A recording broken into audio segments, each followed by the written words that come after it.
It's the National Football League on EA Sports. And we've got the Bengals, creative quarterback. He's your top dog in the league this season, ranking first in passing yards. It's the Bengals and the Ravens on Sunday Night Primetime.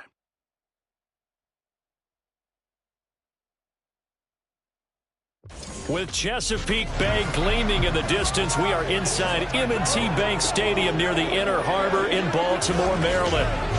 Tonight, we've got a great Sunday night matchup on tap, as it'll be the Cincinnati Bengals taking on the Baltimore Ravens.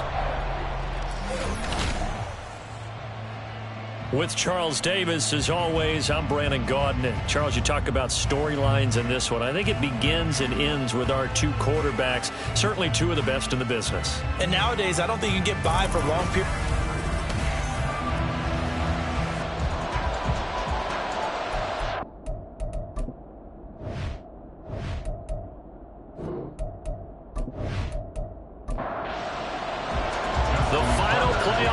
Is upon us. It's week 12 of the NFL season, and we're underway on EA Sports. Taken at the goal line.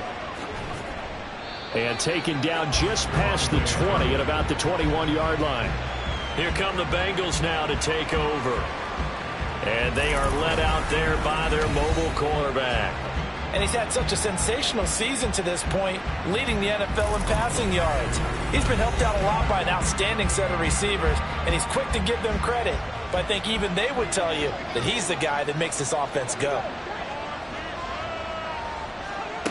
They'll come out throwing here on first down. Got it. David Njoku, the tight end. And he gets this one just shy of the 40, down at the 39. An early statement on the game's first play. 18 yards and a first down.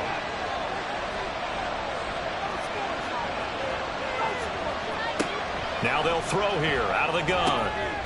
This goes to the former Raven, Marquise Brown. And he's brought down. Another first down, this time on a gain of 19. Well, I think when they look at their offense, they think to themselves, weapons, weapons everywhere, and they want to move the ball around. They want to spread it to different people, but you absolutely know they want to get this man involved as well, and that's what they just did on that play. Now left side on the swing pass, and he's going to be down at the 35, gain of 7. I like it, I like it, I like it. Get everyone involved in the passing game, and you know you can create those great mismatches throwing it to your guys out of the backfield. And on the first drive, that can also help establish some rhythm, right? I think so. It gets everyone involved. They feel like they're part of it, and really gets them amped up as they go forward.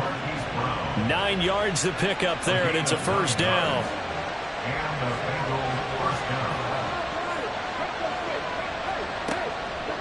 On play action, they'll throw. Touchdown, Bengals! Marquise Brown, his 9th touchdown of the season. And the Bengals are on the board first on the road here in Baltimore. Well, these guys have won 3 straight ball games and another good start to this one out to the 6-0 lead. And I've talked with so many different coaches, as have you, along the way, and they always talk about winning streaks and the mood of a team and how much easier it is to actually prepare during that time. Guys are sharp, guys are focused, everyone's feeling good, and we're seeing it early in this one. Extra point by McPherson, up and good. And it's now a 7-0 game.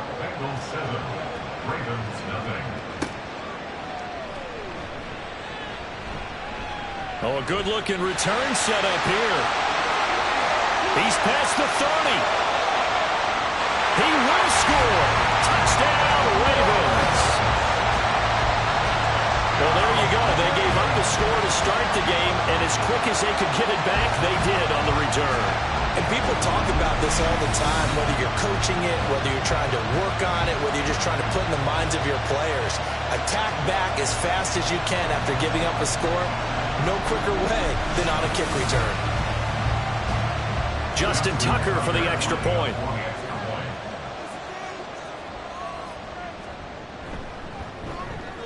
It's good, and we're all tied at 7 apiece. And what a job there by all 11 on the kick return. The blocking excellent, the return excellent. The result, 6 points. So all even at 7 now as they kick it away. Kevontae Turpin now to return. And not much happening on the return as he'll get this to about the 23. Cincinnati coming back onto the field here for their second drive. And, you know, it's certainly a lot of football left to play. We're not into December yet, but right now where we stand, they're in first place in their division, looking really good and looking to be a threat come January. And are you one of those early holiday shoppers, partner? Are you one of those guys get your list done? Because I think about what every team has on their holiday shopping list right now. What's the number 1 goal? Make the playoffs. Number 2, win your division. Number 3, and I think the biggest goal of all, try to get the number 1 seed so you get that first-round bye and ensure you don't have to go anywhere in January and hopefully get to the Super Bowl that way. Patrick Queen got in there to stick him. He gets the sack. Now following the sack, they'll look to make amends on a 2nd down and 17. They'll look to throw here. Toward the sideline, and look at that catch. Dragging the toes, and that's going to be a first down. Well done. A gain there of 30 big ones. When they've needed a play this year, he's certainly been the guy to deliver it. As this season has gone on, he's been awfully consistent and sometimes spectacular. So the big play has him all the way down to the 30 now for 1st and 10. He'll look to throw. And that is taken in by Njoku. And he gets it all the way down inside the 10 and mark him at the 5. A really nice gain of 25 yards. How about the way they're moving the ball down the field? They had a big play a moment ago. Followed it up with another nice one here. And before you know it, they're already looking at 1st and goal. They'll try and run for it with Barkley. And he will take it on in for a Bengals touchdown.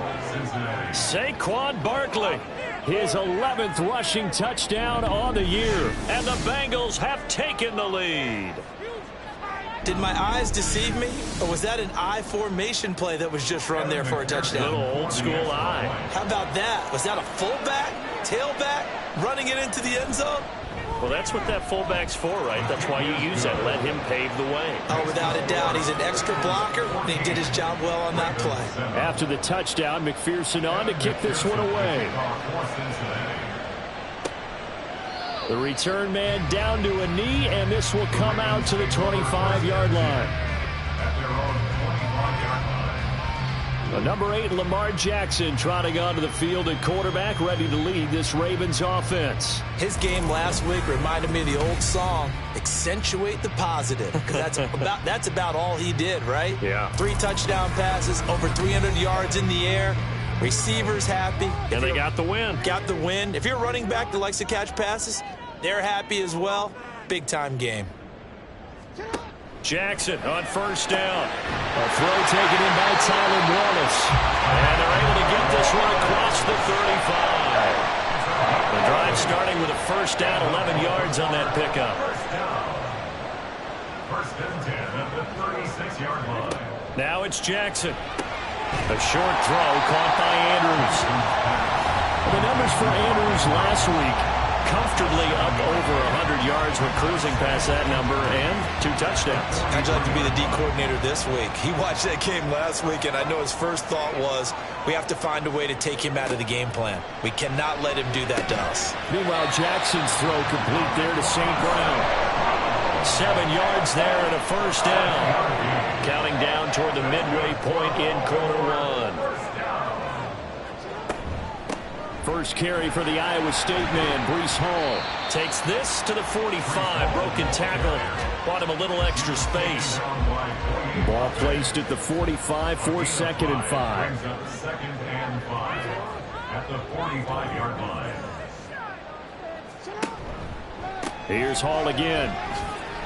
They follow up the gain of 5 by only getting 1 there on 2nd down. Now, this defense for the Bengals, they were very strong last week in that win over Cleveland. And what I saw on film was a nearly unstoppable pass rush. 5 sacks last week, plenty of hurries given up.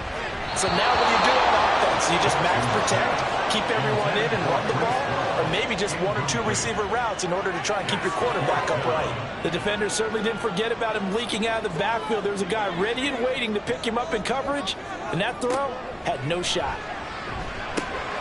Able to find the open man. That's complete. And he is going to have a Ravens first down.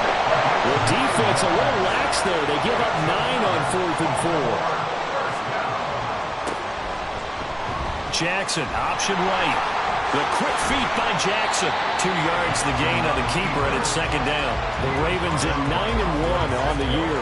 They've been as hot as anyone. The win last week makes it 9 out of 10. And partner, to me, this is a team that no matter what the matchup, they are up for the fight. They are really suited for the postseason the way they're playing right now, and I would not want to face them come playoff time. Chalk that up as a 4-yard loss, and now it's 3rd down. This defense is a difficult one to prepare for, one of the best in the league.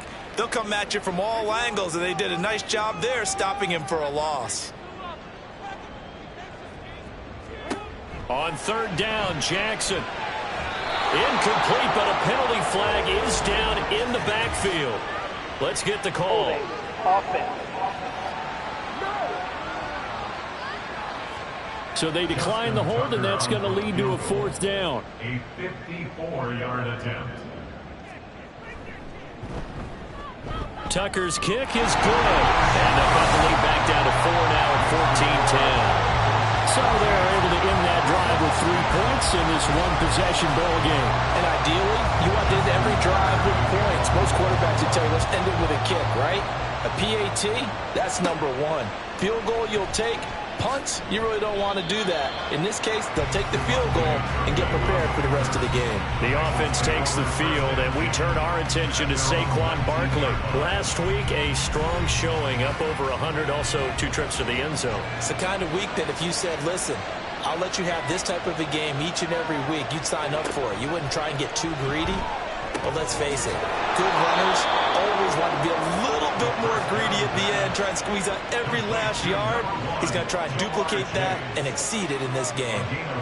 Barney sold the go route really well. Thought he was going deep, then curled it back inside for a nice completion. DBs love when they pump the brakes, don't they? Yeah, that's really a whole lot of fun. It's almost like you said, listen, if you're going to sell the go, just go. And let's see who's fast. And he's going to get this down to the 35-yard line. Getting it to him in space pays off big time. That winds up going for 31. Well, as my dad would say sometimes, I'm just scratching my head here trying to figure out what was going on there defensively. How did you lose him in the middle of the field? If you're going to lose a receiver, make sure it's someone on the short side of things, not deep downfield, that can hurt your defense. On 1st down, he'll drop to throw. And that one drops down, incomplete. Good coverage there, forced the ball free, and it's 2nd down. Back to throw again. And this one incomplete. Too much contact to hold on to that one, and it's 3rd down. Right where this set of downs started, they need a full 10 here to pick up the 1st down and move the chains. The play-action fake. They'll look to throw. And he's going to have to eat this one as down he goes. The competition comes up in so many different ways. And right now, this unit, Their competition is who's going to get to the quarterback the most times. Had about 5 sacks last week. We just saw their first one of this game. McPherson's kick is good. And that moves him up by a touchdown now at 17-10. So he's been automatic to this point of the season, and he connects on the field goal there. And what a luxury it is to have a kicker you can depend upon, partner, because he hasn't missed all year long. Converts on that one as well. And kudos to you. You didn't jinx him. And he'll get it up just past the 20 as his guys will go to work at the 21-yard line. Baltimore set to take over here for their second possession of the game.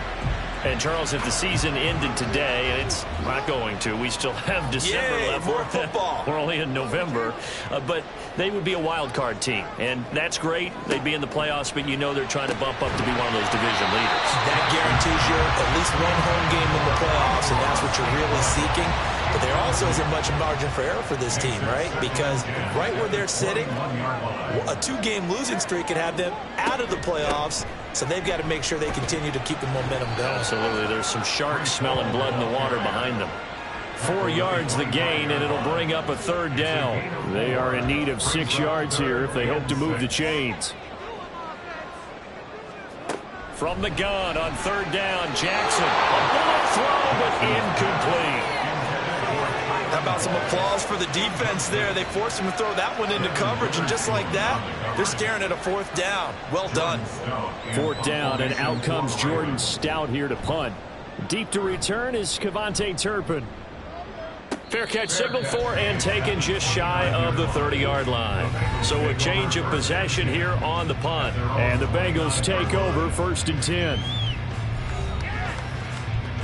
The Cincy offense about ready to go here on their next drive. Last time out, you remember their drive stalled, but thanks to their kicker, booted a long field goal to at least get them 3. Now here they'll try to do better and find the end zone. And in our experience, how much fun is it for coaches to know that they've got a kicker who can nail it from long distance? Now, the hard part is, as an offensive play caller, you don't want that in your head too much where you're relying on it, and he goes out and gets the job done for them. But I'm quite sure he would be content to just kick extra points from here on out. Yeah, absolutely no question. I think his teammates would be okay with him just kicking the extra points as well.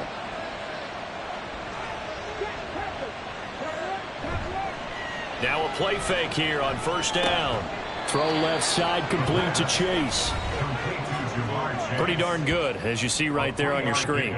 I'll echo that. Darn good. 2 touchdowns, right? And the ability to be in sync with each other, right? To understand that he's going to be where the quarterback expects him to be when the ball's thrown. An entertaining start to this one. More to come on EA Sports. Start of the 2nd quarter, and it's the Bengals in control of the football. From the 47 now, they work with a 2nd and 7. Now back to throw. And he'll go right back to Chase, and it's caught again. And he goes down, but not before getting this inside the 25. Back-to-back receptions for him, and it's another 1st down. That was a fun one to watch right there. A nice in-breaking route and plenty of room in the middle of the field. And he was able to get behind the linebackers and grab the completion. Pressure applied, and he's going to be taken down. They sack him back at the 33-yard line. Blowing that play up, Roquan Smith as he gets the sack.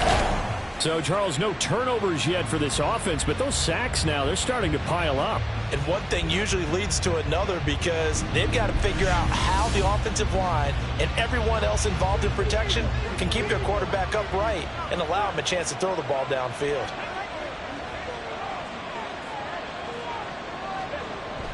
Back to throw. To Barkley on the check down. And he is going to lose yardage here. Just a 1-yard loss that time, but that's not what they needed. Now they're dealing with a 3rd and long. Really good defensive effort. They were all over that little swing pass out to the right side before lost yardage. Terrific read, better execution, and done with a lot of enthusiasm, wasn't it? Absolutely. They saw it all the way, ran to the football, and caused a nice play for last yardage. I see the surprise in your face there, partner. That is a rare incompletion from him. He's been on point this entire game. He has percentage completion-wise way up. Not that time. McPherson's kick is good. And they double him up here. That makes our score 20-10. So that one on target, and it adds to this first half lead. And maybe we're too early to worry too much about one-score lead, two-score lead, etc. But this is where you kind of start banking those points that come in helpful later on.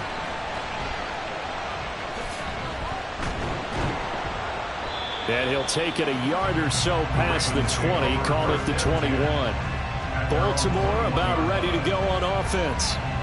These guys definitely hoping for a better showing than their last appearance. They couldn't really even move the football much beyond the shadows of their own goalpost, Charles. We'll see if they can get a better, more sustained drive going here. Yeah, and every team that we ever talk to says the exact same thing. When you start a drive from that deep in your own territory, the goal is a minimum of at least 2 first downs, because even if you have to punt then, you change the field position, right? You flip the field a little bit.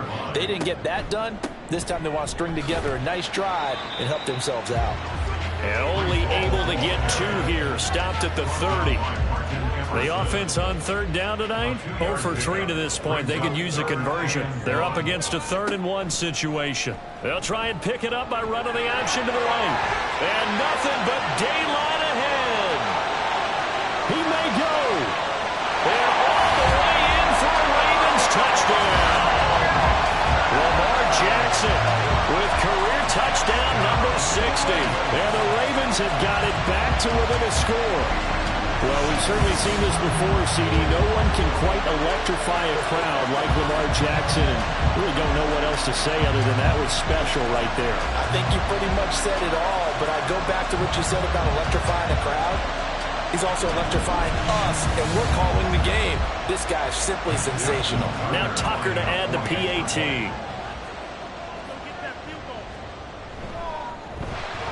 It's up and good, and the lead's now down to 3 at 20-17. So they only needed 3 plays on that drive. And it was capped off by the touchdown run that came from Lamar Jackson. This fielded right at the goal line. And he brings us out past the 20 to the 24. So here are the Bengals set to take over. They're working on a 4-game winning streak, and they lead this one as well right now as they start 1st and 10.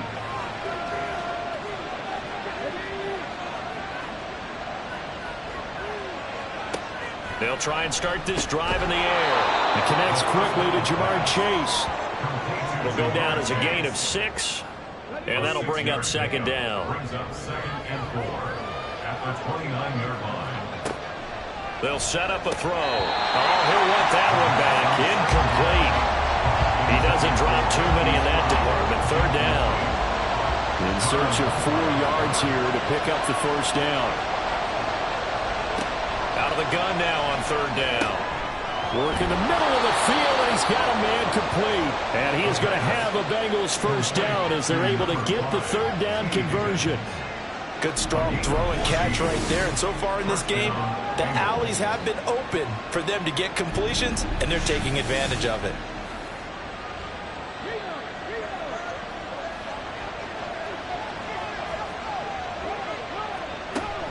A 1st down carry for Barkley.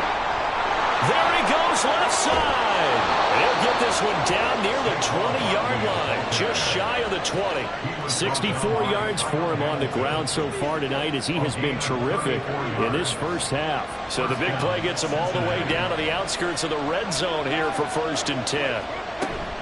They'll go to Barkley again.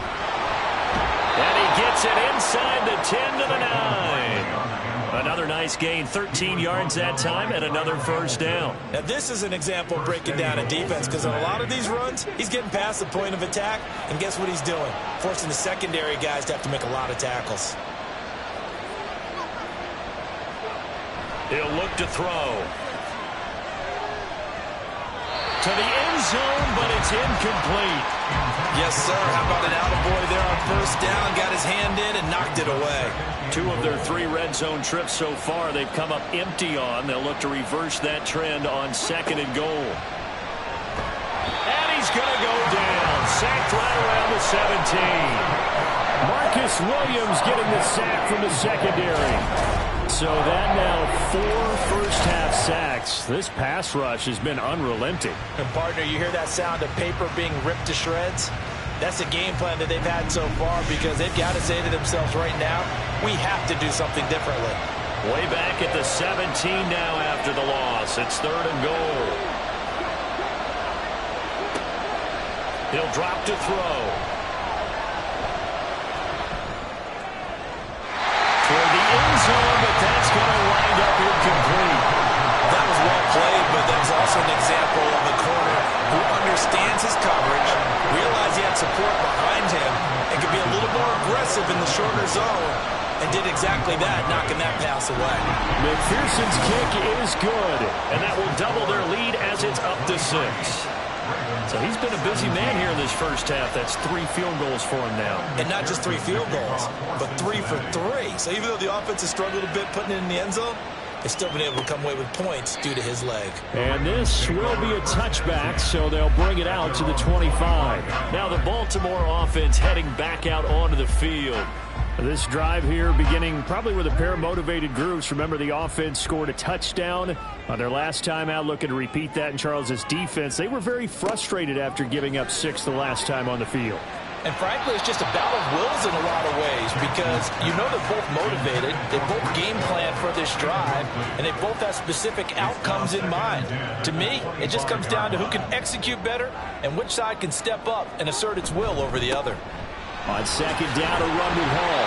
And he's going to get a good gain of 9 here up to the 34. Even though they gave up more than they wanted to on that play, it actually illustrates how well they bottled him up throughout the game, because that was his longest run of this contest. They'll run with Hall. And he's going to have the first down, yardage to the 35. That's about what you would expect, since they're so efficient on picking up 3rd downs in the top 5 in the NFL. It's all a mindset, and I'm guarantee you, it started in the offseason. 3rd down's important to them. They find a way to pick them up at a very good clip. And they'll let the quarterback keep it here on 1st and 10. And he's going to get a solid gain of 9 before being brought down. 2nd and right at a yard.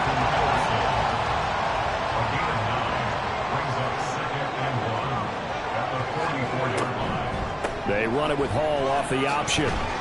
And a lane slow materializing there as he'll get maybe a yard up to the 45. Here comes 3rd and the length of the football. From the gun, Jackson. Pass taken in by his big tight end. And he will have a Ravens first down as he's able to get about 3 that time on 3rd and inches. 2 first downs have him up near midfield now on 1st and 10.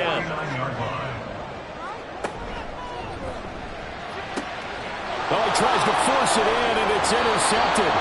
It's DJ Turner who's got it. And the Bengals are going to take over here up near the 40.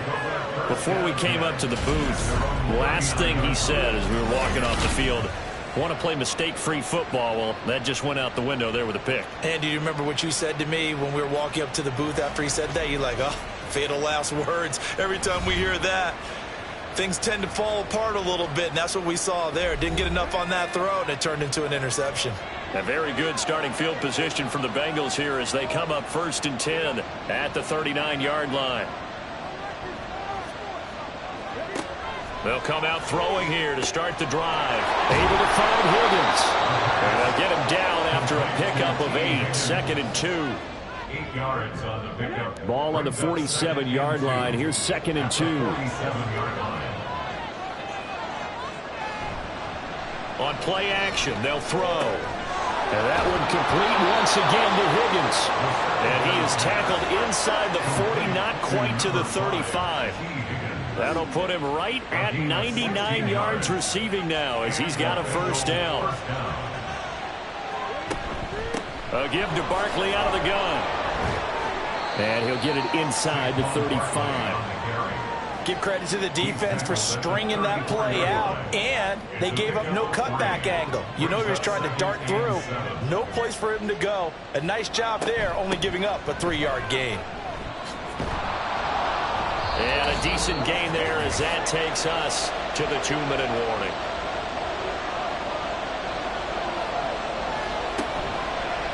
Here comes the blitz as they look to throw. And he is going to have a Bengals first down as they're able to move the sticks with a gain of 4 on 3rd and inches. Got to say, I was a little surprised to see him, Charles, come out in the shotgun on third and less than a yard. Yeah, but the way the NFL is nowadays, we hardly ever see anyone really run for it on short yardage. So they're going to throw the football more times than not. That was a nice, easy rhythm throw right there, and they pick up the first down. Complete to T. Higgins. 2nd and 7 from the 20. Brings up 2nd and 7 at the Ravens 20-yard line. Back to throw here. Touchdown! Jamar Chase, a 20-yard touchdown. And the Bengals will extend their lead in the final minute of the half.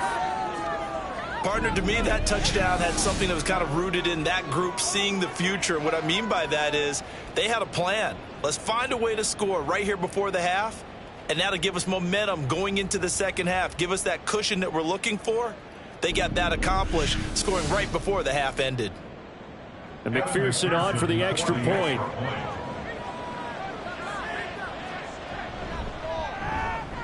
And the lead is now 13. And so that winds up a 7-play drive all told. And it was Jamar Chase who finished it off with a touchdown reception. After the touchdown, McPherson on to kick this one away. From a yard or two deep, here comes a return. And he's able to get this across the 20, but not by much, as he's marked down officially at the 21. The Raven offense going to take over late in this first half.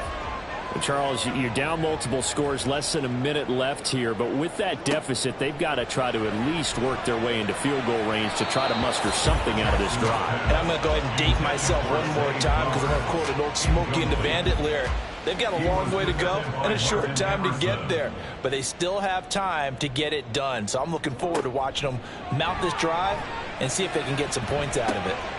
Oh, and his early struggles continue. Here's another one intercepted. Picked off by Devin Witherspoon. So rare to see any quarterback toss back-to-back interceptions in the NFL, regardless of status or experience. Whether it's him personally or just the offensive game plan, I think this defense is reading something out there, and they're holding the upper hand. T. Higgins leading the Cincinnati receiving corps out for this upcoming series. He's been really good in the yardage category, yet to hit the end zone, however. A minor blemish against him right now because the work he's doing catching the ball, in some ways he's helping serve as good ball control because the big plays that he's making have really helped out his team. Absolutely. They're winning on the scoreboard here in quarter. There he goes, right side. And all the way in for a Cincinnati score. David Njoku, 41 yards. And the Bengals are able to strike quickly to add on to their lead. For a big tight end, he can sure move like a slot receiver when he gets a head of steam going. And as a defensive back, you've got a big decision to make when he's moving like that. McPherson on for the point after.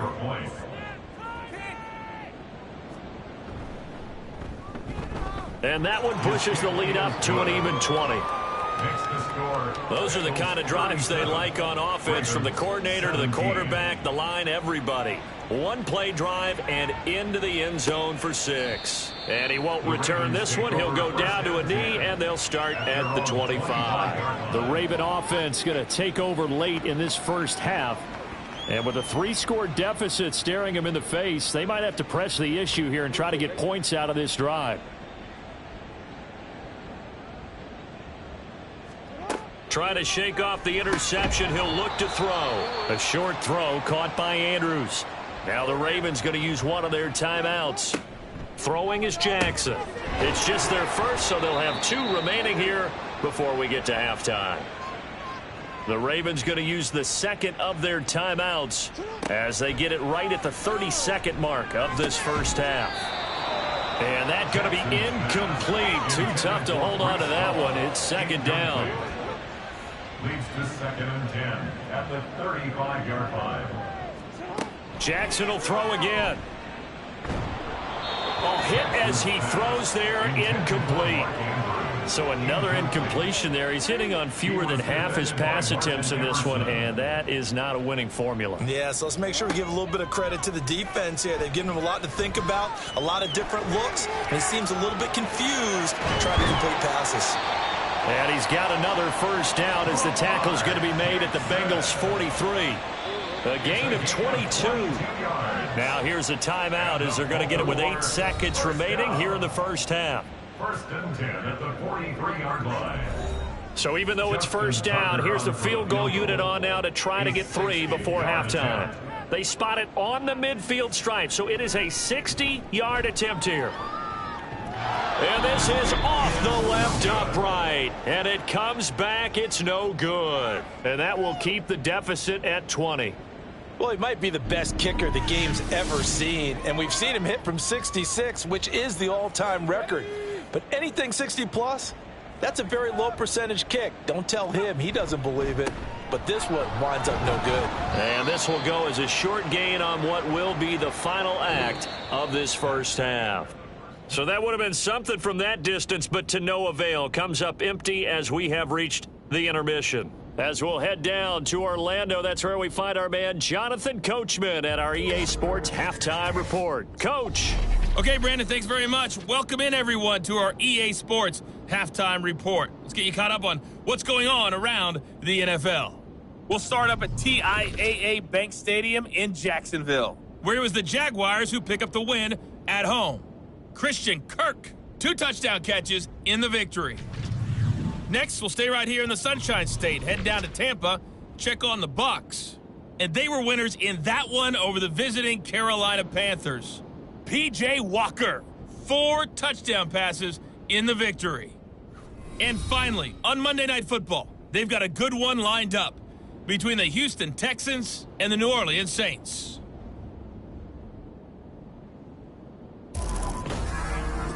Here, it was the always dangerous Saquon Barkley with the impressive first half.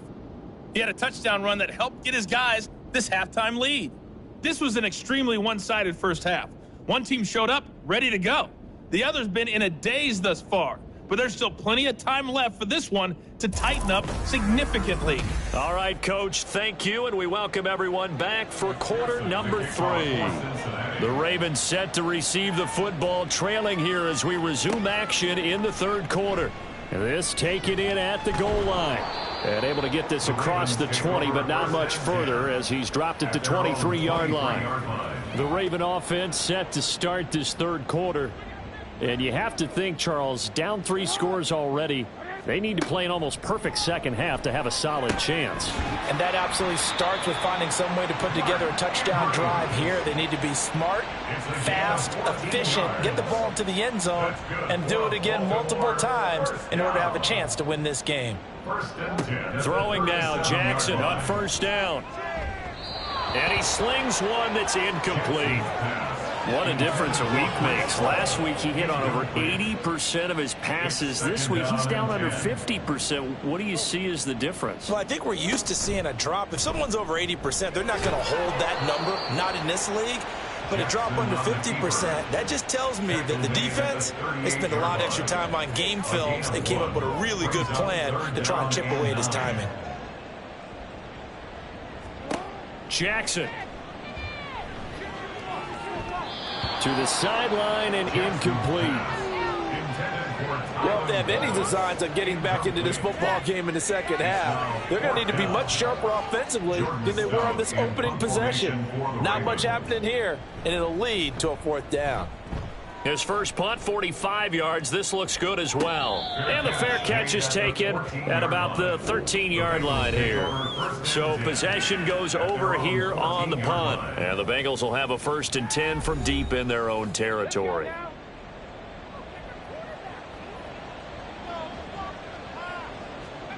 They'll come out throwing here on first down.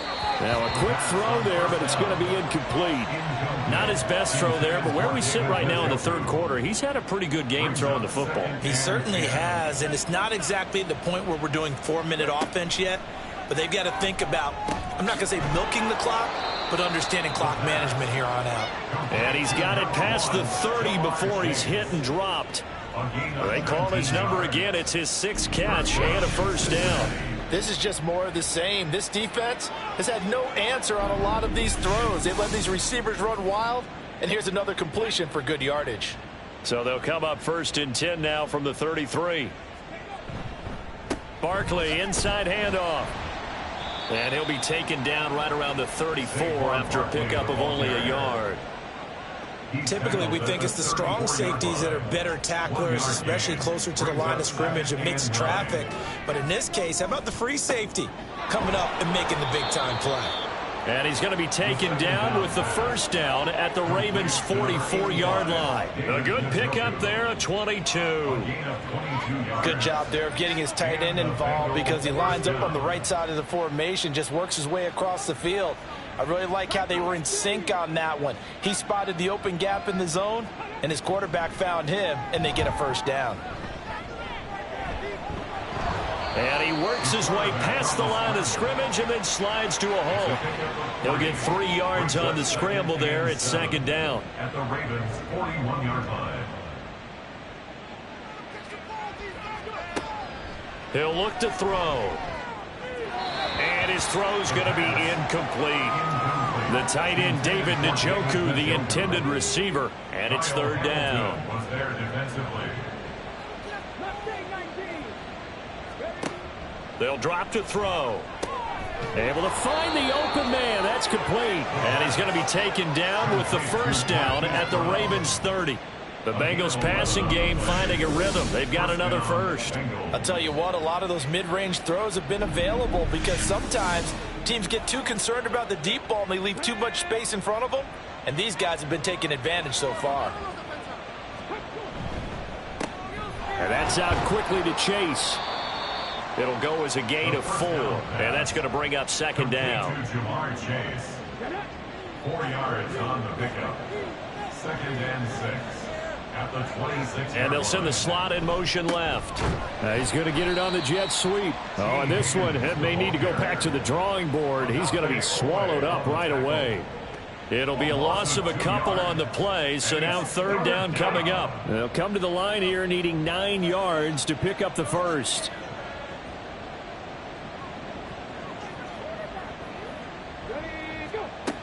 On 3rd down, he'll drop to throw. And that will be incomplete. The coverage keyed in on him since that last completion his way. He earned a little more attention on that route, and that made it a lot tougher to get a clean throw his way. McPherson's kick is good, and that will extend their lead even further. Now 3 more points tacked on, and this margin getting more comfortable by the minute. And with the lead where it is, you can actually feel good about field goals. We talk all the time about scoring 6s, not 3s. But in this case, they're just looking to chew up some time and come away with points. And he'll just take a seat, and the drive will begin at the 25-yard line. Here comes the Raven offense now, ready for another possession. I kind of feel like they've reached a do-or-die point in this game, Charles. If they're going to try to pull off an impressive comeback, it has to start right here, right now. Yeah, now they've got a final chance to get out of this situation, but they also understand they've got to move the ball and move it fast. In addition, they need to save as much time so they can get 2 more possessions. Well, he's had success running the football in this one, and that's undeniable, but that time the defense was on to it. And, partner, I think the more you see a play like this, the more they're able to diagnose it quicker and easier for them to defend it. I think you have to dress it up a little bit and show maybe some different formations and looks. They'll wind up losing 3, and now it's 3rd down. Going to need a crafty play call here. 14 yards is what they need to try to convert this thing. Now on 3rd and long, they'll look to throw. He's got his target. That's complete. It's a big play there for Baltimore. 48 yards. You need a big play? Go to your big play guy. Listen, that's football 101. When you have to have it, you expect that guy to step up. A lot of people call these receivers divas. Sometimes just leadership when they get in the huddle and say, get me the ball. I'm about to make a big play. And now a throw on 1st down there, but it's incomplete. 2nd and 10. Devin Witherspoon on the coverage. Now it's Jackson. Got his man there. It's Wallace complete. And he'll be out of bounds as he gets this down to about the 21 or 22. This offense in desperate need of a conversion as they come up on third down. Here's Jackson. Pushes past him. A short throw caught by Andrews. And he will have a Ravens first down as they're able to convert by plenty there on 3rd and 1. So from the 17 now, here's a 1st and 10. Here's Jackson to throw. There's Flowers. He's got it. Touchdown Ravens. From 17 yards out. And the Ravens are able to make some inroads here to that deficit. They went empty backfield, all their weapons out wide, so there really was no secret here to what they were going to do. No secret, but they still had to execute it, and they still had to protect the guy throwing the ball, because oftentimes when you empty the backfield, people bring pressure at you. They managed to hold in there and successfully complete the touchdown pass. And they're going to get the two-point conversion, caught in the end zone, and that cuts the lead a bit further. But still an uphill battle from here, that's for sure, but that makes it a two-score game. And now we see why teams practice so much on the two-point conversion, why you have more than one play ready, because you may need multiples to throw out a ball game. There's a great example right there. Tucker now to kick it away following the touchdown. And he'll elect not to return this one, so they'll bring it out to the 25 on the touchback. Cincinnati now ready to take the field.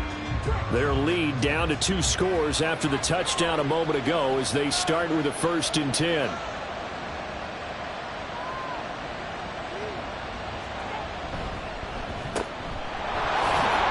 Able to avoid him. And he'll be upended at the 28-yard line. Just a 3-yard gain there. Here's 2nd and 7 now from the 28. Brings up 2nd and 7 at the 28-yard line.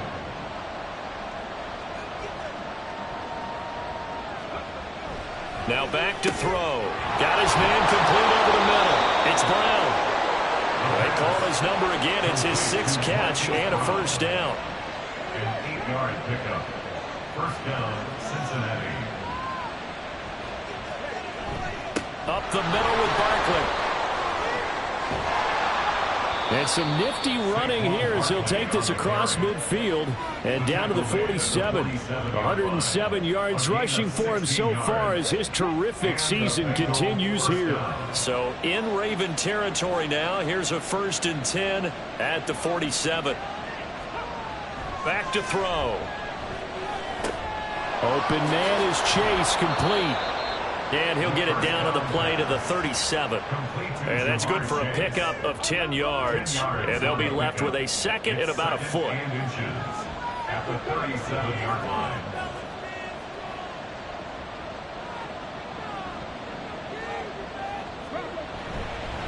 Here's a give to Barkley.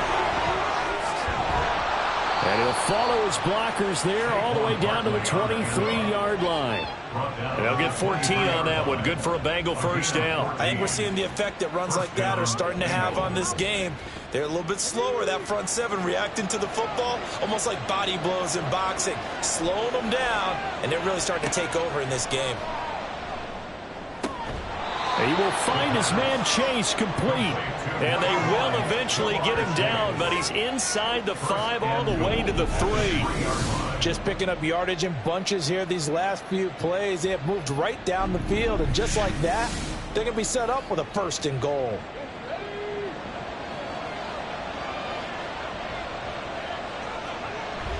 Barkley. Oh, he's going absolutely nowhere as he is hit behind the line. A full 5-yard loss that time. It's going to make 2nd down pretty tough. And now defensively, you have to look at this like the game's on the line. It's just the 3rd quarter, but another touchdown given up here could really spell an end to their chances. So they need to toughen up and keep them out of the end zone. Now a 2nd down throw for the end zone, but it's incomplete. Let's give this defense some credit now. They let the guys get downfield, but when push came to shove, they stood their ground. Now they're likely to force a field goal attempt. And now the 3rd down throw incomplete as well. man, tough spot to drop that down here, third and goal. And so many times when you analyze a play like this, you talk about the people around him and maybe his focus was gone. Sometimes just simply him understanding how close he is to the end zone and a chance to score, and he tightens up and doesn't complete the play. And right now, Charles, this is about building that lead little by little, and they're able to do just that. And it gets them past the key number of 16, so this is now a 3-score lead. Not time to exhale just yet. But that might prove to be an important 3 points before things are said and done. And he'll just sit on this one as their drive will start at the 25. And Baltimore's offense set for this next possession. A long drive last time out for this offense, Charles. If you remember, they started basically in the shadows of their own end zone, marched it down the field, and a lot of that was through the passing game. And, partner, as a former defensive back, I'm having almost a physical reaction watching what's happening right now. But let's give credit where it's due, because they've done an excellent job moving the ball through the air. Secondary getting picked apart pass by pass. Obviously, they need to make some adjustments there on the back end. And because offensively, we know that they're not going to be shy about throwing that football.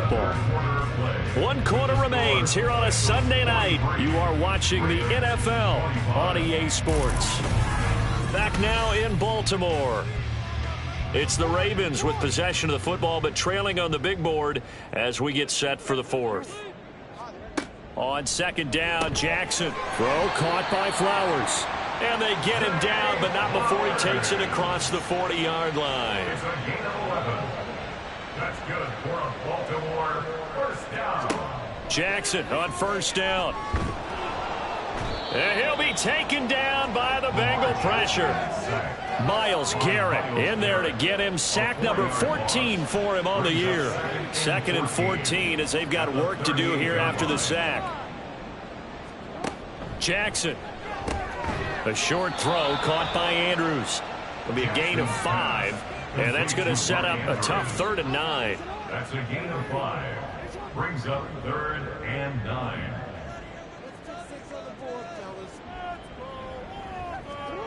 From the gun, Jackson. That is caught. And they're well past midfield, just a yard or two shy of the 40. It'll be a gain of 16 for number 16.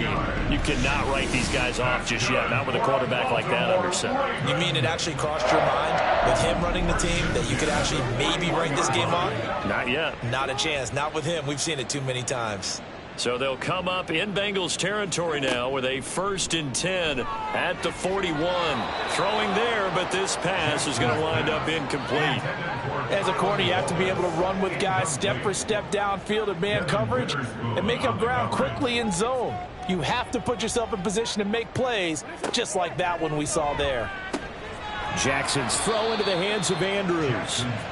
9 yards, not quite enough, and they'll be left now with 3rd and 1. So they just need 1 yard here to pick up the first down.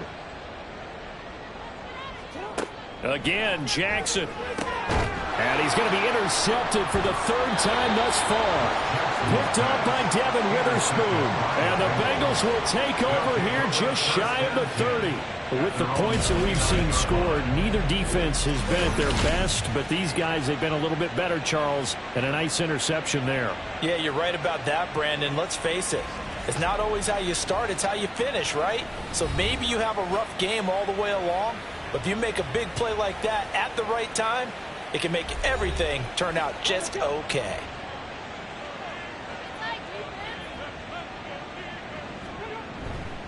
They'll start out on the ground. It's Saquon Barkley. And they get him down, but not before he takes it across the 40-yard line. 130 yards on the ground for him now as he has gotten better, really, as the night's gone on. And the Bengal first down.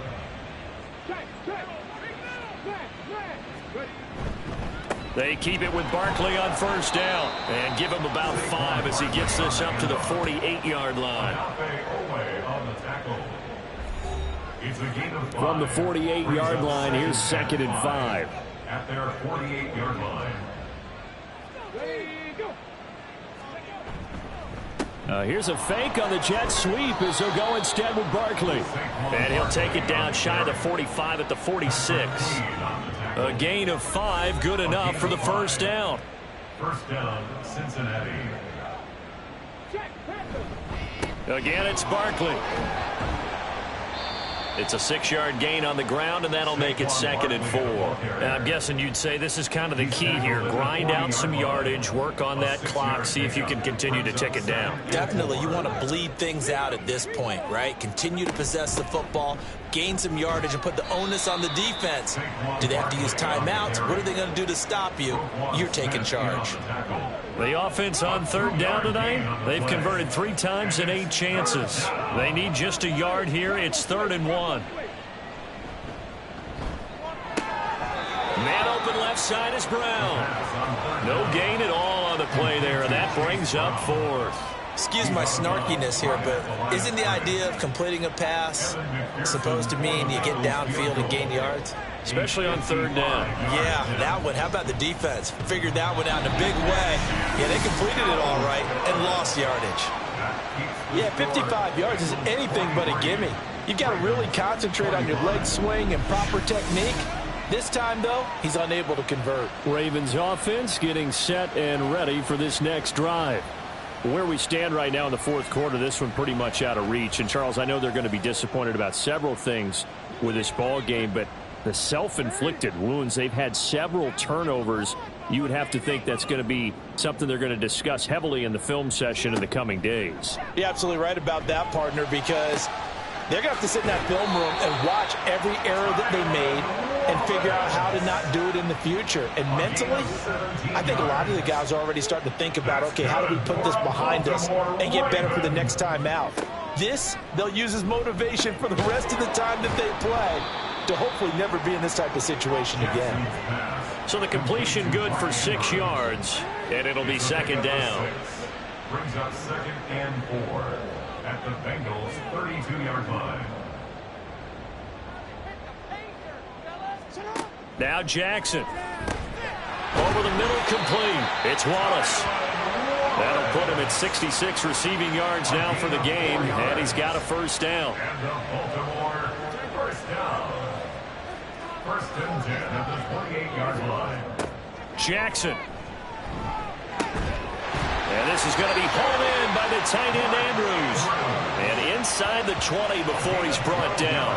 So the ball down to the 16 here for 1st and 10. 1st and 10 at the 16-yard line. They go play action with Jackson. That's to the tight end Laporta. So give him 2 yards there on the completion, and it'll be 2nd down. A gain of 2. Jackson now. At the 14-yard line. And that is incomplete. A lot of force bearing down on him there. He could not hang on. It's 3rd down. They'll be in search of 8 yards here as they hope to convert the 1st down.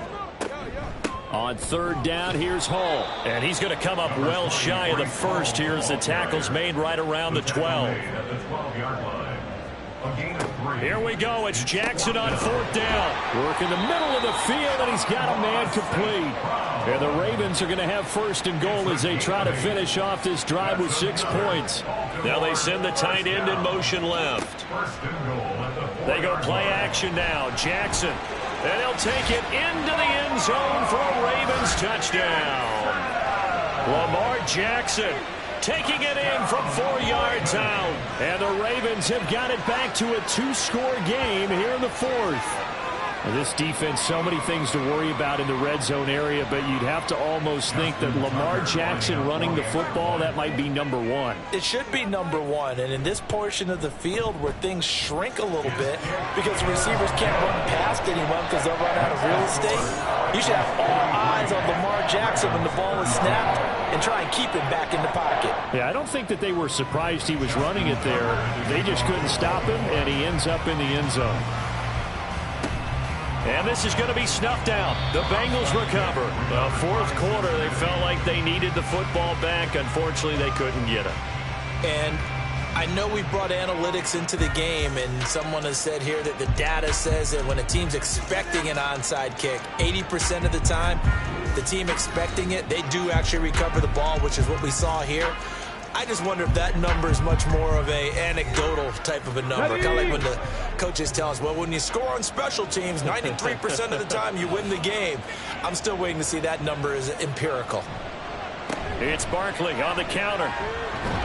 And he's got it to about the 40. And when do they start thinking about burning these timeouts? They've got all three still defensively. To me, you have to start right now. Here's the time, and that means you've got to stop them on defense, not give up the yardage, use your timeouts in order to get the ball back and try and score yourself. But now is the time to start using those timeouts. And keep in mind, it'll also stop the clock at the 2-minute warning.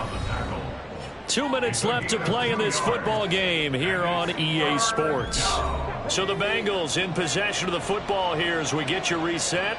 They've got a third down now as they look for one more first down to help salt this one away.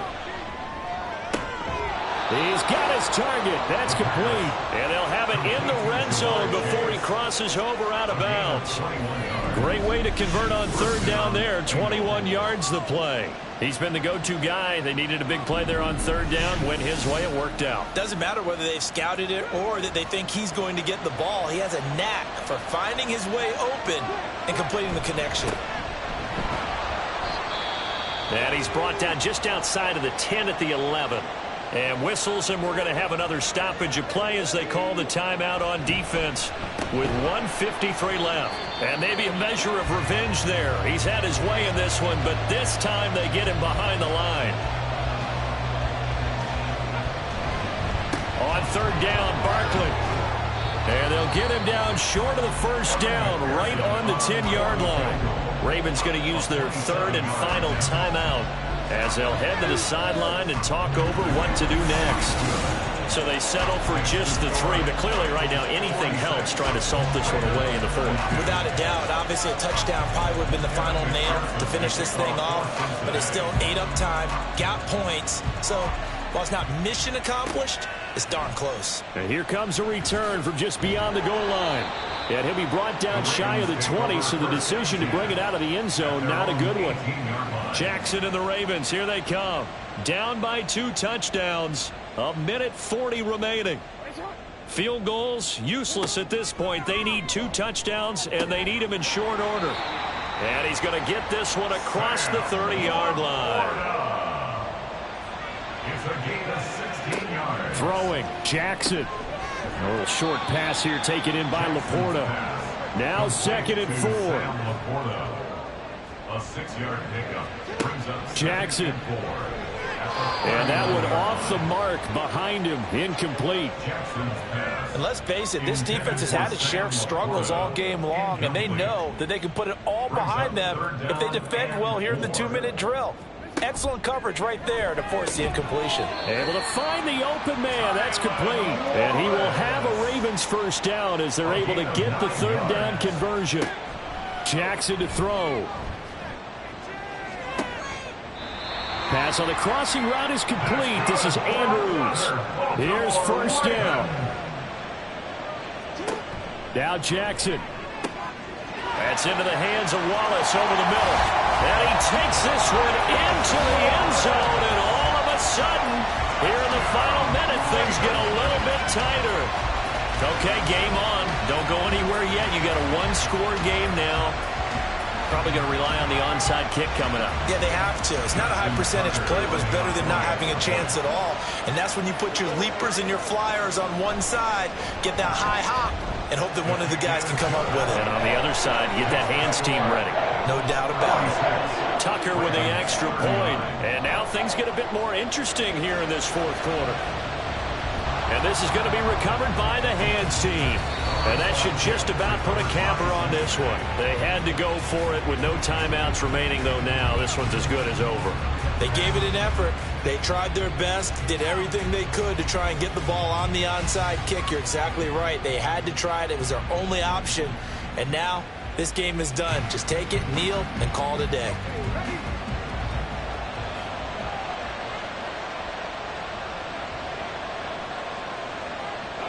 So he'll take a knee here to wrap this one up, and he's going to want to keep that game ball. He was sensational.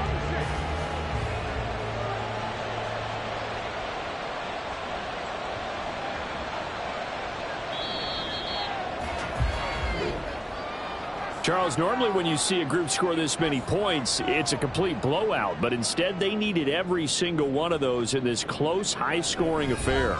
And, Brandon, I'm still on the edge of my seat after that one because when you have that much scoring, and it still comes down to one possession game at the end, that's not something we see very often. In this case, these offenses, they brought it. The defenses, they're going to need some work going forward.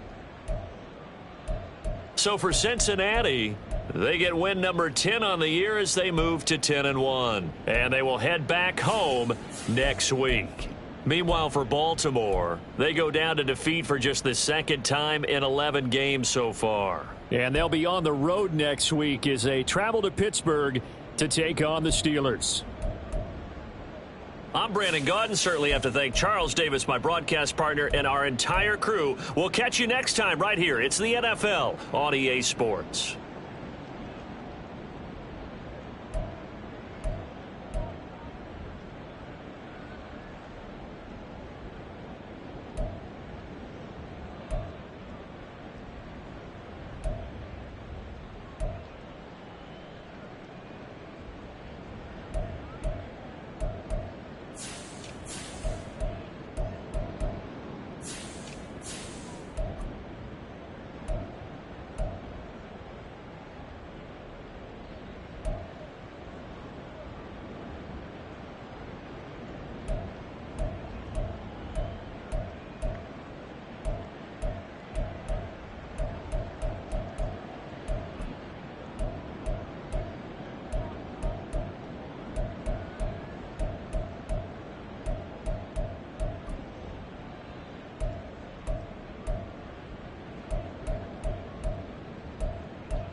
It's the NFL on EA Sports. And the spotlight is on these Chiefs, leader at quarterback. After his last game, he's now across 3,000 yards for the season. It's the Chiefs and the Giants, and it's coming up next.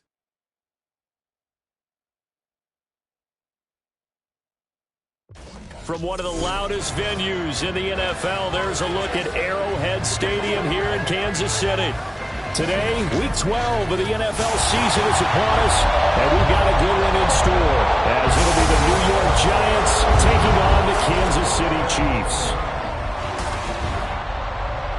Hello again, everybody. Alongside Charles Davis, I'm Brandon Gaudin. And Charles, we look at this Chiefs ball club.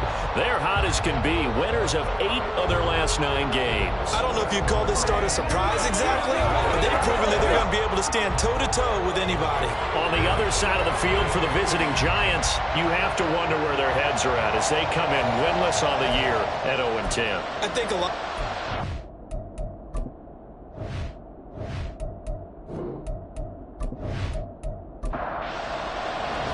The final playoff push is upon us. It's Week 12 of the NFL season, and we're underway on EA Sports. Taken at the goal line.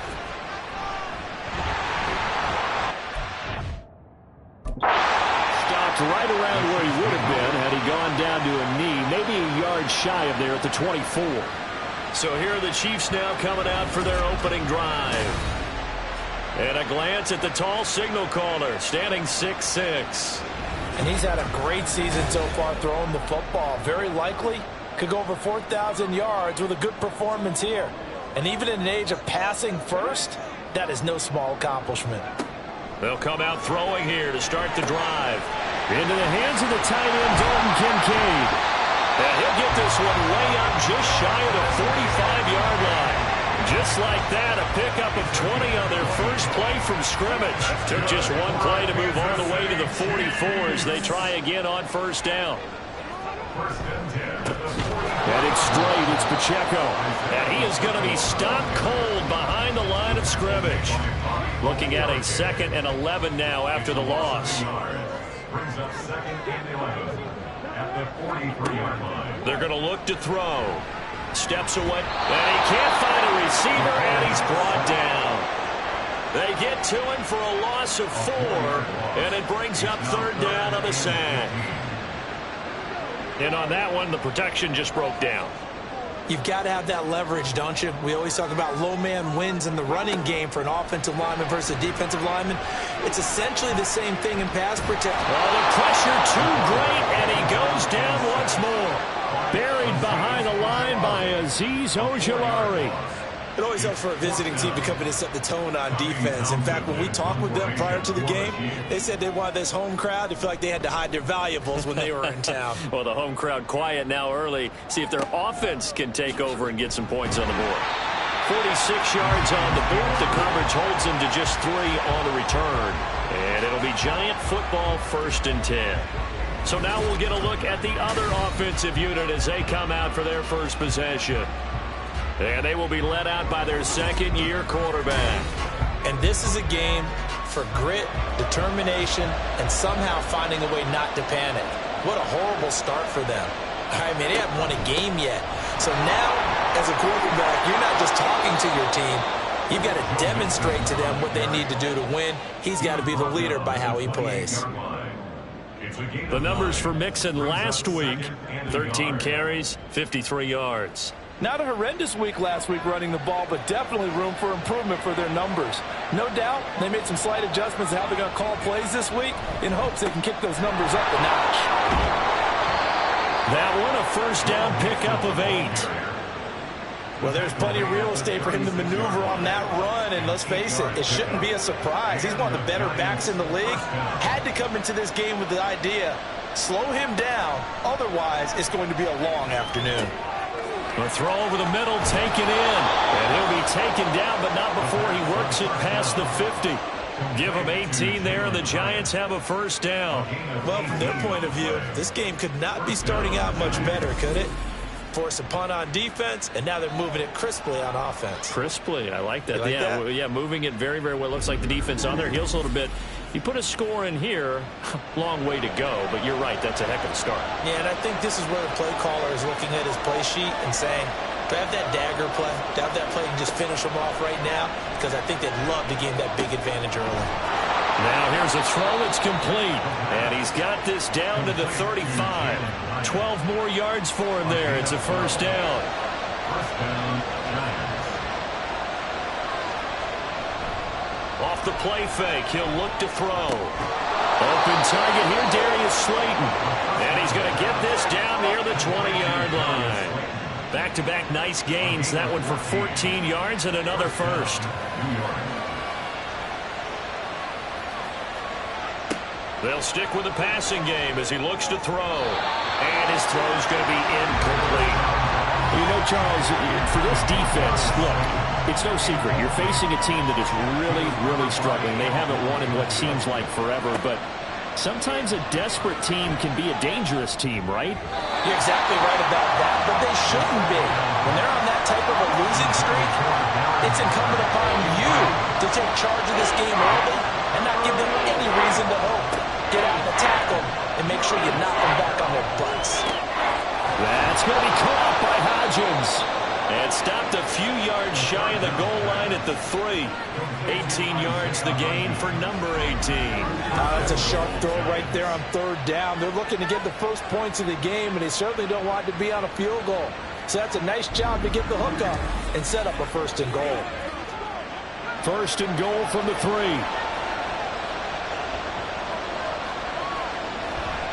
Mixon.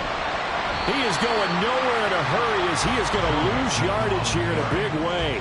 That's going to wind up a loss of a full 3 yards on first down. Second and goal from the 6 this time.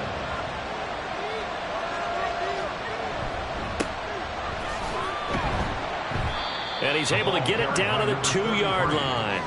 Give him right around 4 on the carry. We'll see if they want to keep pounding here on third and goal. Now some movement before the snap. And we'll hear from our referee for the first time this afternoon. So they accept the penalty, of course, and push the offense backwards a bit. A bad time for a false start penalty as they're backed up now for third and goal.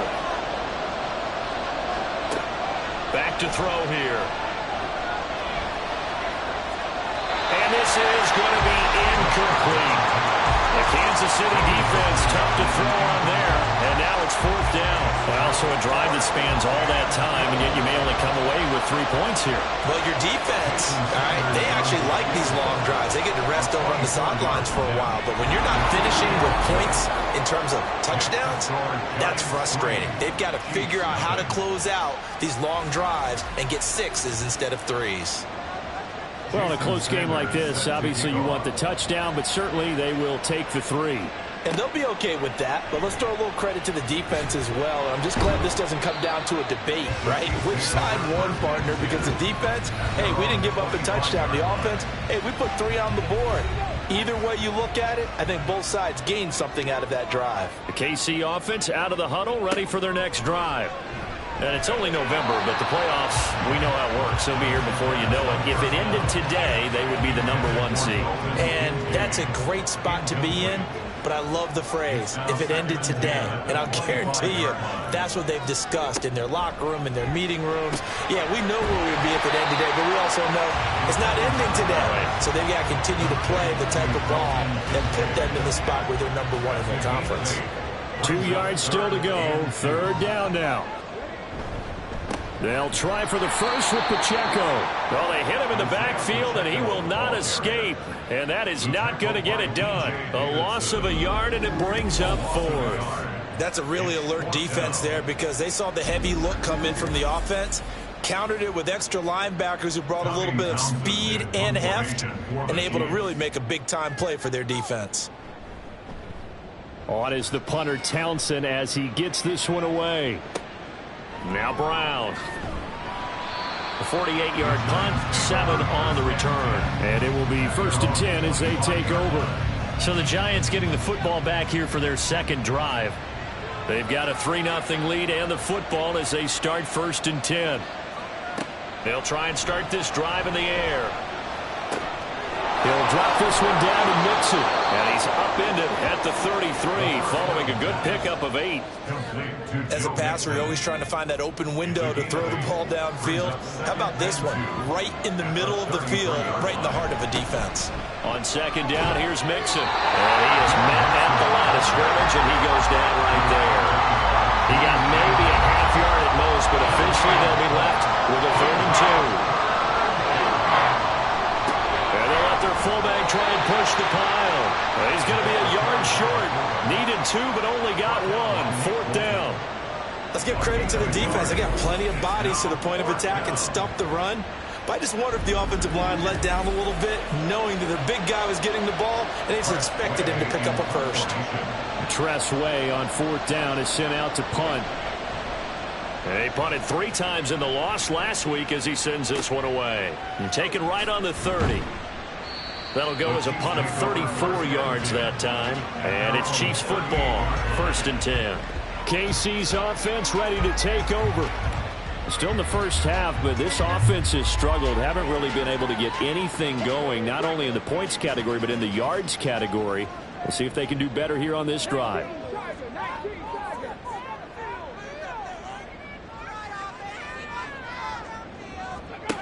They'll come out throwing here on 1st down. He'll check this one down to Pacheco. And this winds up a pickup of 2, maybe 2.5 to about the 39. 2nd down and 8. At the 39-yard line. He'll look to throw. That's complete. It's Chris Godwin. So 5 yards here, 5 on the play. And now it's 3rd and 3. Coming up here looking for 3 yards to pick up the first. On 3rd and short, they'll try and pick it up through the air. Open man downfield is Hardman. He's got it. Excellent play there on 3rd down. Give him 25 yards.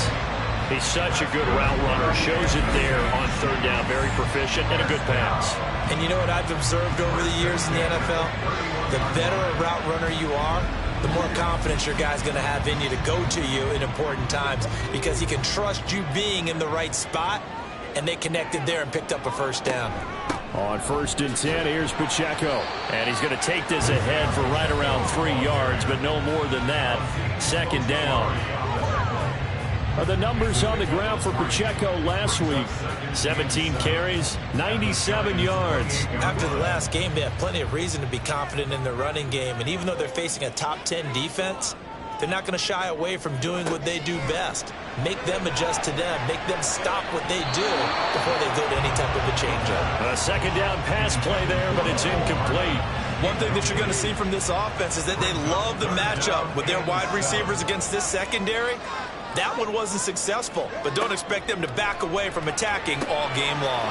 They'll set up the screen to Pacheco. And inside the 20 before he's brought down.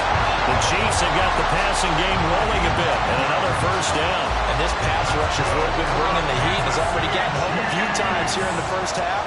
So how about the play call there? Sometimes if you can't protect, you've got to fool them. Screen passes like that can take a little steam out of what's been a relentless rush so far.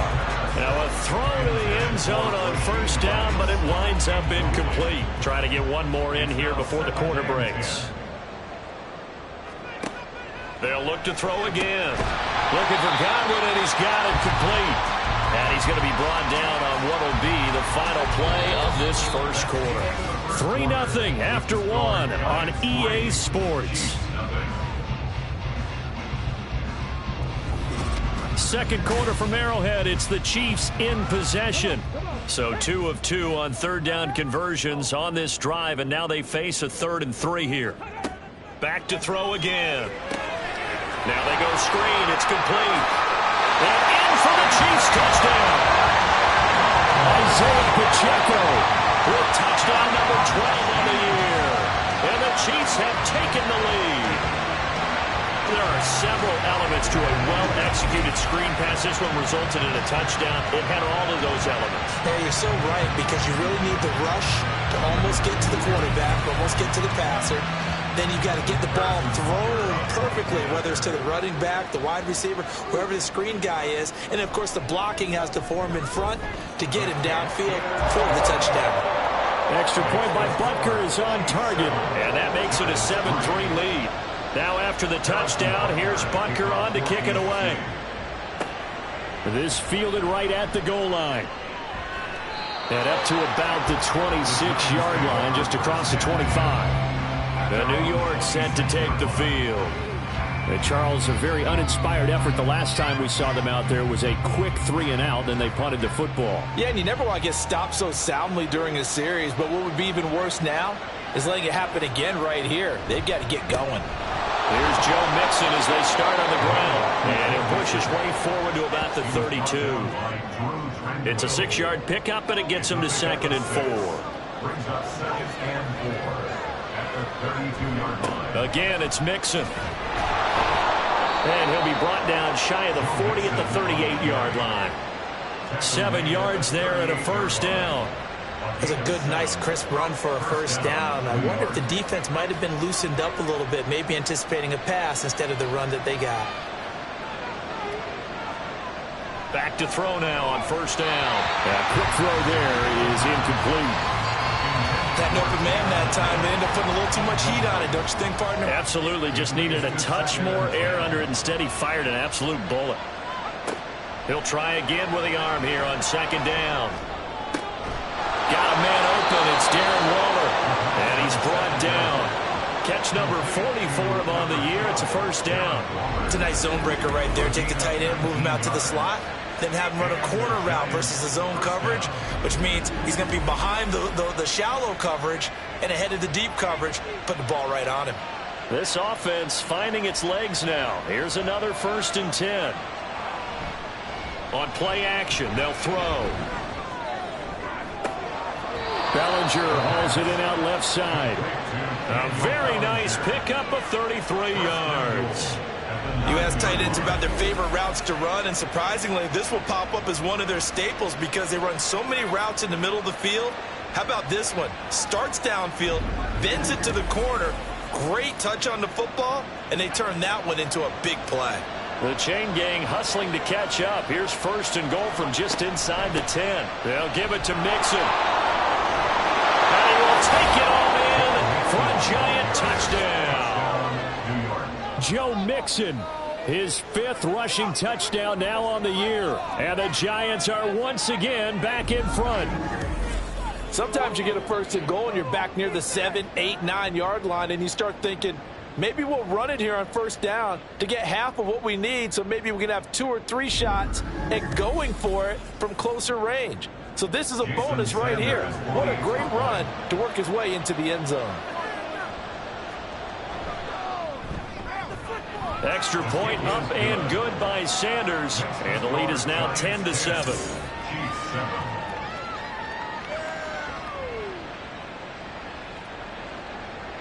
Now after the touchdown, ready to kick it away is Sanders.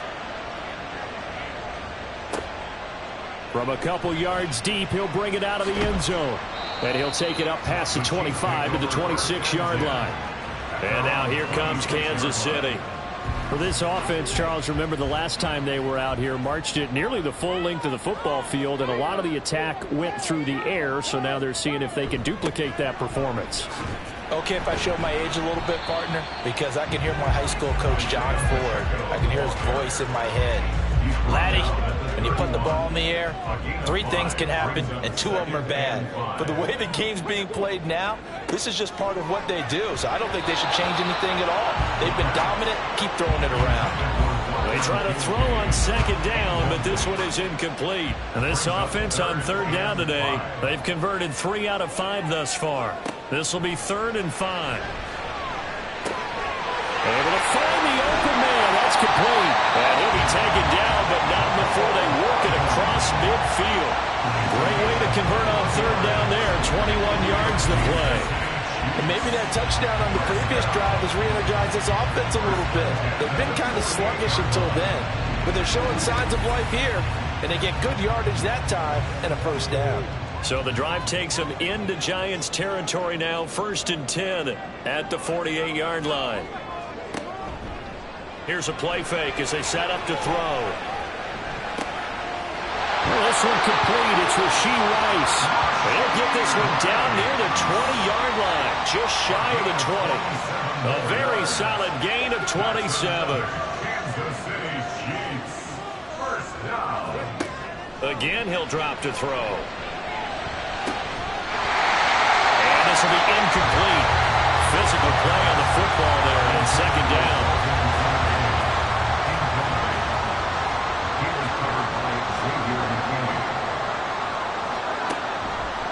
They'll look to throw here. Touchdown! Dalton Kincaid from 21 yards away. And the Chiefs have taken the lead. For good reason, quarterbacks want to get the ball to the perimeter to their wide receivers for big plays. But in this situation, it felt like, based on coverage, he knew that he wanted his tight end to have the football, and for good reason. Butker now to add the extra point.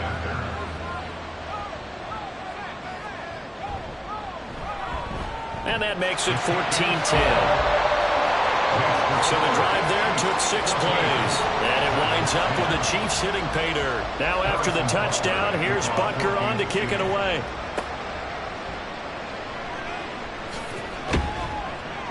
And he will make it to the 20-yard line and no further. Possession switching back to the New York Giants. Touchdowns on back-to-back drives, so a very good flow right now offensively.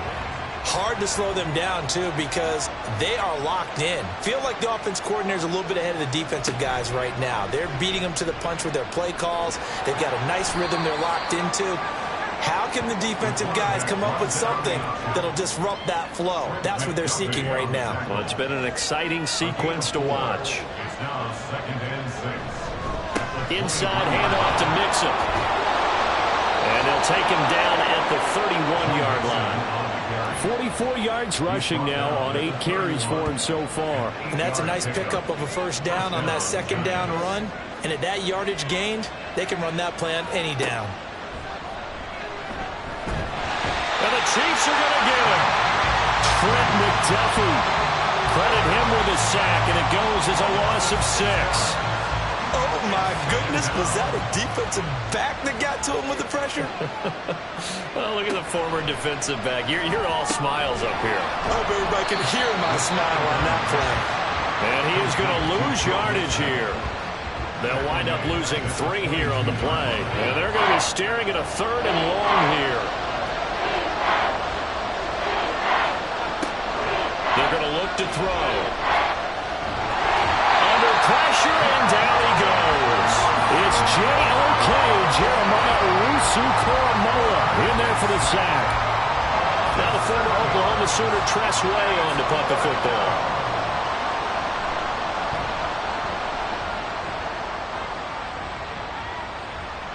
And a fair catch is taken here, a step or two inside the 45-yard line. 37 yards on the punt with no return. And they will take over 1st and 10.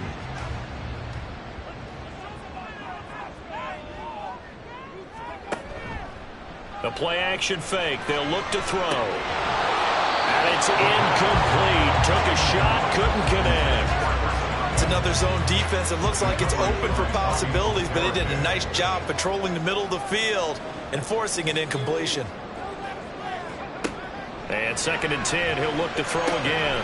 That'll be caught by Rice. And they'll work this down to the 40-yard line. Tackled there. 2nd catch for him today, and it'll wind up a 1st down.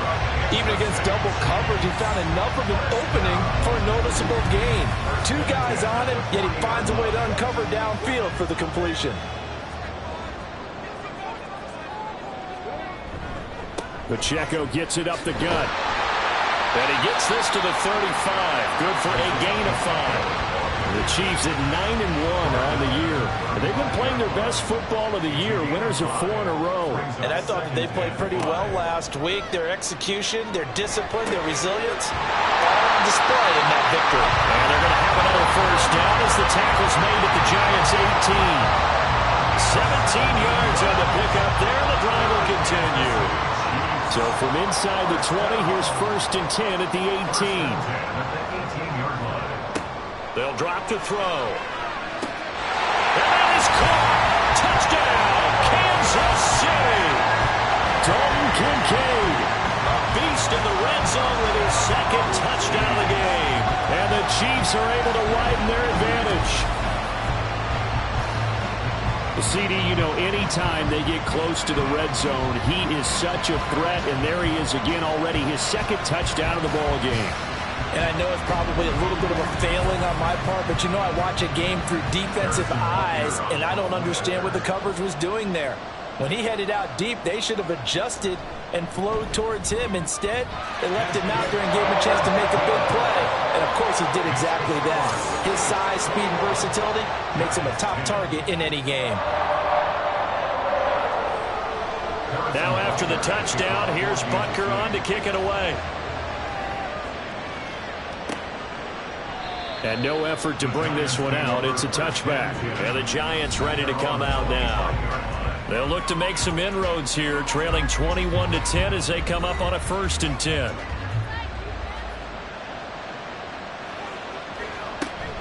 Mixon gets the nod to start the drive, and he can only manage to get a couple. 2nd and 8 coming up. Defenses always talk about earning the right to rush the passer on 3rd down, and you know what offenses want? Win 1st down so they can set things up for themselves better. And that wasn't helpful there. Not a big impact on 1st down. They'll get a yard, that's all, as they get him down at the 28. I know the speed is the hallmark of today's NFL game, but the key to good rushing defense is still having your linebackers set the edge. Out of the gun now on 3rd down. He had a man open, but he missed him, and it's incomplete. Well, it's like another 3 and out here, and at some point, you got to be able to put together a drive to keep your defense from having to go right back out on the field. I feel like things are starting to unravel a little bit, and we're not even at halftime. Fair catch called for and taken right near the 30-yard line. 36 yards on the punt with no return, and out will come the offense as they take over. The Chiefs offense about set to begin this drive. And they'll just simply be looking to build off the confidence of the last time out where they scored a touchdown. And confidence is powerful, isn't it? When you've scored once, you feel like you can go back out there and get it done again. Doesn't matter what the defense throws at them. They feel like they're in a groove right now, and they want to get out there and show it. Yeah, hoping to stay in that groove here this go-around.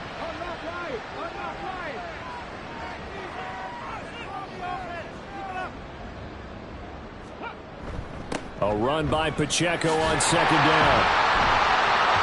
And room to run as he's up past the 35-yard line.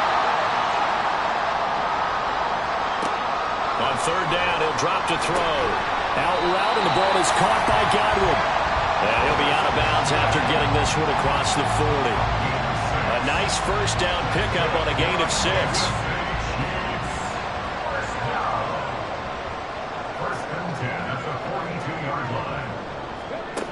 Back to throw. This pass going to be caught by Hardman. One thing you're hoping for when you run drag routes, you're able to hit a receiver in stride, and he can pick up a lot of yardage after the catch.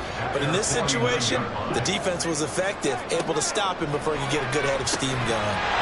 Here's a throw to his running back. It's complete. And he'll take it down shy of the 45 at the 46. A gain of 5, good enough for the 1st down. They'll stick with the passing game as he looks to throw. Throwing the out route and complete. It's Rice. And he gets this inside the 35-yard line. From the 34 now, here's 1st and 10. And now before this 1st down play, we're going to get a timeout here. As the clock stops here with 46 seconds remaining in the 1st half.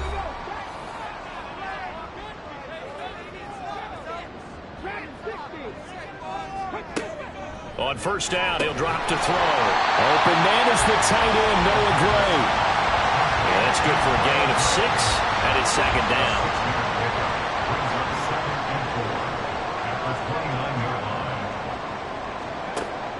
He'll look to throw. That's going to be caught. Now another timeout called for by the offense. So that means they're down to 1 remaining here as we head toward halftime. Here's a look for the end zone, but that one's going to wind up incomplete. Well, he's been targeted quite a bit on this drive, and finally I think the guys on the defensive side They said no more. They slapped the double coverage on him, made it very tough for him to get the ball. And he's got Hardman in the end zone. Touchdown, Kansas City. A great play there as the first half is winding down. And the Chiefs will extend their lead here just before halftime. They have really had their way so far in the first half, but they wanted to continue to build on their lead. They know that no lead is safe in this league, so they decided to try their best to get one more as they headed into the half, and they got it done. Extra point by Butker is on target, and the lead is up to 18 now. So not much time to speak of remaining in this first half as the kick's away.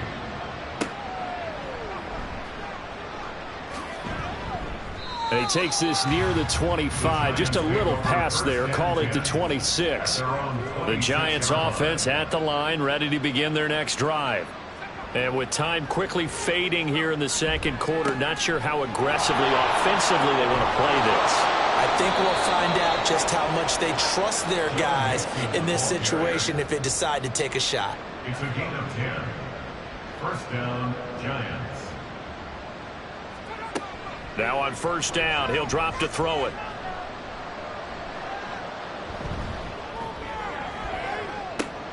That ball caught by Slayton.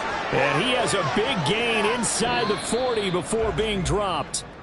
So we've come upon halftime here in Arrowhead with the Chiefs on top. As we'll send you down to Orlando, and we check in with Jonathan Coachman for our EA Sports Halftime Report. Coach. All right, Brandon, thanks very much. Things starting to get interesting in this final weekend before Thanksgiving. So let's see what's going on around the NFL. We'll start up at TIAA Bank Stadium in Jacksonville. And it's the Jaguars who have the lead in the second quarter. Austin Eckler, a touchdown run in that first half. Next, we'll stay right here in the Sunshine State. Head down to Tampa, check on the Bucs. And they've got the lead in their ball game over the visiting Carolina Panthers. Elijah Moore, a touchdown reception. Finally, let's get to the country music capital of the world and see what's happening with the Titans at home in Nashville. And that one all tied.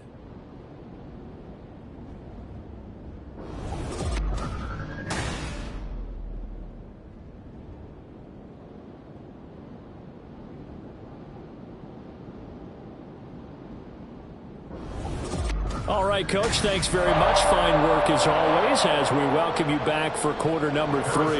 The Giants set to get the football, and they trail here as we get back underway in the second half. And no run back here as the third quarter will commence with a touchback. The Giants offense set to begin this third quarter.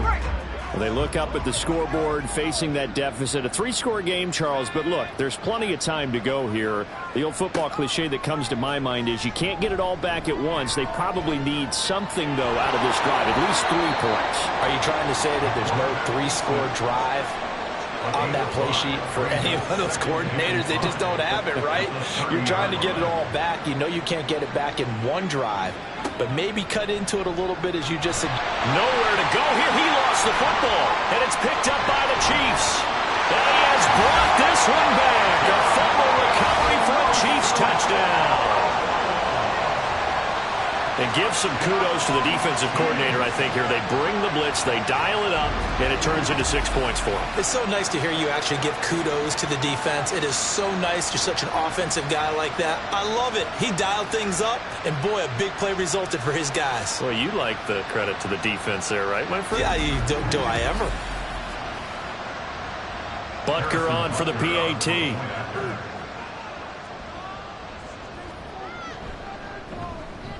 And he's been a busy man, 5 for 5 now as he knocks another one through to extend the lead. The scoop and score, always an exciting play in football, and we witnessed it there, grabbing it off the ground and then rumbling it into the end zone for 6. And you can bet they're preaching 2 hands on the ball here as the kick's away following that fumble return. No run back here, down to a knee, and this drive will start at the 25. And New York set to take the field. Well, we haven't exactly been treated to a nail-biter in this one, CD, and if they cannot score here, this one's pretty much all but over. Are you saying that you feel like people are starting to think about getting out of here, maybe beating the traffic in order to get home or to their final destination? Yeah, I don't think there's a whole lot of reason to hang around, especially if they can't score here. Yeah, you're right about that, because it has been pretty clear who the better team has been in this one. And in a league that we talk about every game being a one-score game as we go into it, watching this blowout, let's just say it's been unusual. Throwing again on second down, but this time it's incomplete. An incomplete pass on that last play, and that means they'll need to come up with something here on third down. He's got his target. That's complete. And he'll take this to the other side of midfield before going out of bounds. So now 1st and 10 in Chiefs territory at the 47. They'll look to throw again. Oh, he dropped it. And that's pretty indicative of the way this one's gone. Here's 2nd and 10. It's 2nd down and 10. Back to throw again. Oh, he rifles one, and that's going to be intercepted. Trent McDuffie with a pick. And the Chiefs will have the football as this is taken up past the 30. CD, I know it's just his 2nd year in the league as a quarterback, but that's going to be one when he flips on the tape. He's like, I shouldn't have thrown that ball. No doubt about it, and his coaching staff will be emphatic about he shouldn't have thrown that ball. But remember, 2nd year, as you noted, on-the-job training, so he's got to take this feedback that he's getting, negative or otherwise, and turn it into positives moving forward. Here's Pacheco to begin the drive. And nothing much materializing there on the 1st down run. He'll get a couple, and that's it. The way things have gone in this one, the running game's been something of an afterthought, and that's not been too bad for them, has it? Yeah, the offensive returns have been good, but I guess we figured he in the ground game would be a bit more involved. Now a throw here, hauled in, and they'll get it up just short of the 45 at the 44.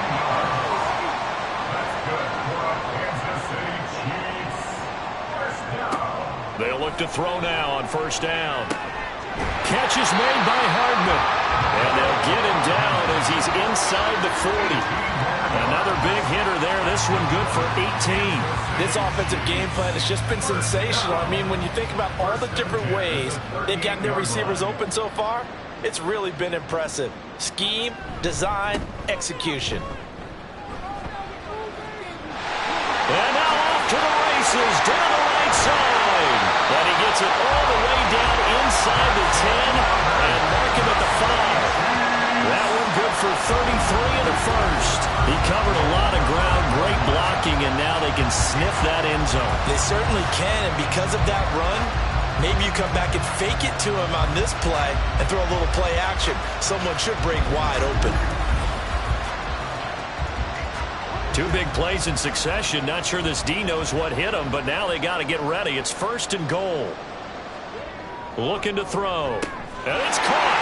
And in for the Chiefs touchdown. Mecole Hardman with his 2nd touchdown of the afternoon. And the Chiefs just continue to roll. A familiar refrain. A turnover leads to a touchdown, and that lead grows even wider now here in this 3rd quarter. Yeah, partner, I'd say there are a lot of grins breaking out on that sideline because, let's face it, they came in thinking they were in for a real fight in this game, but this one's been about as one-sided as we've seen in a while. In addition, if you're a backup, time to start stretching and loosening up. You may get some playing time in this one. Extra point by Butker is on target, and the lead grows even larger here in the 3rd quarter. Now after the touchdown, here's Butker on to kick it away. And he won't return this one. He'll go down to a knee, and they'll start at the 25. Another drive coming up for New York's offense. Now, they've sort of lost their way, partner. How do they recalibrate and get this proverbial train back on track? Well, this is where leadership really comes into play. How's the head coach handling it? The offensive coordinator? Sometimes they just make a joke. All right, guys, had your fun? All right. Throw it out the window. Yeah, let's get back on track here. And sometimes that'll work just fine. I guess it's time now to lean on that leadership. Back to Mixon on 1st down. George Karlaftis, the man to bring him down. They went right back to him, but he pretty much had nowhere to go on that play. Yeah, the previous carry looked pretty good. That one, he was a little tired. I don't know. Yeah, maybe he should have tapped out and had a second back come in and maybe make that run. Who knows? Now a dump off here complete, and he'll be brought down with a first down as the tackle's made at the Chiefs' 38-yard line. And the Giants first down. They'll set up a throw. A short one here secured by the tight end Waller. And he gets it down a yard or two shy of the 30 before he's out of bounds. Second down and 4. Back to throw here. Pass is caught by Wan'Dale Robinson. First target, first catch, and a first down. It's a gain of 6. First down, Giants. Mixing up the middle. And he can only manage to get a couple. 2nd and 8 coming up. You've got to be impressed by that defensive front on reps like those. They were not being moved off the line, kept their shoulders square, and gave their teammates time to fight to the ball and limit that gain.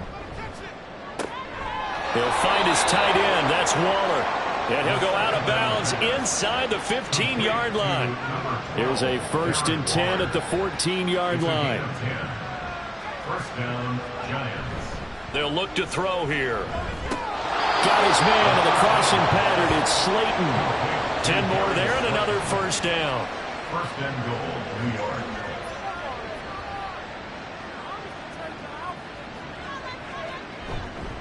They go back to the ground now with Mixon. And he'll be stopped about a yard shy of the goal line after a pickup of about 3. You know, when this offense gets down here near the end zone, they're going to turn to their bell cow, and this guy's been a touchdown machine all year. Excellent job. And he is in. Touchdown, New York. Joe Mixon with career touchdown number 94. He ties both Jerome Bettis and Priest Holmes on the all-time list. And the Giants get a bit closer. Well, he'd been the workhorse on this drive, and it would have been unfair to bring someone else in to finish the job. So they go back to him again, and he delivers with a touchdown run. Extra point up and good by Sanders, and that will cut this lead down to 25. Now after the touchdown, ready to kick it away is Sanders. This taken in at the goal line. And a decent return out to the 27-yard line. And Kansas City's offense now set ready to go. Still well in control of this ball game despite giving up that touchdown a moment ago.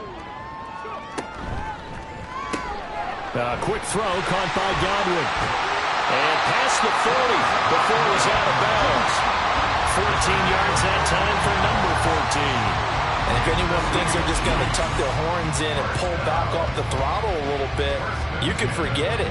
Even with this big third-quarter lead, I think this team's going to continue to take their shots downfield, and there's another completion.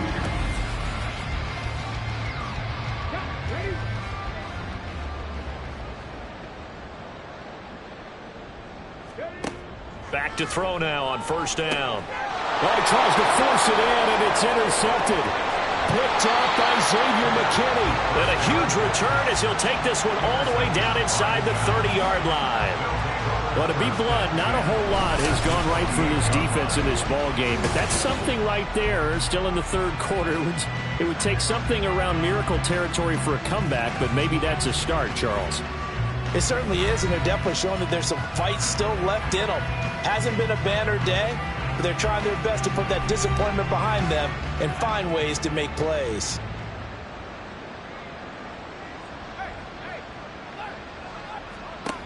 They'll come out throwing here on first down. And this turns into a nice gain with a slide at the end. Good coverage downfield led to him taking off, picking up the first down on a 13-yard run. He'll look to throw. And he's going to find his man out of the backfield. That's complete. And now they're inside the 10 as he's brought down at the 9. 2nd and 3 from the 9. And 3 at the 9-yard line. They're going to look to throw. This is caught. And the Giants are going to have a 1st and goal coming up as the tackle made at the 3-yard line. It looks like a jumbo set with 3 tight ends here for 1st and goal. Mixon trying to punch it in. And he's going to get this back to the 3-yard line and no further. No gain on the play that time, and it sets up 2nd and goal.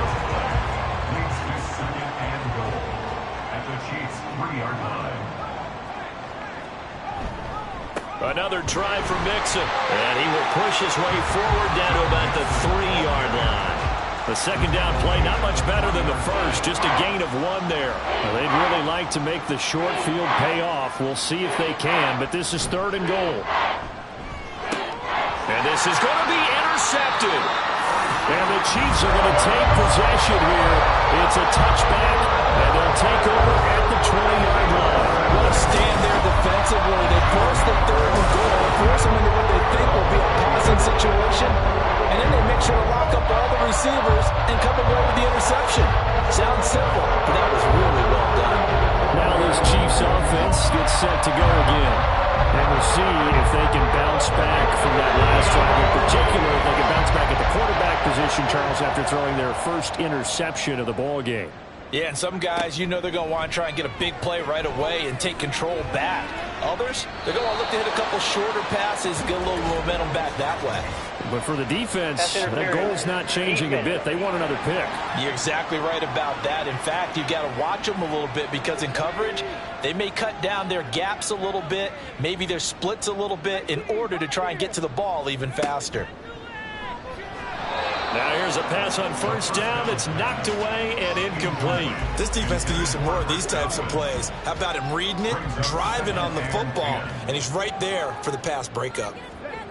And 2nd and 10, he'll look to throw again. They'll set up the screen to Pacheco. And he'll get it down here to the 43. 9 yards, and that leaves him just short, so it'll be 3rd and less than a yard.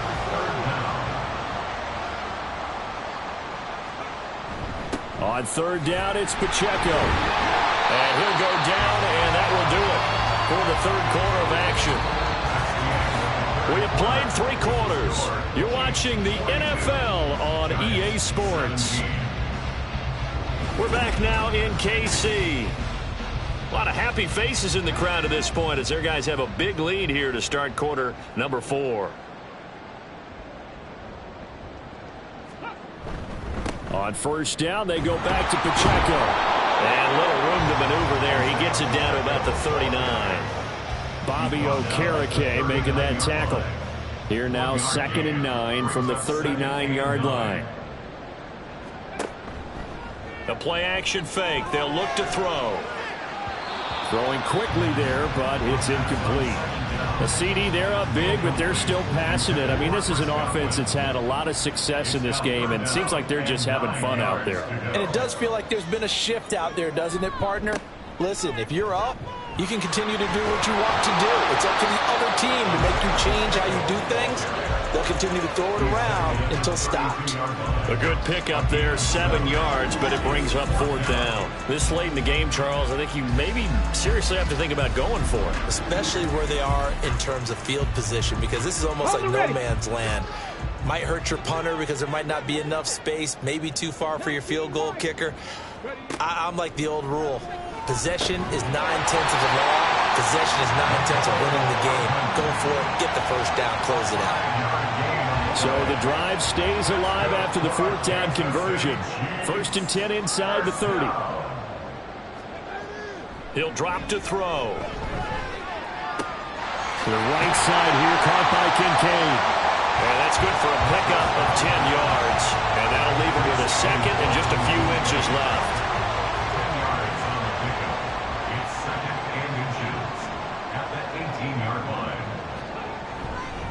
Headed straight, it's Pacheco. And on this one, he'll get to the 15, right at the 15-yard line. They'll get 3 as the drive continues. It's a 1st down. Kansas City Chiefs. 1st down. 1st and 10 at the 15-yard line. They'll drop to throw. And that is caught, but he will come down out of bounds, says the side judge, incomplete. Now a 2nd and 10. They'll run out of the gun with Pacheco. And he's brought down just outside of the 10 at the 11. 4 yards the gain, and it'll bring up a third down. It's a gain of 4. Brings up 3rd and 6. They'll set up to throw. That is caught at the 7-yard line. And the Chiefs are going to have 1st and goal as they try to finish off this drive with 6 points. Well, they've had a great, impressive drive going here, and that pickup ensures the drive continues. And not only do you continue the drive, which is demoralizing for the guys on the defense side of the ball right now, but you make your own defense happy. They're able to get a little more rest over on the sidelines while this one continues downfield. Now a throw to the end zone on 1st down, but it winds up incomplete. 2nd and 5. Takes this into the end zone for a Chiefs touchdown. A 5-yard touchdown run. And the Chiefs are closing in on win number 10 as they extend this 4th quarter lead. And you wonder now if he might be able to remove the helmet, put on the baseball cap, and watch the rest of this one from the sideline. His 5th touchdown pass of the game. Say that again. Did you say 5th touchdown pass of the game? Yes, sir. Boy, that's a heck of a performance, isn't it? Because they've had no answer for him at all game long. Receivers have been open constantly, and he hasn't missed a single one of them. Extra point by Butker is on target. And this one was over a while ago as they just add on to that big lead. From a yard or 2 deep, here comes a return. And only able to get this to the 19, so probably should have opted for the touchback. And New York set to take the field. To be frank, you really have to feel for them. This is appearing to not be their week yet again, so another loss in the cards as they trail big in quarter number 4. The throw over the middle taken in. 15 yards is the pickup there, and the drive starting very nicely. 1st down. 1st down, New York. Now they'll throw here out of the gun. And that is incomplete. He couldn't hold on through the contact. Brings up 2nd down. It leads to 2nd and 10. Now back to throw. He has Hyatt over the middle. That'll leave him with a 3rd and 2 coming up. They got 8 yards there.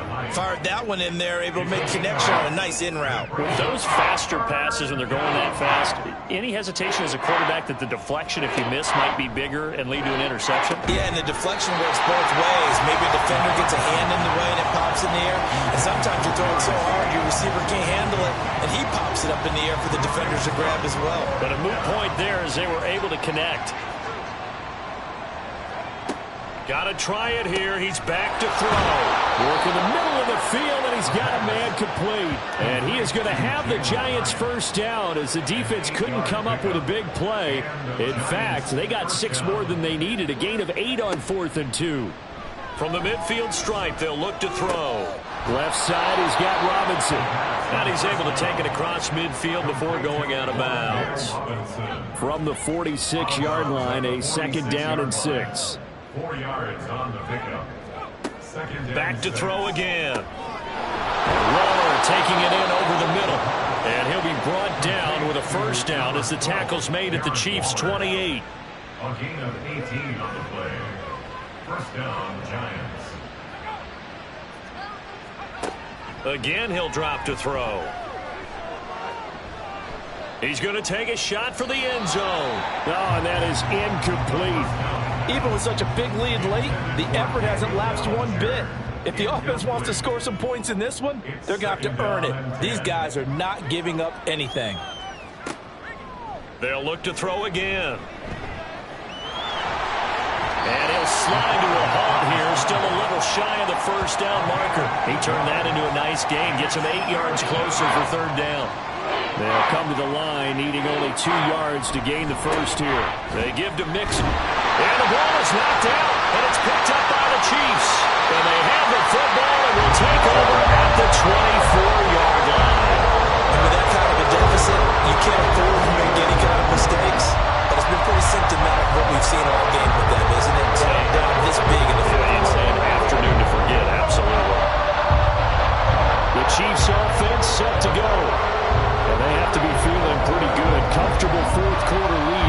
take over following the fumble recovery.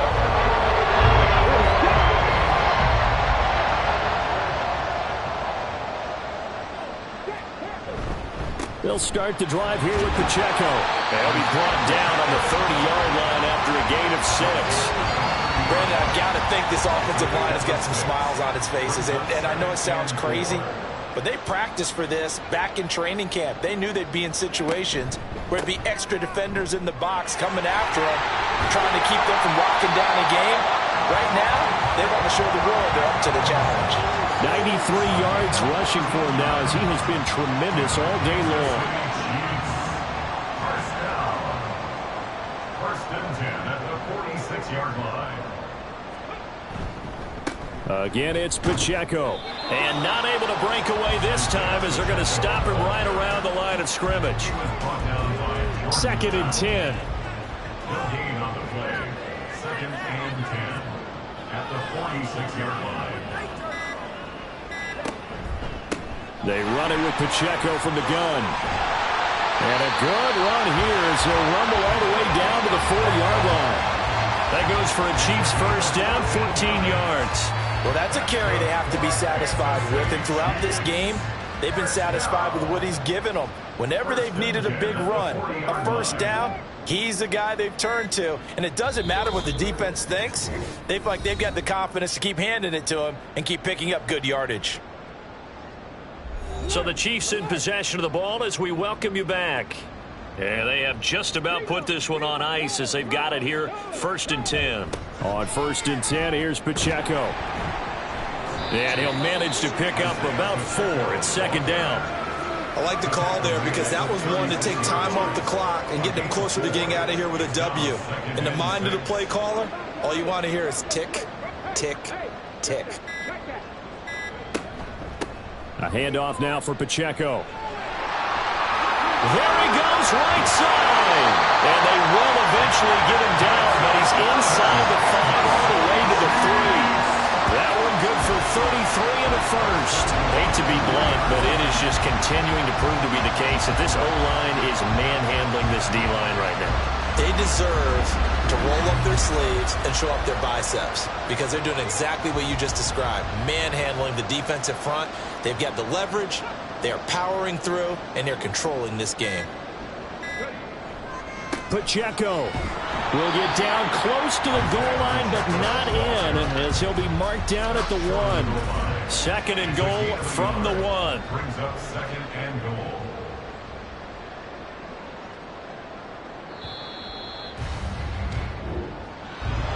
Charles, a lot of happy faces heading into the tunnel as this one ends, and understandably so. Not only did they get the win, but boy, their offense was on fire in this ball game. And partner, I have no idea what the top speed is on one of those high-end sports cars. What's the top gear you can get into? This offense, they certainly were there in this one.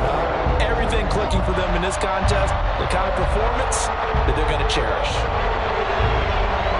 So for the Chiefs, they get win number 10 on the year as they move to 10-1. And they'll get another home date next week as the Patriots will come to town.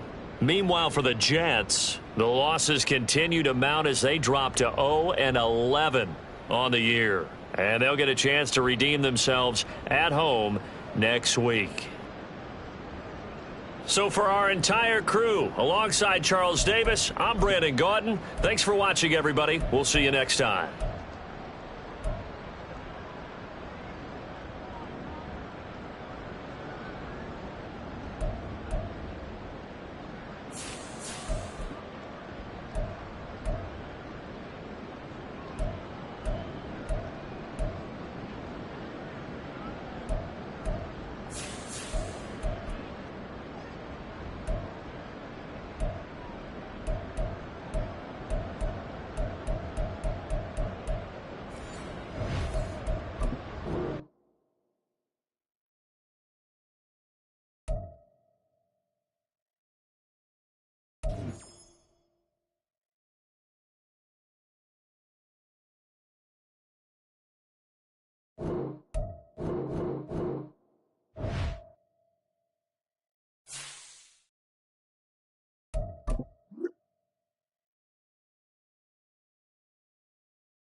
It's Madden NFL 24, and we've got C.J. Stroud. After his last game, he's now across 3,000 yards for the season. It's the Falcons and the Patriots, and it kicks off next on Madden NFL 24.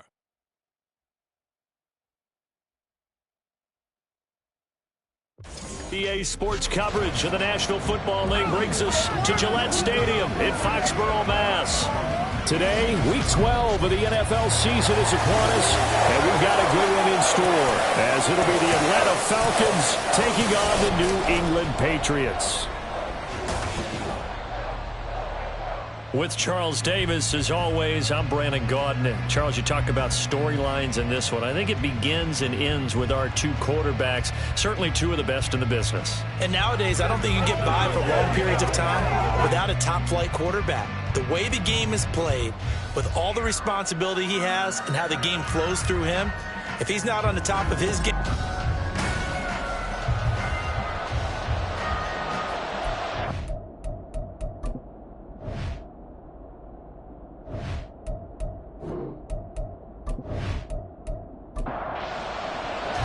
The final playoff push is upon us. It's Week 12 of the NFL season, and we're underway on EA Sports. And no run back on the opening kickoff. It'll come out to the 25. So here come the Patriots now to take over on offense. They will be led out by the 6-foot lefty from Alabama. It's Tua Tagovailoa. And he did everything possible to rally his team to a win last week, didn't he? What did he throw for? Over 450 yards. I mean, that's a pretty phenomenal performance. So, obviously, he and the offense were clicking pretty well. The other two-thirds, though, that comes into question. Defense and special teams, they'll need all of them to play better in this one, too. 8 yards on the pickup, and now they'll have some options on second and short. And, Charles, you look at this defense, they were a very loose group coming into the week, knowing they kind of had the upper hand going into this one, taking on a team that hasn't won in a month and a half. And that works well for you if you establish your dominance early in the game against a team that's struggling. But if somehow they fashion some plays together early, knock them back on their heels, that looseness can be used against them. Then they're trying to scramble to make sure they get their game right. It goes as a gain of 6, and it's a first down.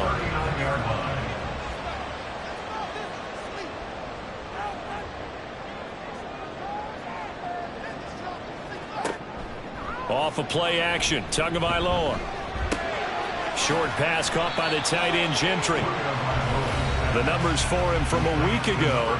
Now you figure that he'll probably be a big factor in this one as well. No question about it, partner. We just saw it right there. They want to get him the ball in space and see what he can do after the catch. Play action. Now it's Tua. Got an open man here. It's K.J. Henry. And he'll be taken down, but not before he gets into enemy territory. From Falcon territory now, here's 1st and 10 at the 46. Here's Tagovailoa to throw. And he slides and covers up at the end as he's going to be able to pick up decent yardage. He'll get 8 on the scramble there. It'll be 2nd and a couple. At the Falcons, 38-yard line. On play action, here's Tua. Now he's flushed out right. And he will slide to a stop. He does have the first down. 9 yards that time. As he came to the line of scrimmage, he knew he didn't need much to reset the chain. So when he saw the space he needed, no hesitation. He went to the marker and got his guys a first down. Wide open receiver complete. A good pickup there, 21 yards. A lot of precision being shown on this opening drive. They've been methodical, they've been crisp, and as a reward, they're going to be set up with an early 1st and goal. A terrific opening drive has them knocking on the door, 1st and goal. Going to the air, Tagovailoa. Under a heavy rush, and down he goes. Isaiah Simmons getting by the offensive line and dropping the quarterback. First down, a bit of a disaster, and now on 2nd and goal, back even further. Now Tua. He'll look to Gesicki on the out route. Ball is caught. And he's got this inside the 10 to the 9 before he's out of bounds. Can this defense get the stop on the opening drive? Here's 3rd and goal. Looking to pass. Tua. And he's going to be taken down, sacked back around the 18-yard line. Disrupting that play and dropping him was Arnold Ebiketie. I spent a lot of extra time preparing for this game, watching this offensive line, because they gave up 5 sacks last week in their loss. They just gave up another one now. They don't seem to be working together as a cohesive unit. Right? 4 guys might have it right, but the 5th guy is giving something up. They've got to find a way to all get on the same page. Patterson's kick is good. And the Patriots jump out to a 3-0 lead. And all in all, a pretty decent opening drive, Charles. Pretty balanced. They had the passing game going and the rushing attack, too. I would think they have to be happy with that start, because you get your ground game going, which means your offensive line and your runners are pretty happy, and then you get your aerial attack going as well, so your quarterback and receivers have smiles on their faces. Now both up to speed, awaiting their next possessions for this game. They can't wait to get started again. So here come the Falcons now to get the football for the first time. And they'll be led out by their quarterback now in his 3rd season in the league. I like this guy, and the reason I do, he tends to stay on an even keel. Doesn't let too much ruffle him. He will manage the game the way it needs to be managed, take what the defense gives him, and then he can strike at times. Had a touchdown pass. Yes, he had an interception last week, but he found a way for his team to win. There to stop him, Juwan Bentley. From the 20, here's the 2nd and 9. Stroud. Over the middle, caught by London. And he'll get this up to the 30-yard line. And a quick slant gets exactly 10, and by the nose of the football, they've got a first down. Stroud out of the gun here. And he whips that one incomplete there. The Falcons had 8-3 now, and they have certainly got it rolling as of late. Winners of 6 in a row. And I think this is where, as a head coach, you show your team some trust. Instead of just talking about winning, the very next game, you point out to them, we're on a nice run here, and if we keep doing this, we'll be playing at home in the postseason, and we know that could ride us all the way to the Super Bowl if we get that done. Already over 1,000 yards receiving this season. That catch is just going to add to his total. Certainly not resting on his laurels. He's trying to continue to gain as many yards as possible and continue this big season.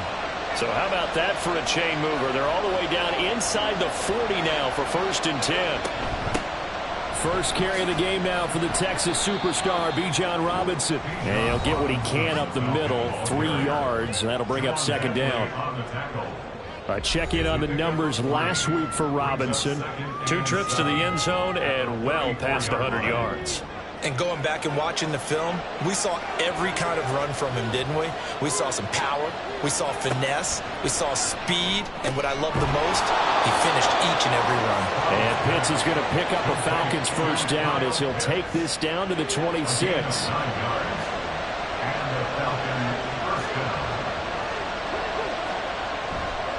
Robinson on a give right side. Down right around the 25. Juwan Bentley there to get him down. From the 25, here's a 2nd down and 9. Throwing now is Stroud. That's into the hands of Pitts, the tight end. That was the 8th play of the drive, so a somewhat fitting pickup of 8 yards. 9th play coming up here on this drive. This is 3rd and a yard. Robinson will try to pick it up. And he takes it down to the 13 and picks up the first. The gain of 4 that time as the drive continues. If you make the stop there, maybe you hold them to 3 on this opening drive. They didn't get the stop. Yeah, new set of downs now. Now you're worried about, just as you pointed out, not just giving up 3, possibly giving up 6. Let's see what they decide to do here, because they... That ball is caught. It's London for the Atlanta touchdown. A great effort there, with touchdown number 7 on the year. And the Falcons are able to answer the early 3 points and take a first quarter lead. Well, on that connection, it looked like they maybe had some pre-play communication. Maybe one of them noticed an area that was open to the defense to get the pass to. When you put the time in, sometimes you have that great silent communication that you just noticed right there, because the best quarterback-receiver combos in the NFL, they know how to make those adjustments at the line of scrimmage when they see something pre-play, and they got it done there. Extra point by Koo, up and good. And that makes it a 7-3 lead. Taken at the goal line. And he won't quite make it to the 25. So back onto the field come the Pats for their second drive. And they had a long drive last time, but they had to settle for a field goal, and I'm sure that's how it felt to them, settling. They probably should have gotten in the end zone. Yeah, not out-and-out joy, right? Because that's what you get when you put the ball in the end zone. But there are benefits to that type of a long drive. Your defense gets a chance to take a break, adjust a little bit, maybe get themselves ready to get back out on the field and play a little bit better. So they'll take the benefit even though they wanted the 6 points. Yeah, maybe wore down the other defense. We'll see.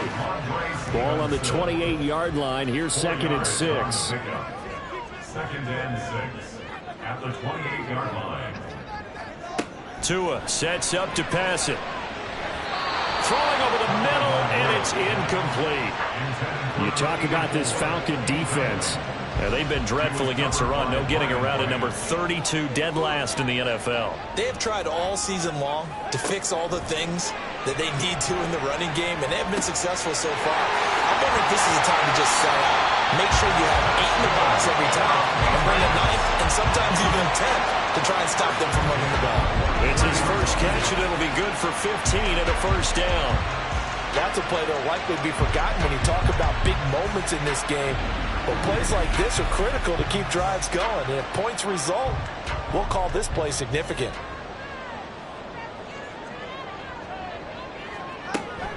Stevenson now on 1st and 10. And he's going to bull his way forward to the 48. Brian Branch from the secondary in on the tackle. Now 2nd and 5. Brings up 2nd and 5. They fake the handoff. Now Tua. And that one too wide and incomplete. You still hold your breath a little when Tua gets out of the pocket, but there he made the wise call. If there's nothing downfield, just throw it away. Here's Tua. Pass taken in by his big tight end. And he will have a Patriots first down by about a yard as they find a way to convert there on 3rd down and 5.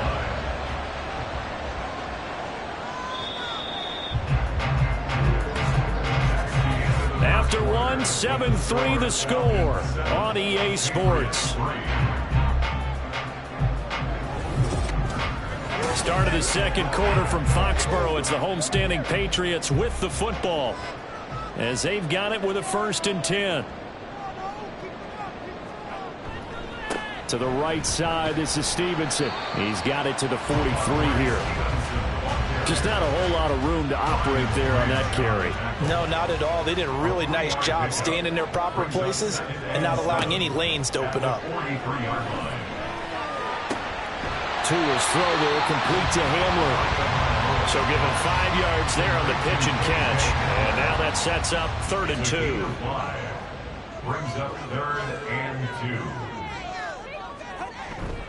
2. They'll try and run for the first with Stevenson. And he'll go down here at the 35-yard line. Only 3 there on the pickup, but that's enough to move the chains. That's another Patriots first down. 1st and 10 at the 35-yard line. On 1st down, Tagovailoa. He finds Douglas complete. A gain of 3 last play. This time they double it and pick up 6. Well, if you do read man coverage, Brandon, the drag route's a pretty good one to run against it because you're running away from people on it.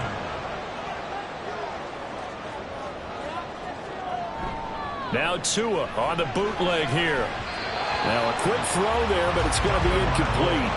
Not sure what happened out there, but it looked like the timing was a little off on that throw. Well, you know I'm a defender, so what am I going to say? Great defense. Darn right. They did something to disrupt that timing. He's going to get that to his running back out of the backfield. And he will have a Patriots first down by about a yard. It's a gain of 5 on 3rd and 4.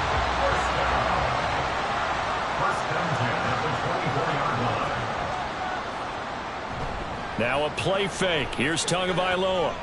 Rolling to his left. And he'll protect himself at the end here as he winds up getting pretty decent yardage. The improv on the scramble there gets him 6, and it'll be second down. At the 18-yard line. Throwing now is Tagovailoa. He's got Hamler on the out route. That good for 6 as they keep this drive right on rolling. They had to settle for 3 last drive, hoping this second go-around ends in 6. In good position, 1st and 10. Tua going to throw. Throwing middle, and it's complete. Only able to gain a couple there, and it's second down. Completion was given up, and that's why you play zone defense, so that you can have people around the ball when it's caught, and you don't give up much run after the catch. And a short pickup there down to about the 9. Just a 1-yard pickup there, and it's going to make it 3rd down at 6. Brings up 3rd and 6. Back to throw. And a big loss here as he's taken down. The defense rising to the challenge and setting him back on the sack. And he continues, Charles, to be under constant pressure, and these sacks, they're starting to pile up. And if they want to have a realistic chance in this one, they've got to change their blocking assignments. They've got to do a better job to keep him upright. If he's going to be on the deck constantly, they've got no chance to win this game.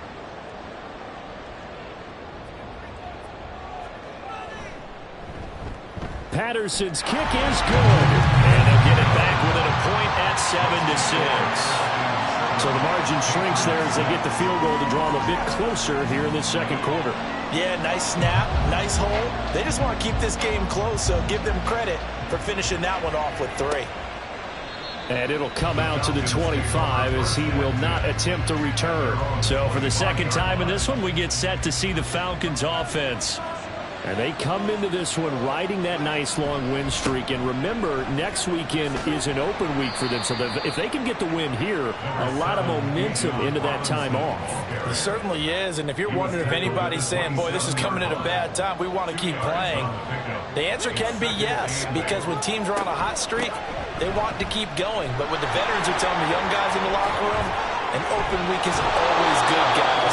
Take it and let's go with it. And they get him down, but not before he takes it across the 40-yard line. 15 yards, 1st down, Atlanta. 1st down, Falcons. They'll run again here with Robinson. And just no chance of turning the corner. He can only get back to the line of scrimmage. 2nd and 10 coming up. Absolutely love the effort there. The ability to flow from his inside spot and stop that one at the line of scrimmage. Nice linebacker play. Stroud to throw it. Over the middle, that's caught by Claypool. And able to break one tackle, but then quickly brought down. But a nice little gain. They'll wind up getting 7 on the play. And now it's 3rd and 3. From the midfield stripe, they'll look to throw. Able to find the open man. That's complete. And he's got another 1st down as the tackle's going to be made at the Patriots 30. His first catch, and it's a pretty big one. They get the conversion on 3rd down. So many times in my career, I've heard coaches talk about completions are one thing. But as long as we're there at the catch and we get guys on the ground, we can live with that. But if you're going to give up 10, 12, 15 yards after the catch, then your defense is going to be in a lot of trouble. On 1st and 10, it's Robinson. And he'll take this ahead for about 4. 2nd down coming up. And that was a quality play to start a new set of downs. That was simply an offensive line winning the battle up front and winning in a big way and giving their guy in the backfield a nice lane to hit. He's going to drop this underneath for Robinson. And he's got another 1st down as the tackle's going to be made at the Patriots' 15-yard line. 1st down, Atlanta. Straight ahead, it's Robinson. He will push his way down to about the 14. 2 yards on the carry there. It'll be 2nd down. Brings up 2nd and 8. Robinson up the middle. And he's going to get about 4 down inside the 10 to the 9. Tackle made at the 9-yard line. 3rd and 4. Now Stroud. is caught. It's London for the Atlanta touchdown. A great play there with his second touchdown here in this first half. And the Falcons add 6 to their lead in the second quarter, and already his second touchdown reception. Absolutely the definition of a difference maker here in this first half. Clearly one of his quarterback's favorite targets in this game, and I figure he's going to draw a little more attention and coverage moving forward. Coup for the extra point.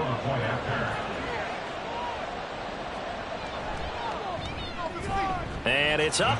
It's good. Our score 14-6. A 10-play drive that time. And it was finished off by a touchdown catch from Drake London. This fielded right at the goal line. And good coverage there on special teams as they'll get him down shy of the 20. New England's offense set to go. They're kind of searching for that magic elixir. You know, they're moving the football a little bit, but not with any great consistency. I love that term you just used, elixir, right? Old school. Old school. I love that because you don't want to put too much pressure on your defense as well, all right? If you're kicking field goals, that's great, but your defense has to keep going out there and holding the other team. You're not giving them any cushion to work with, and that gets tougher and tougher as the game goes along. Put the ball in the end zone and get 6s. That's the ambrosia that they're looking for. Ambrosia, and trying to erase this deficit. Throwing again on second down, but this time it's incomplete. You still hold your breath, or there's a defense when Tua gets out of the pocket. You're worried about him scrambling and getting a first down. But there, he made the wise call. If there's nothing downfield, just throw it away. He'll dump this down to Stevenson. And he will have a Patriots first down by a couple of yards as they're able to convert here on 3rd and 3. Here's Tagovailoa to throw. Open man here is Gentry. And he'll be taken down, but not before they reach the 50. First down now, but that clock rolling. From midfield, here's Tua. Checking this down to Stevenson. And he'll go down inside the 45 before going out of bounds. From the 44 now, here's 2nd and 4. A 6-yard pickup. Again, they will throw it with Tagovailoa. Firing quickly here, and that's complete. They'll get to the line here, but remember, it's also 3rd down. Looking to pass. Tua. He's got his target. That's complete. And he will have a Patriots first down as they're able to get the 3rd down conversion. Now the Patriots going to use one of their timeouts as the clock stops here with 46 seconds remaining in the first half. From the 32 now, here's 1st and 10. Tagovailoa working out of the gun. Got a man, and he hits him in stride. And he gets it all the way down inside the 10 and mark him at the 5. That'll be marked as a 27-yard pickup. Now the Patriots will use the second of their timeouts. So that means they're down to 1 remaining here as we head toward halftime. Tua setting up shop to throw again. Looking left side, and he's got a man. That's Stevenson. And he'll be brought down here at the 3-yard line. Going to the air, Tagovailoa. And this is caught. Touchdown, Patriots. A great effort there as the first half is winding down. And the Patriots are able to cut into this lead in the final seconds of the first half. You got to figure down by the goal line. This is where a tight end earns his money in the high traffic area. And he's able to work free in the middle of the end zone and grabs that one for a touchdown. A little surprising they wouldn't go for 2, but this is up and good. And the lead is cut to 1 at 14-13.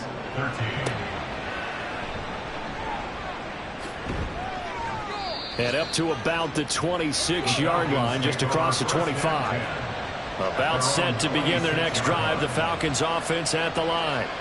And with 8 seconds on the clock, really not a lot of time to try to put anything together. And he'll just push his way forward for a few as the clock will run. So a very tight first half. We had to break in a 1-point game. As we'll get you down the coast to Orlando for Jonathan Coachman at our EA Sports Halftime Report. Coach. All right, Brandon, thanks very much. Things starting to get interesting in this final weekend before Thanksgiving. So let's see what's going on around the NFL. We'll kick things off in Tampa. Carolina paying a visit in an NFC South matchup. And it's the Buccaneers who are out in front in the second quarter. Elijah Moore, a touchdown reception. From there, we head up to the Motor City to check in on the Lions at home at Ford Field. And they were winners in that one as they take care of the visiting Chicago Bears. Quentin Johnston, 2 touchdown catches in the victory. Lastly, let's get out to Jacksonville. See what's happening with the Jaguars at TIAA Bank Field. And that one all tied.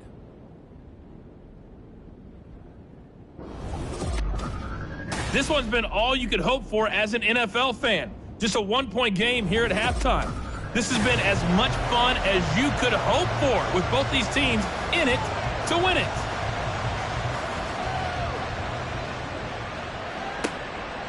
And here comes a return from just beyond the goal line. And he'll be stopped right around where he would have been had he gone down to a knee, maybe a yard shy of there at the 24.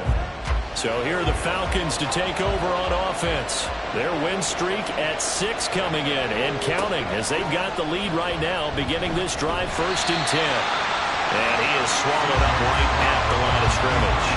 No gain there as he kept it himself at 2nd down. No gain on the play. 2nd and 10 at the 24-yard line. Out of the gun, they give to Robinson. And he's upended after a gain of 2 out to the 27. I do know from experience that when you slow down someone's running game, you're now doing the dictating on defense. And guess what? Now you're getting ready to tee off on their quarterback because they have to throw it all the time. But you still have to be alert for the draws and other plays of that nature to make sure you don't get hurt. Got a man. It's caught inside the 10. Touchdown, Falcons.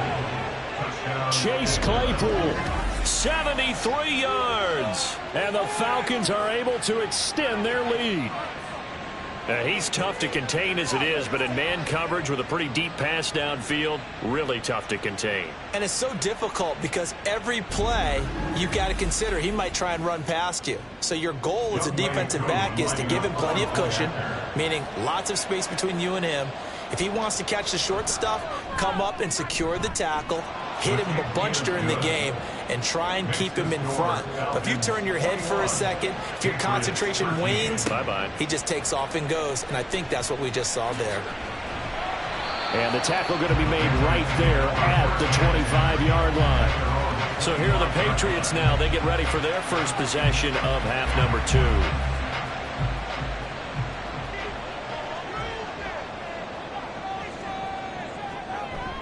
They'll run with Stevenson to begin the drive. And not much to speak of. Call it a 1-yard gain up to the 26. The last play got just a yard. Here's 2nd and 9 for the 26. Brings up 2nd and 9 at the 26-yard line. They run once more with Stevenson. And now off to the races down the right side. And he's able to get this to the 40-yard line before he's out of bounds. 34 yards there and a 1st down. They've kept him in check until that run. That's the first time he's really gotten loose in this game. And they have to keep that in mind. Don't dwell on the fact that he finally had a big run. You kind of are counting on that as the game went on. Get back to what you were doing before. Start limiting him again. So the big play moves him all the way across midfield to the 40 now for 1st and 10. Douglas, the man in motion. Tua now on 1st down. Looking left side, and it's complete. And he's got this down almost to the 20 before he's dropped. And between the last 2 plays, they've moved it over half the length of the football field. Play action, now it's Tua. Throwing over the middle, but it's incomplete. His back has been a dependable safety valve all game, so he went back to him when his first read was covered. Just unable to connect, so the play results in no gain. On 2nd down, Tua. And his throw here's incomplete. Another attempt, another incompletion. And when I look at the scoreboard and where we are in this game, it comes to mind that they have to start getting the ball in the hands of their playmakers. Throw it to the guys that maybe can take a short pass and turn it into a long gain or make people miss downfield. They've got to have touchdown, Patriots, from 21 yards away. And the Patriots have cut the lead back down to 2. An excellent, long, sustained offensive drive. And now they can look across the field and see a defense that looks a little bit beaten down. Right now, as an offensive coordinator, you're thinking to yourself, can I dial up the knockout punch? So the Patriot offense stays out there, and they'll line up and go for 2. The 2 are going to try and throw for it. Goes right side. And he's got it. So they went ahead and went for 2 to tie the game, and it works out.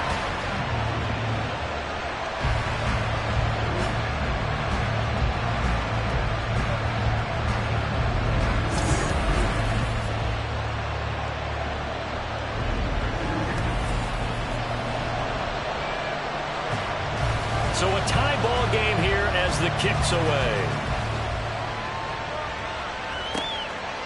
From a couple yards deep, he'll bring it out of the end zone. And they will wrangle it down a couple yards shy of the 30. And the Notre Dame man, Chase Claypool, in this offense, ready for their upcoming possession. And I know that they've double-teamed him a couple times, but not a ton. Whatever they're doing isn't working. He's up over 100 yards. We'll see how they adjust. And when they do that, they weaken their defense in other places as well. And how many times have we done games where we've seen a guy have a big game like this, but it's usually not by himself, is it? Usually it opens it up for other people to have big games as well. They'll lose a yard there, and it's 2nd and 11. Brings up 2nd and 11 at the 27-yard line. Stroud looking to throw. Short throw caught by Pitts. So the pitch and catch good for 11. And they'll be faced with a 3rd and inches. On gain of 11.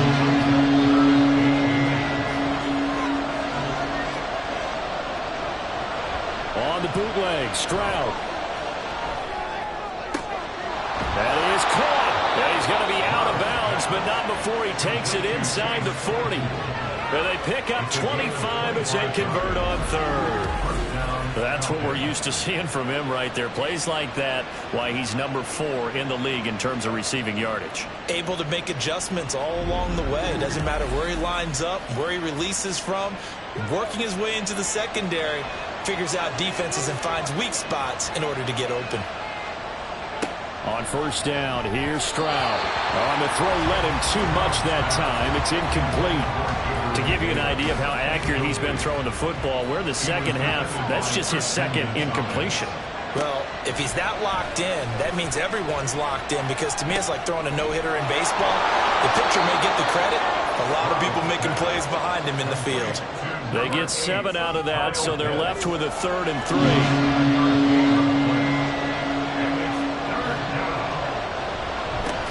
Here's Robinson. And that one going nowhere from the start as he's met in the backfield and goes backwards.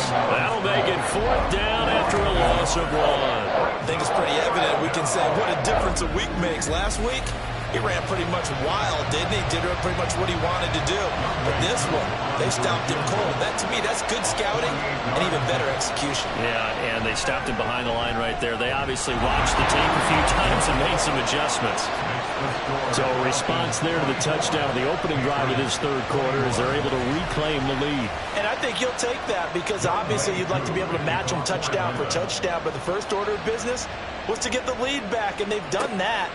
Now you want to give a good pep talk to your defense to take it from there. And he'll be brought down shy of the 20, so the decision to bring it out of the end zone, not a good one. Out comes the New England offense to see what they can do this time. That last drive, it was a good mix. Run, pass, defense on their toes.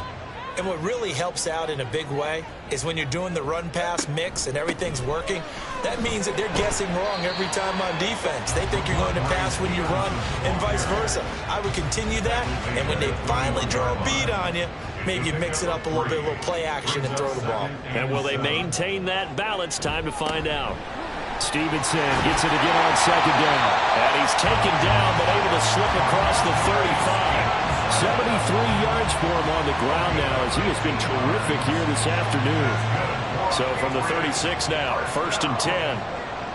1st and 10 at the 36-yard line. Off of play action, Tagovailoa.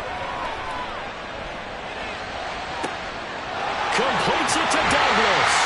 And he'll go down, but not before getting this inside the 30. 36 yards on the play. Despite writing it down on my notes, I never give enough credit to the offensive line, and we have to here. The protection, that's what made this play a success. Quarterback had to wait for his crossing route to develop, and that takes a little bit of extra time. Excellent job by the big fellas up front. So now then, the big play has him all the way inside the 30 now, 1st and 10. Here's a throw right side taken in by his tight end. And they'll get him down inside the red zone at the 14. It's also a gain of 14. 1st down.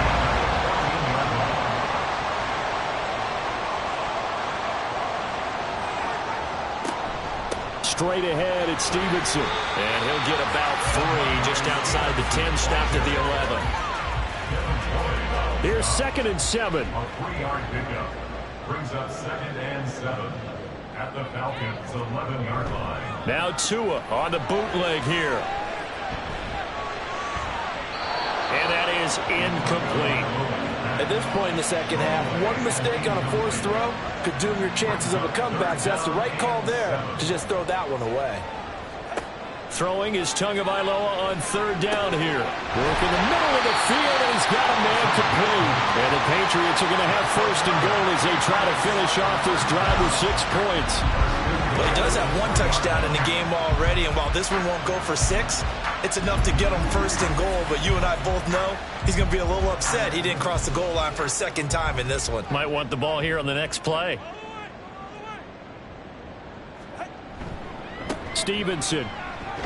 Going to be hit and met at the line of scrimmage. They get him down at the 3. They'll say no gain on the play, and it'll be 2nd and goal. Leads to 2nd and goal at the 3-yard line. Tua going to throw. To the goal line, but it's incomplete. When you're running a slant, timing is everything, and against that man coverage, there's no space available, and incompletion as a result. They'll run with Stevenson. And he'll keep working toward that end zone as he's down to about the 2-yard line. Only a yard that time, so now a decision to be made here on 4th and goal. This is a long drive offensively. Wouldn't you hate to end this with just 3 points? Doesn't it feel like during a ball game you have certain narratives going on and there's certain drives that seem to take on just a bit more importance than others? This feels like one of those, doesn't it?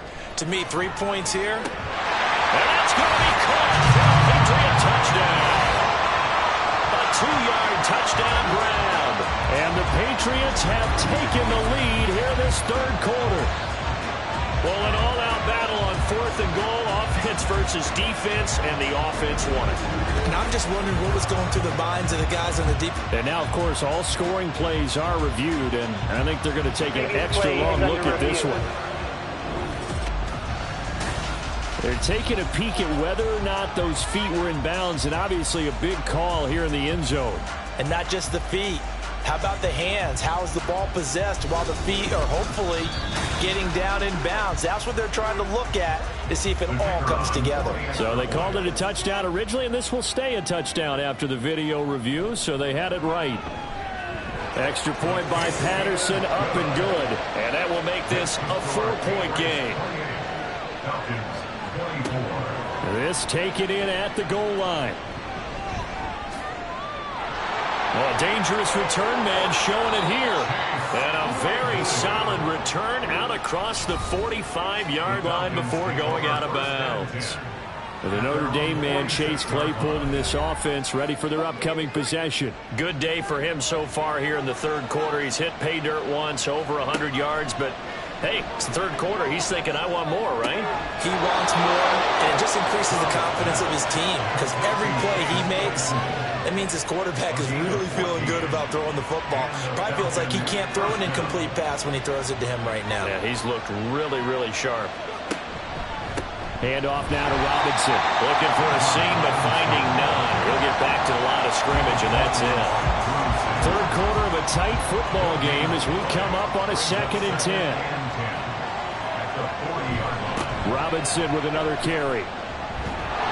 Busting through contact. Just wasn't a huge hole there for him to operate. Stopped just inside the 35-yard line. 3rd and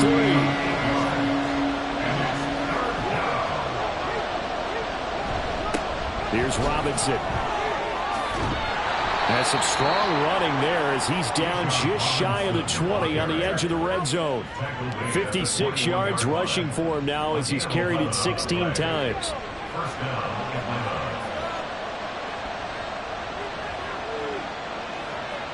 Stroud now on 1st and 10. This to Pitts, and he's got him. Touchdown, Atlanta. Kyle Pitts from 21 yards away. And the Falcons have answered back with a third-quarter touchdown of their own to retake the lead.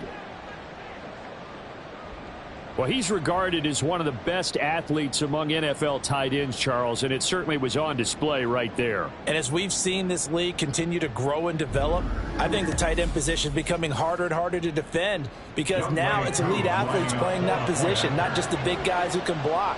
How about his ability to get downfield and make plays against any defense? Koo able to connect on the extra point, and that gives him a 3-point lead. Following the touchdown, here's Koo to kick off. From a yard or two deep, here comes a return. And they'll get him down right at the 25-yard line, so the same result, and he opted for the touchback. The Pats at the line, ready to go.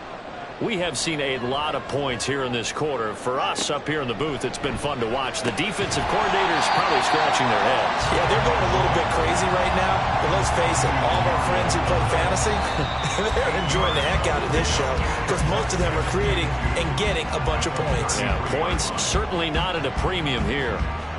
So both offenses come to life here in this third quarter as this is shaping up for a good finish. We'll return with more after this. This is the NFL, and it's on EA Sports. Tua wants to throw it on 2nd down. Now a short one to Gesicki. Second catch for him today, and it'll wind up the 1st down. That was a route run, not just with dexterity, but with intelligence. Found the hole in the zone, made sure the quarterback saw it, and was able to make the short catch and flip the down marker back to 1. Short pass caught by the tight end Gentry. Call it a gain of 6 on the play, and it'll be 2nd down. It's a pickup of 6. Brings up 2nd and 4 at the 45-yard line. Up the middle, here's Stevenson. Trying to find a lane, but instead he'll get back to the line of scrimmage, and no more. No gain on the play that time, and they'll look to convert on what will be a 3rd and 4. It's now 3rd and 4. Here's Tua. And this pass broken up. Excellent coverage there on 3rd down, as that was not an easy one to hold on to. From a defensive perspective, they had exactly what you want anytime they want to throw the football. There was pressure on the quarterback. They were getting after him, and they tightened down on the receivers and forced the incompletion. And this will be out of bounds, and they spotted it at the 15-yard line. Not too bad. Here comes the Falcon offense now as they get set to take over here. Their defense got the stop, forced the punt, and now you really start to monitor the clock as they nurse this slim lead.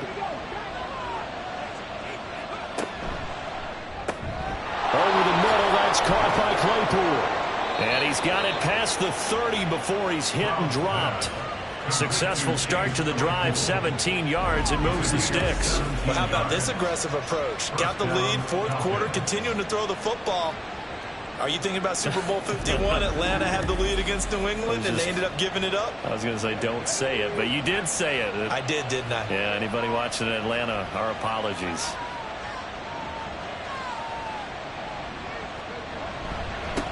On the run, it's Robinson. And he'll manage to pick up about 4. It's 2nd down. The recipe's pretty simple, I think, right? Just give your superstar the ball, continue to feed him. Yeah, don't overthink this one, right? Make sure he's touching the football, but you're also counting on his intelligence in playing the game as well. If it's not there, don't force the run. Just make sure you hang on to the football and keep the clock ticking. He's been big. 2 touchdowns earlier. Now he's got a first down here. And the Falcon first down.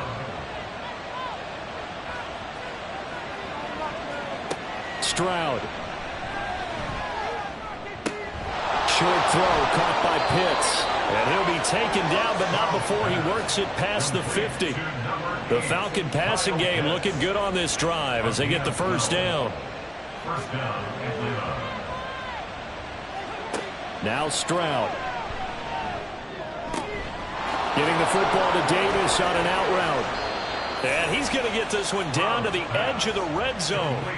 That'll wind up a gain of 27 on the catch and run. And these guys certainly are not hiding what their intention is. They're absolutely showing it. They're definitely not going to sit on this lead here in the fourth quarter.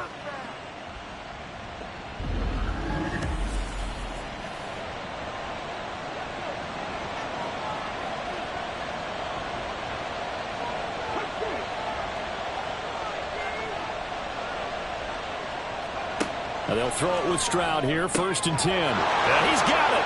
Touchdown. Chase Claypool with his 2nd touchdown of the afternoon. And the Falcons are able to build on to their 4th quarter lead. And that's certainly an important touchdown there. It makes this a 2-score game. But as we've seen, no lead is safe in this one with the way these two offenses have lit up the scoreboard. I would imagine that on their sidelines, they're both yelling at their defenses, hey, you want to get involved here? One big play from you, that could win the game for us. Extra point by Koo, up and good. And his guys will take a 10-point lead. Patriots 28. Following the touchdown, here's Koo to kick off. And here comes a return from just beyond the goal line. Escapes the defender. And he will be brought down here inside the 20. Good coverage as he's dropped at the 17. New England trying to get a place on offense. And the script really is flipped for them. The momentum on the other sideline, and now they have to try and battle back from a 2-score deficit. And the drive starts with a carry by Stevenson. And he's taken down, but not before he gets this across the 25-yard line. 88 yards on the ground so far for Stevenson, and a first down. First down. 1st and 10 at the 28-yard line. Again, it's Stevenson. A short gain here, maybe a yard to the 29. I'll give them credit for trying, but there's no fooling the defense with that call. They were reading run, and they set up to stuff the run and then executed. Tua going to keep it on the draw. He'll wind up getting 3 on the keeper there, but it leads to a 3rd down. Well, praise has to go to the guys on the offensive line because they've had a very nice, productive day running the football. How about that poor defensive line? They've been knocked around the entire game, and while they slowed them down on that run, can they continue to do so? Because they haven't had much success throughout this ball game. And he's going to have a Patriots first down as he's able to get this up past the 40. Well, that's the fear any defense has. When the quarterback gets involved in the running game, you don't usually account for him, and he's hurting them today. Yeah, he's been very involved in the running game. Defensively, when you got the coverage good downfield, how do you account for him, though? Occasionally, you start to spy him. Take someone that has the same agility, who can dance with him, run with him, and try and keep him in the pocket. Yeah, it'll be especially critical here as we come down the stretch in the 4th. Ball spotted at the 45. Here's 2nd down at 7. Now they'll throw with Tagovailoa. And this throw incomplete. Well, the defender all over him that time, but it's going to lead to 3rd down. So 7 yards from the first down here as they come up to the line of scrimmage. Douglas, the man in motion. From the gun, it's Tua. Able to find the open man. That's complete. And he will have a Patriots first down as they're able to get the third down conversion. Well, correct me if I'm wrong. You're down 2 scores. I don't think you need to rush just yet, but you can't take your time either. Yeah, even if you don't want to commit to full 2-minute offense, you have to up the tempo, up the urgency. Maybe you're starting to call 2 plays in a huddle each time you snap the ball. Setting to throw on first down is Tua, being chased out left. And he's going to be taken down right at the line. It won't be a sack, but it's no gain, and it brings up second down. 2nd and 10 at the 46-yard line. On the draw is Stevenson. And a strong run there as he'll take this all the way down to the 35. And now it looks like they're going to be in the hurry-up. Now a play fake. Here's Tagovailoa. And down he goes. They sack him back right around the 41-yard line. Now Tua. Under pressure, and they got to him again. Need something for deep in the bag of tricks here after 1st and 2nd down went backwards. It's 3rd and very long. And he's going to go down again. And they're indeed going to go for it here on 4th down. So trailing here in the last quarter. Let's see how this plays out. Now they go for it on 4th, but this one is going to wind up incomplete. The Patriots come up empty on 4th down. And the Falcons will take control of the football in great field position. Atlanta now coming out on the field. Well, they can thank their defense for another stop, and now look at the score, where they've got the football. They're looking pretty good. They're looking excellent because now you're thinking to yourself, let's just take some time off the clock. Work it down, and of course, you put another touchdown on the board, you can pretty much say bye-bye to this one. Play calling here can be a little bit more conservative because of the lead. A little bit more conservative. The biggest thing, everyone understands how to get the ball downfield and how to stay in bounds and make sure the clock keeps running. Room here to run. And they're going to be set up down around the 15-yard line. So fresh out of the 2-minute warning, and here's another timeout taken with 1:55 remaining. And he'll fight his way down right around the 12. Now the Patriots will use the second of their timeouts. That'll leave them with just 1 remaining in this 4th quarter of play. And he is going to have a Falcons first down. And it would appear that that's going to be the one to do it. And they take a knee. Another yard would probably put this thing in the books. It's 2nd and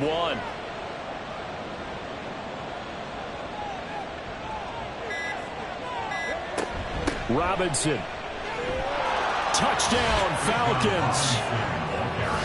What a huge touchdown that was, obviously, here in the late stages of the 4th quarter as they try to put this one away. And, Brandon, when they watch the film after this week, they'll be very proud of every rep if they close this game out. Just a few snaps remaining. They can't relax just yet.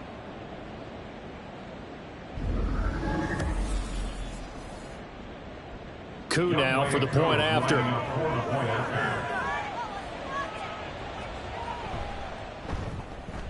And that'll make this a 3-score game as the lead moves to 17.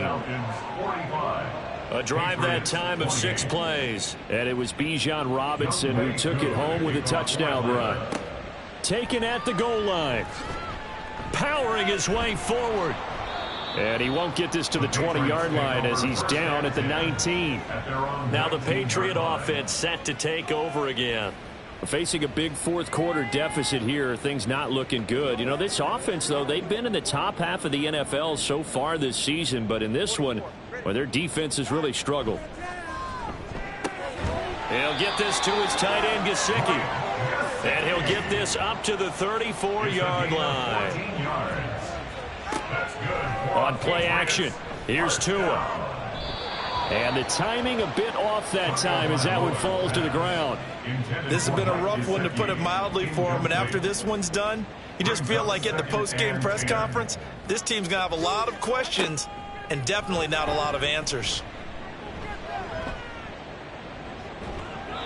Another throw on 2nd down, and this one incomplete as well. Not only did he have a chance to scan the field there, it felt like he had a chance to scan it twice. The protection was that good.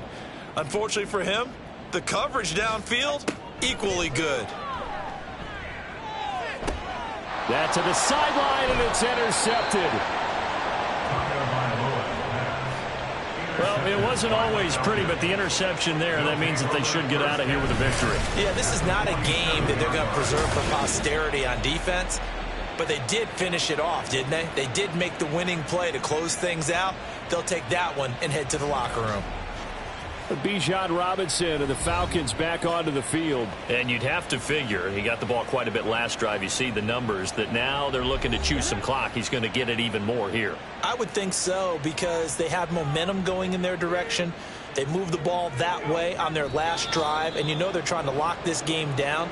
But also, don't be surprised if they mix in a few passes along the way as well, so they can't just totally key on him on this drive. Interesting. We'll see if that happens. Either way, looking to hold this lead. Let's see if they can do it.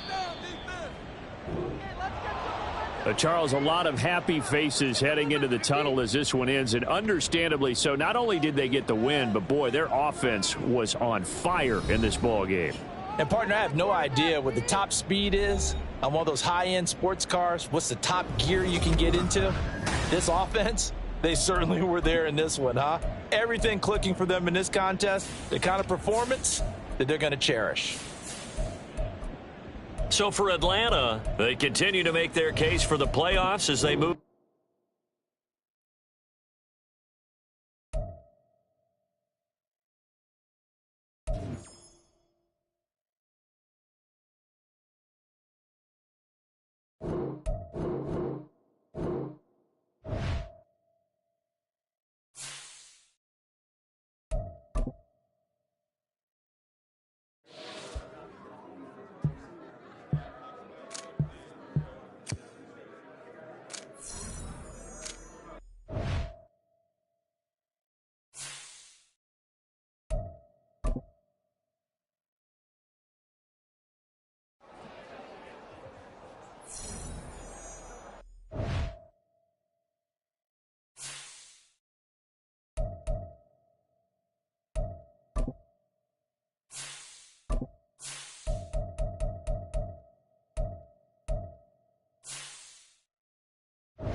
It's Madden NFL 20.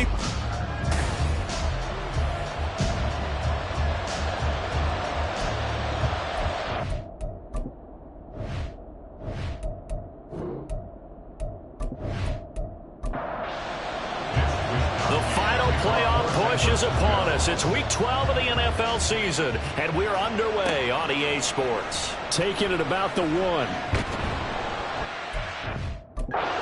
Take it past the 25 and up to the 28-yard line. Here come the Cardinals, and it is Kyler Murray from Oklahoma who leads them out. Well, the silver lining from last week, he played phenomenally, kept the ball clean, and led them to the end zone several times. You know these NFL quarterbacks, though, they trade away all those touchdowns if it meant getting the win. That's his focus this week. First play from scrimmage. Here's Murray. And his first look is incomplete.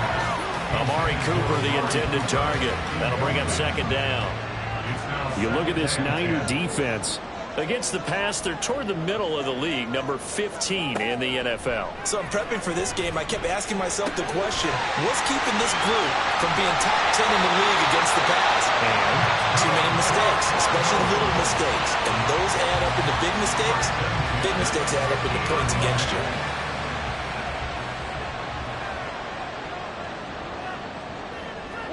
Here's Murray from midfield. Looking middle, and that's complete. And he's corralled, but not before getting it inside the 35. He's been a one-man wrecking crew these last couple of plays. This time 18 more and a first down. Well, that certainly has to feel good. It's not all the time that the play caller should get all the credit. Sometimes I think in the huddle, the quarterback just says, hey, who's going to make a play for me? I just need something right here. And the end result there, nice first down. Drive keeps moving. Now left side, a completion to his tight end. And he'll be out of bounds just inside the 25-yard line. Second down in the yard. Now Murray again. But he's got Cooper on the out route. That's complete. They'll get 3 as the drive continues. It's a first down.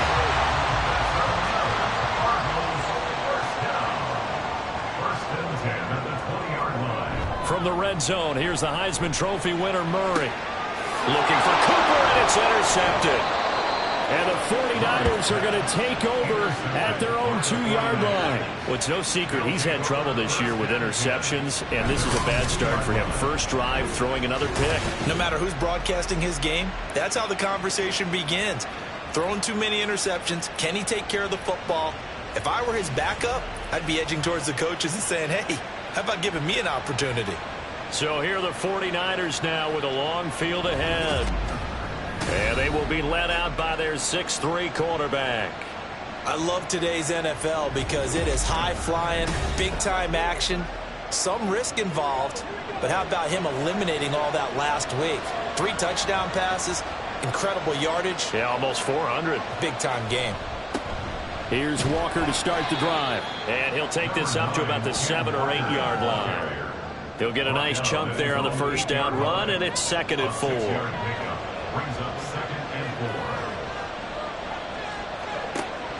He'll look to throw.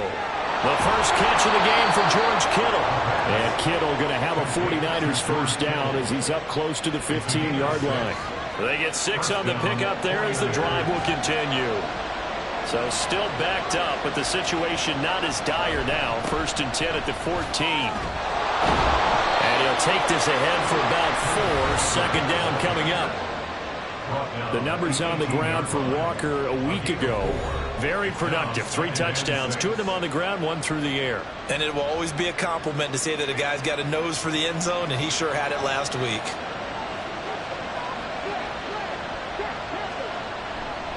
On play action, they'll throw. There's the stiff arm. And he's got it past the 30 before he's hit and dropped. Opted to run for it. The decision a good one. Picking up the first, getting 14 yards on the scramble. From the 32 now. Here's 1st and 10. Here's a play fake as they set up to throw. That's complete. It's Kyle Juszczyk. And he'll have it past midfield almost to the 40 before being taken down. The extra effort after the catch makes it good for a gain of 26 and also a first down. Good catch and excellent creation of a big play downfield. And I can guarantee you this, that's not a play this defense has practiced against in the days leading up to this game. So into Cardinal territory now. It's 1st and 10 at the 42-yard line. Up the middle they run. It's Walker. And he edges forward, but only gets a pair of yards out of it, and it's 2nd down. So, Charles, you talk about this offense, how well they've played. I mean, the defense, too, really. But they're sitting at 10-0 now on the year. 4-0, 5-0, that's nice. But once you start hitting double digits with these wins and no losses, I think the seriousness of the situation, it just has to ramp up. Yeah, and when you do say 10-0, it can't scare you as a team. Just think about it this way. For most of the year, they've been playing to win their division and get to the playoffs. Now the playoffs are just about a foregone conclusion. So now they have to down-focus their thoughts about getting home field advantage and finishing unbeaten, and they need to make sure they keep it in that order.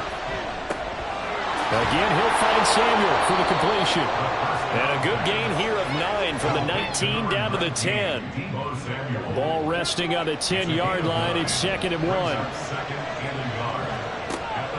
Out of the gun. They'll look to throw. That's Samuel caught left side. And the Niners are going to be set up with a 1st and goal coming up as they get him down at the 6-yard line. 1st and goal, a chance to convert that early turnover into points. Now it's the fullback. This is Kyle Juszczyk. And he will push his way forward down to about the 3-yard line. Give him 2 yards on that one. 2nd and goal now. They'll look to throw here. That'll be caught by Ayuk. Touchdown 49ers. Brandon Ayuk. His 17th touchdown now on the season. And the 49ers go coast to coast and finish the drive off with 6 points. One of the keys to their long winning streak has been scoring first. An ideal drive right there, getting the first 6 points of the ball game. Do you go back to our meeting with the offensive coordinator? Remember what he told us? Absolutely. With some teams, I script to probe in the early part of the game. Other teams, I script to attack. They've been in attack mode for these ball games and continue that in this one. Moody good with the extra point. And that makes the score 7-0.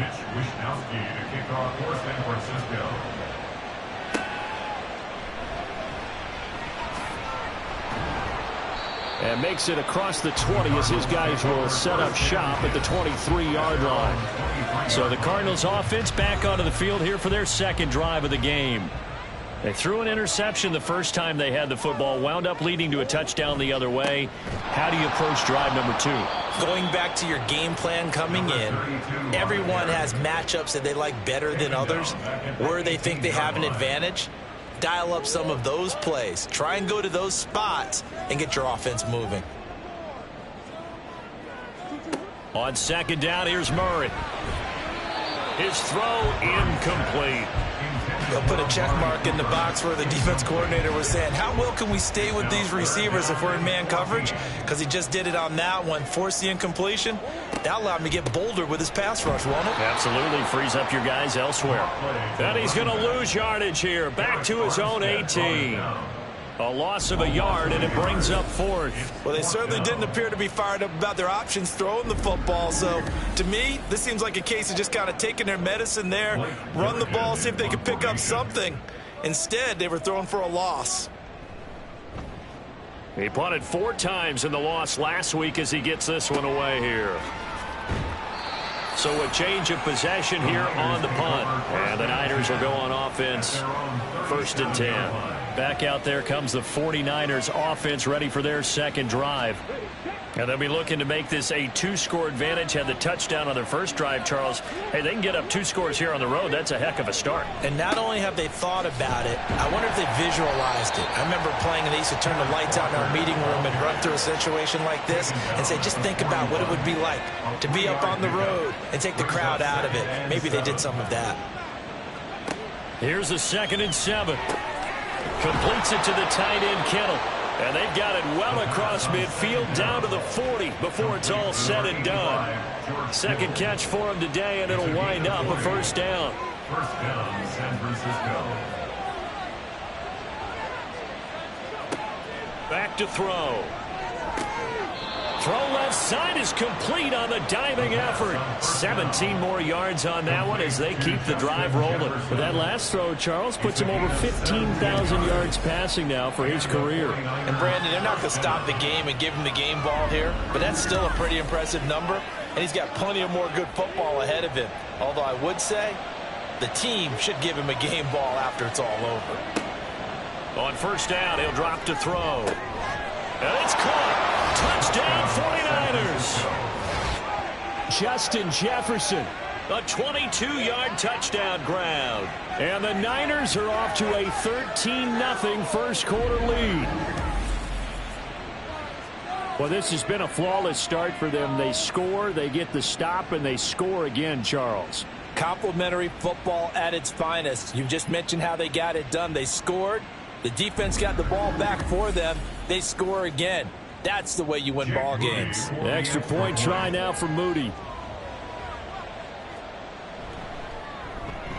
And it's good, and they have jumped out here to a quick 14-0 first quarter lead. Just a 4-play drive that time. And it was all capped off by Justin Jefferson's touchdown reception.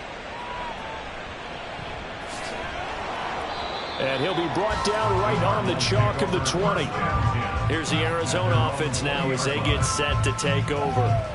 And they have the game here followed by the open date on their calendar next weekend. And Charles, this is a crew that you have to think really is relishing the opportunity to be on the couch for a few days. Yeah, they certainly are, but let's face it, partner. They can't get caught looking ahead to that couch time while they're playing this one.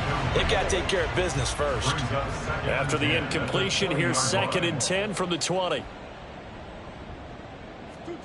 Here's Murray. And he'll be hit as he releases it, and that'll fall incomplete. Lots of incompletions on 1st and 2nd down. It certainly seems like a reflection of what we've seen so far in this game. The defense, quicker to the punch so far. Let's see if they can get something going here on 3rd down. Now the throw on 3rd down, knocked away and incomplete. Give them credit for excellent coverage, tight coverage. They're doing a lot of things that we talk about in basketball. They're causing disruptions in the passing game. And as long as that continues, it'll be tough for them to gain any momentum throwing the ball downfield. And a fair catch signaled for and taken successfully. So here are the Niners to take over on offense. They've got the lead yet again in this ball game with their winning streak right now sitting at 10. They'll come out throwing here on 1st down. That's caught by Ayuk on the slant. Short completion, just 4 yards, and that'll make it 2nd down. 2nd and 6 at the 36-yard line. Up the middle, here's Walker. And he'll grab a gain of 5 out of this up to the 41-yard line. A quick burst there, and he nicely bit off a pretty decent gain. Here now, 3rd and a yard.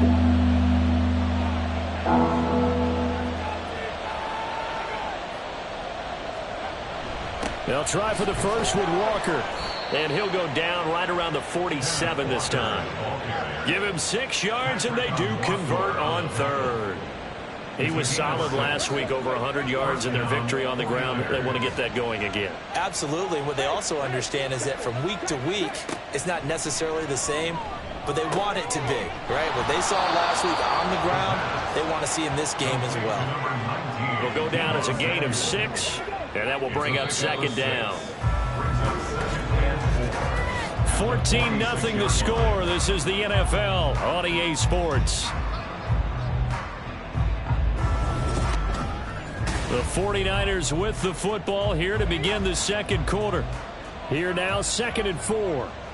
As they've got it as we resume action. Off the play fake, he'll look to throw. And he can't find anywhere to go with it, and he goes down. He'll drop to throw. Look in the middle of the field, and he's got a man complete. And he is going to have a 49ers first down by about 3 yards or so as they wind up getting 7 there on 3rd and 4. That catch now puts him on the doorstep of 500. It's his 499th reception. They run the option here on 1st and 10. Even with the good footwork, he'll be stopped just inside the 35-yard line. It'll be a pickup of 5 on the keeper. It's 2nd down. A gain of 5 brings up 2nd and 5 at the 34-yard line. A shotgun handoff to Mitchell. And he'll lose yardage on the play back at the 37-yard line. It'll be a loss of a full 3 yards there, and it also brings up 3rd down. And that's what I'd like to see out of this defense, a little fire, a little toughness. It hasn't been the best first half for them. They did do a nice job there, forcing a loss on that play. Pass taken in by his big tight end. Touchdown, 49ers. George Kittle, 37 yards. And the 49ers have moved out in front by 3 touchdowns. Well, just a sensational start for this offense, Charles. 3 drives, 3 passing touchdowns. Is that like mentioning a perfect game in baseball, or are we cool to do it here in football, partner? No, I think you can do it here in football. I think perfect game in baseball, that's its own category.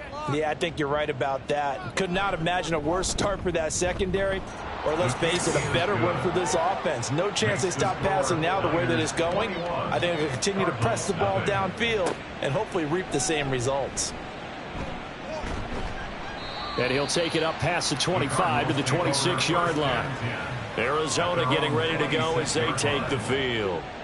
Well, partner, fast forward with me for a second. Remember, next week they have the open week, so they're going to get some extended rest. Does that change how they manage the rest of this one? I think it does a little bit, but not by too much, because you're right. You get the extra rest. You get a chance to heal up and kind of, do a little bit of a reset for this team. But it's also 7 extra days to think back to the last time you were on the field. So now, a little more importance on what they're getting done, because they carry it with them for essentially 2 weeks. From the 48-yard line, here's 2nd down and 2. 49ers 48-yard line. One back in the backfield, he'll get the carry. Just a gain of a yard there, and now it'll be 3rd down. Pretty good job defensively. Thought he was going to get it, but they knew where that marker was, and they stopped him just short of it. What it does is emphasize that strategic football and situational football is not just played on the offensive side, is it? Defense understanding, as you noted, where the 1st down marker was and making sure they didn't get there. They get 9 out of that one, and as a result, the drive continues. This offense finding its legs now. Here's another 1st and 10. Play fake. Murray. He's got his receiver, Cooper. And they'll wind up getting this one all the way down inside the 20. A good pickup there, 21 yards. And I don't think there's any question that this offense is going to need to hit on a few more plays like this. It's been a difficult first half for them, to say the least. And I do believe if they want to get back in this game, they need to start right now. It's kind of like making adjustments. If you try and wait until the half, it's probably too late. They need to get going right here. Now a throw to the end zone on 1st down, but it winds up incomplete. Fair to say, hasn't been his best game throwing the football, but also not getting a lot of help out there either. Yeah, you nailed it pretty well, He's got to throw it better. Got to get more help. Obviously one that should have been caught. They've got to find a way to bring those 2 elements together so they can make some progress in this one. This offense so far on 3rd down, just 1 for 3 thus far. This time they face a 3rd and 2. Able to find the open man. That's complete. And the Cardinals are going to have 1st and goal coming up as they're able to convert there on 3rd and 2. And in a lot of ways, that catch is expected. Red zone presence, and that one was realized there. You've got to find your tight end in that situation. They'll try and run for it on 1st and goal. And he is met in his tracks behind the line of scrimmage. It's a loss of a yard there, and it's 2nd down. I have a feeling they'll stay committed to running the football, especially on the early downs. They just haven't had a whole lot of success just yet. 2nd down, Murray sets to throw. And he's got his man in stride, complete.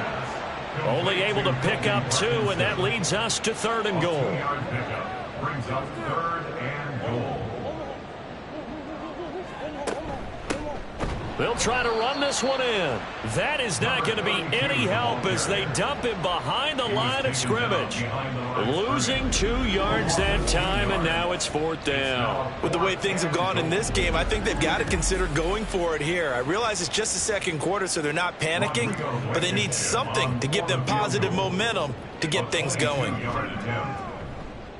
Blankenship's kick is good. So a long drive gets him down inside the 5, but ultimately they settle for just the field goal. And I have to think that if maybe they were a yard closer, that would have made their decision tougher, and I think they likely would have gone for it. But in this situation, they just decided to take the 3, and I think it was a smart move. And he's up across the 25 and down at the 28. Their quarterback in this offense heading back out to the field. He had 3 touchdown passes in the game last week. He's already got 3 here in the first half alone as his guys start 1st and 10. They'll run with Walker to begin the drive. A short gain here, maybe a yard to the 29.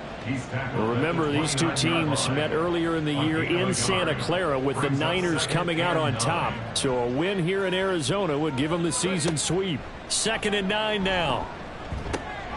Over the middle, and there's a diving catch. 50 catches for him now on the year, and he's got a first down. And not all spectacular catches are the result of a pass that maybe was not thrown quite right. Sometimes it's thrown in the perfect spot, and you have to just go get it. And he did that right there. No fear there in the middle of the field. A throw over the middle, taken in. Now he's going to get this all the way down inside the 35. The end result, 21 yards. Now he has now hit number 500. Charles, that is his 500th NFL career catch. Definitely worthy of applause, but I remember when 500 meant you were going to the Hall of Fame. Nowadays, in today's football, 500 puts you on the path, a significant number.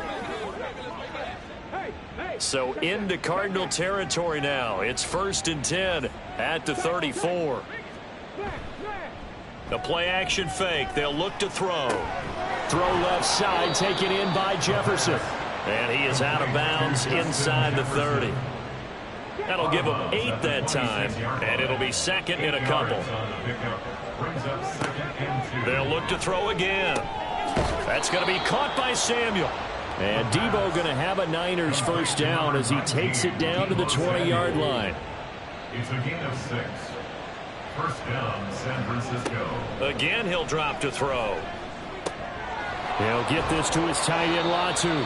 And he will be brought down at about the 6-yard line. Holding offense. So following the hold, they're in a bit of a hole here with a 1st and 20. Connects with Kittle underneath. So the completion good for 6 yards, and that'll bring up 2nd down. And we've hit the 2-minute mark in this first half of action. At the 23-yard line.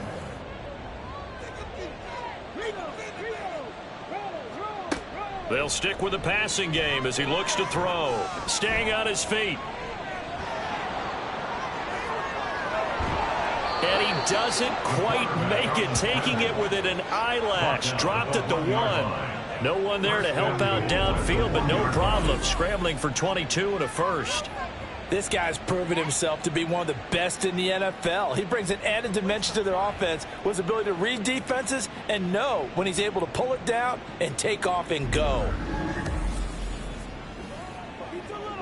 A chance to really cap off a big first half here as they come up on 1st and goal. Walker is not going to get in here as they push him back to the 2-yard line. That's going to go as a loss of a yard, and it'll be 2nd down. Definitely an important sequence here for this defense. They've had their share of struggles in this first half. They just cannot afford to give up another touchdown here.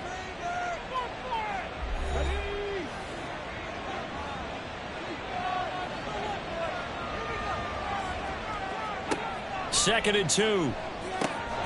And it's complete in the end zone. Touchdown 49ers.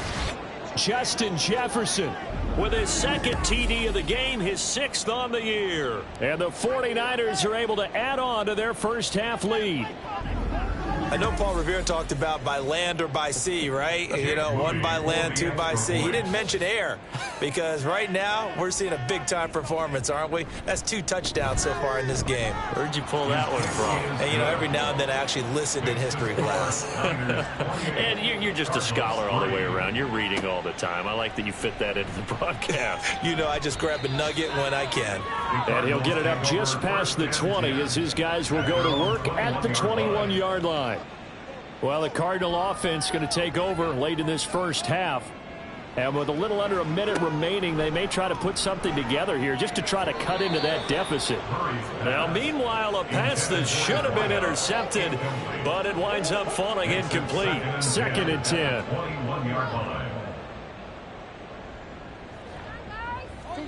Murray now to throw. And this time he's got the hook up. It's complete. The Cardinals going to use the first of their timeouts as the clock shows 50 seconds to play here in half number 1. And now a throw on first down there, but it's incomplete. Some of the fans here don't seem too happy about what we've seen in this first half. No, not at all, and I understand why. They've looked lethargic, out of sync, and it shows on the scoreboard. Another throw on second down, and this one incomplete as well. He did a fine job there of not hitting him before the ball arrived, and I've got to tell you, you can often mistime that play because of the angles of approach.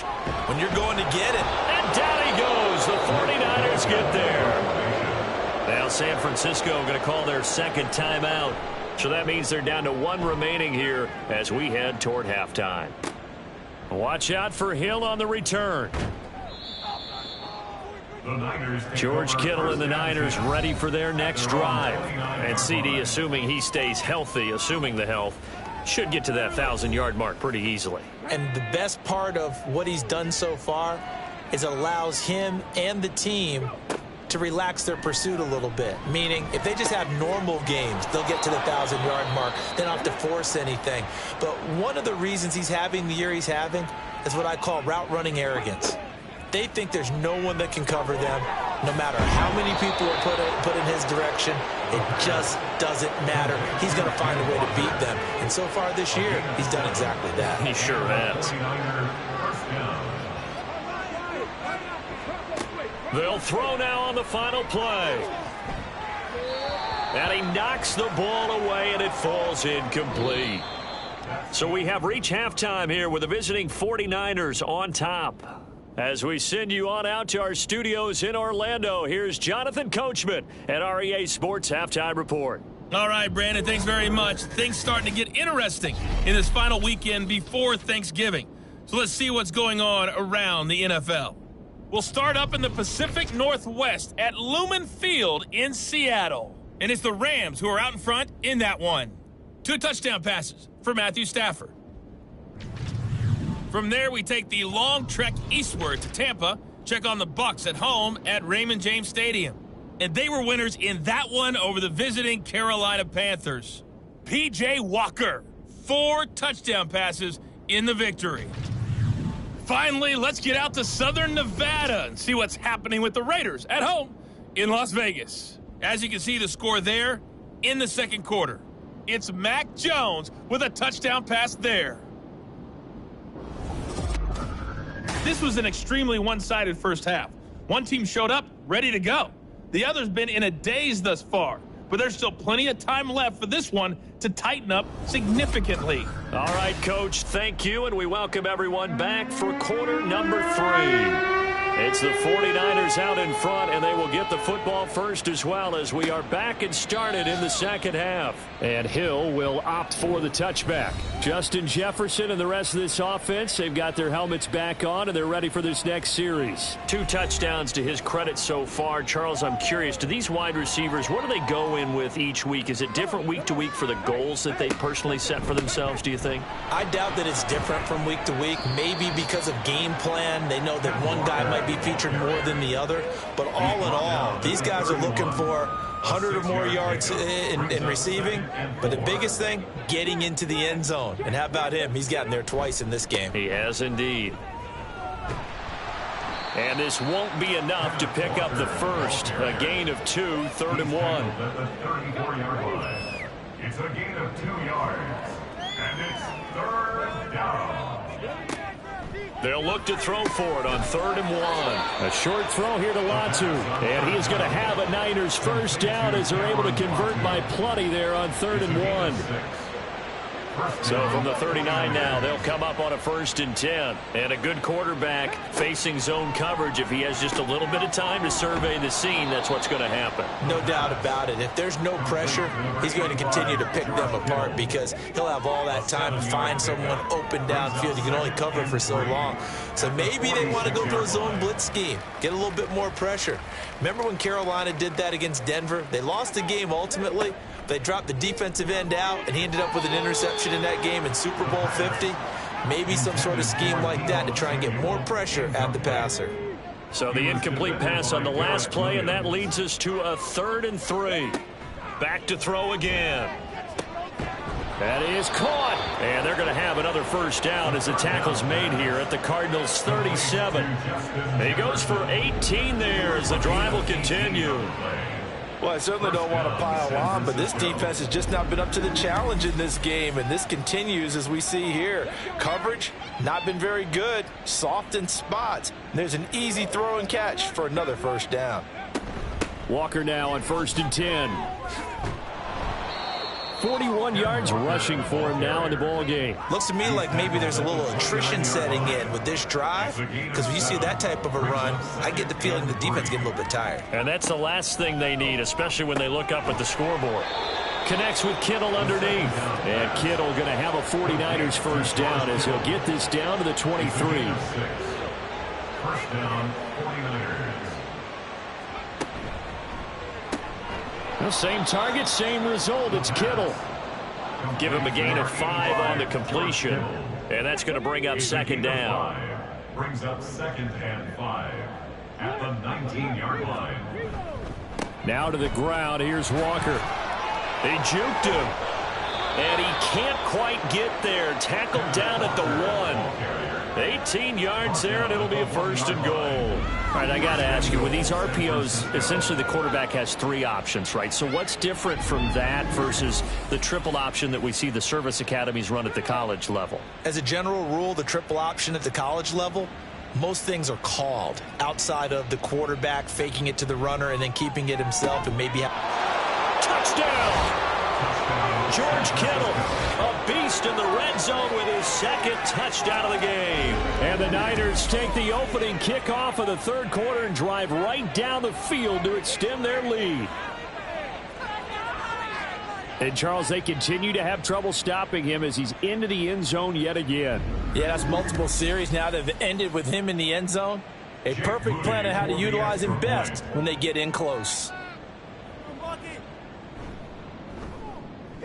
Moody good with the extra point, and the lead grows even larger here in the 3rd quarter. Here is Wisnowski to boot it away following the touchdown.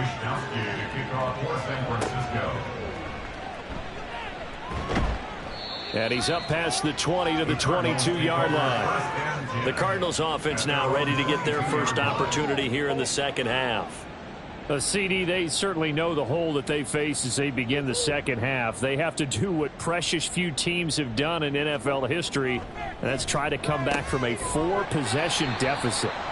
And, partner, you know, as that team gathers, they're saying to each other, you never say never, right? Because if you're on an NFL roster, that's how you have to think. You can always come back and win a ball game.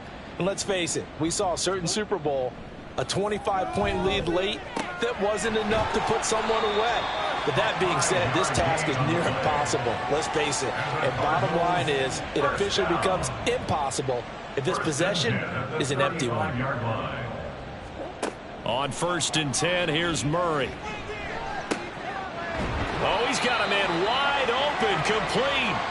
And he'll be taken down, but not before he gets into enemy territory. Still in search of their first touchdown of the game, but they're on the move. 1st and 10. And he's going to get a solid gain of 9 before being brought down. 2nd and right at a yard. From the 38 now, here's 2nd down and 1. And they'll give him another shot here on the ground. And he'll go down here at the 35-yard line. They'll get 3 as the drive continues. It's a first down. 1st and 10 at the 35-yard line.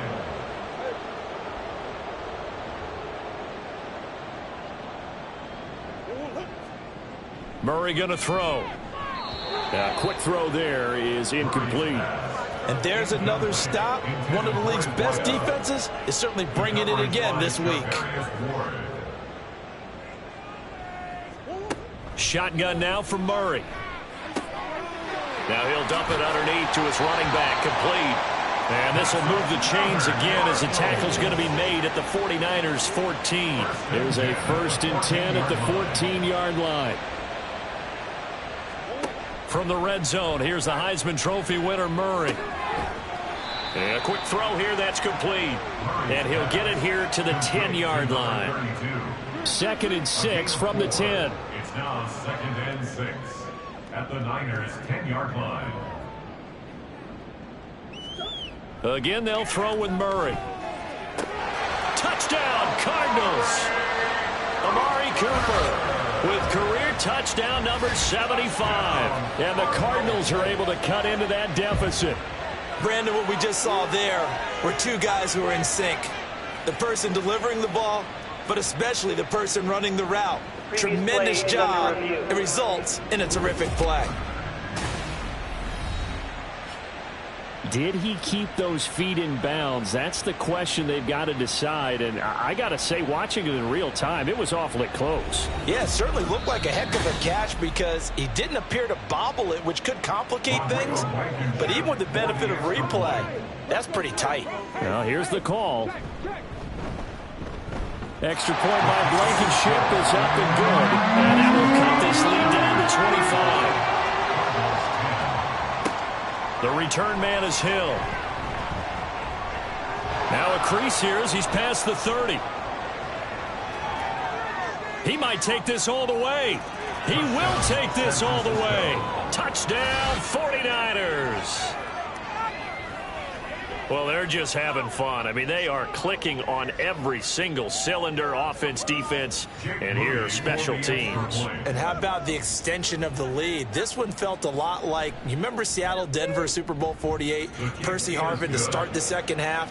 Seattle was already firmly in control. Now, they feel like they can't be caught. Yeah, they are firmly in control right now. So now the other return teams out there as they'll try to duplicate what they just saw.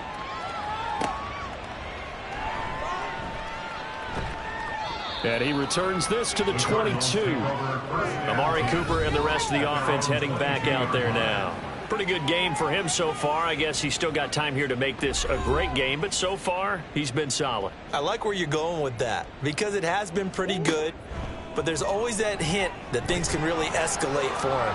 And right now, they feel like they're somewhat keeping him in check, but he has found the end zone once. But, boy, he can explode at any moment. Yeah, when you hit that end zone once, you want to find it again, don't you? Yes, you do. Makes you hungrier. You get greedy in a good way.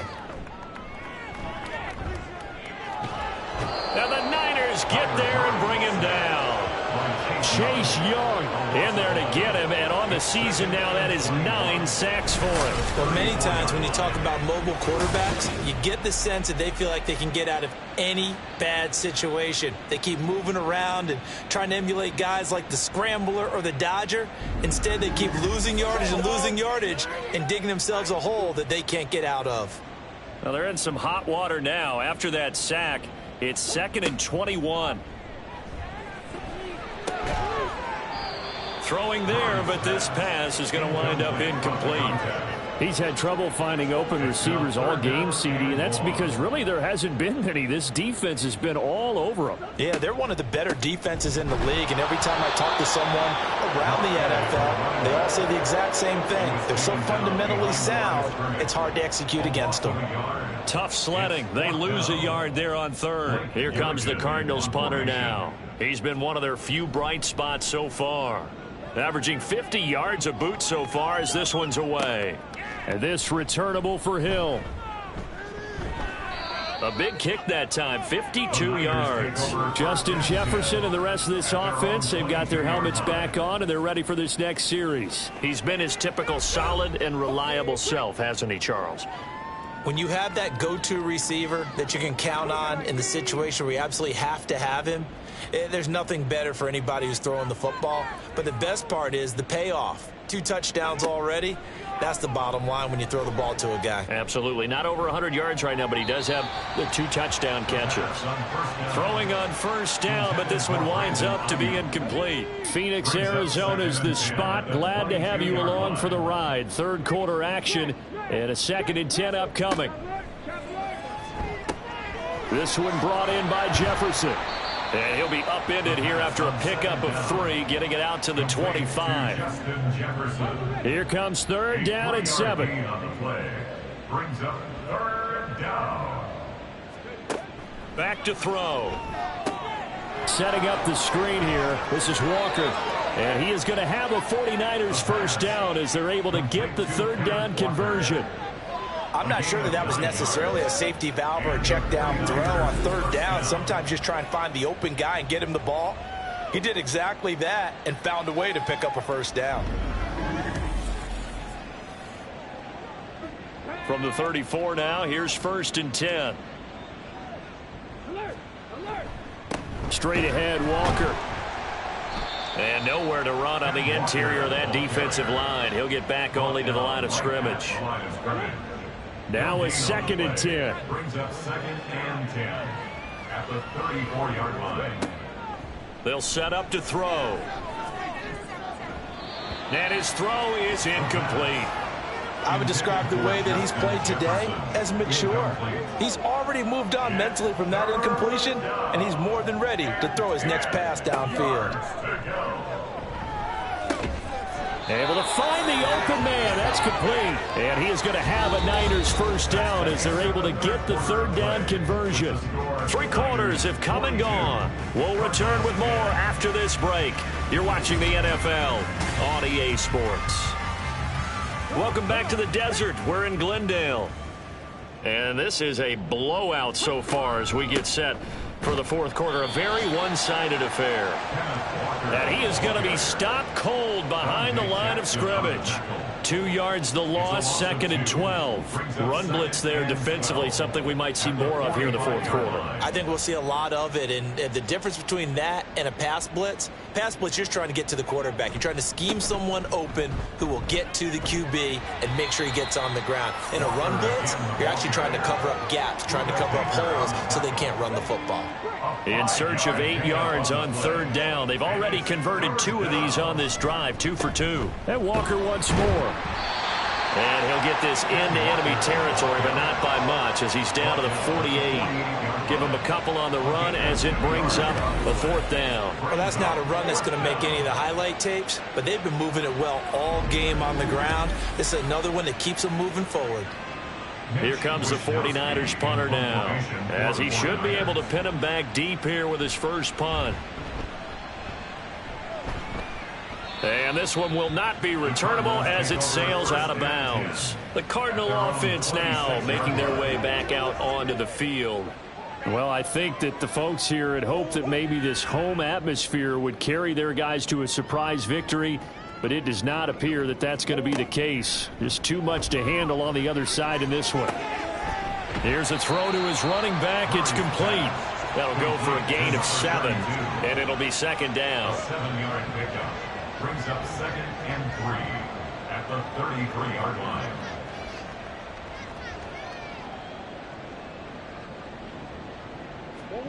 To throw is Murray. He'll complete this one to Watson. That one, a first down pickup of 8. And the tight end is certainly a position built to move the chains because they can control space underneath. If they've got good hands, then, of course, they're a dynamic target. But one other thing is they're right in the sight lines of a quarterback on just about every play. And that makes it easier for the quarterback to pick him out and deliver. Call it a full 3 yards in the wrong direction there. Brings up 2nd down.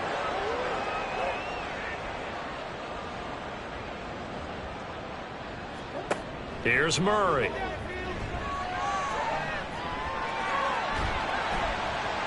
And he'll get it out to midfield. Let's see, I'll spot him right at midfield at the 50. A heck of an effort there on the scramble. Leaves him with just 3rd and a yard.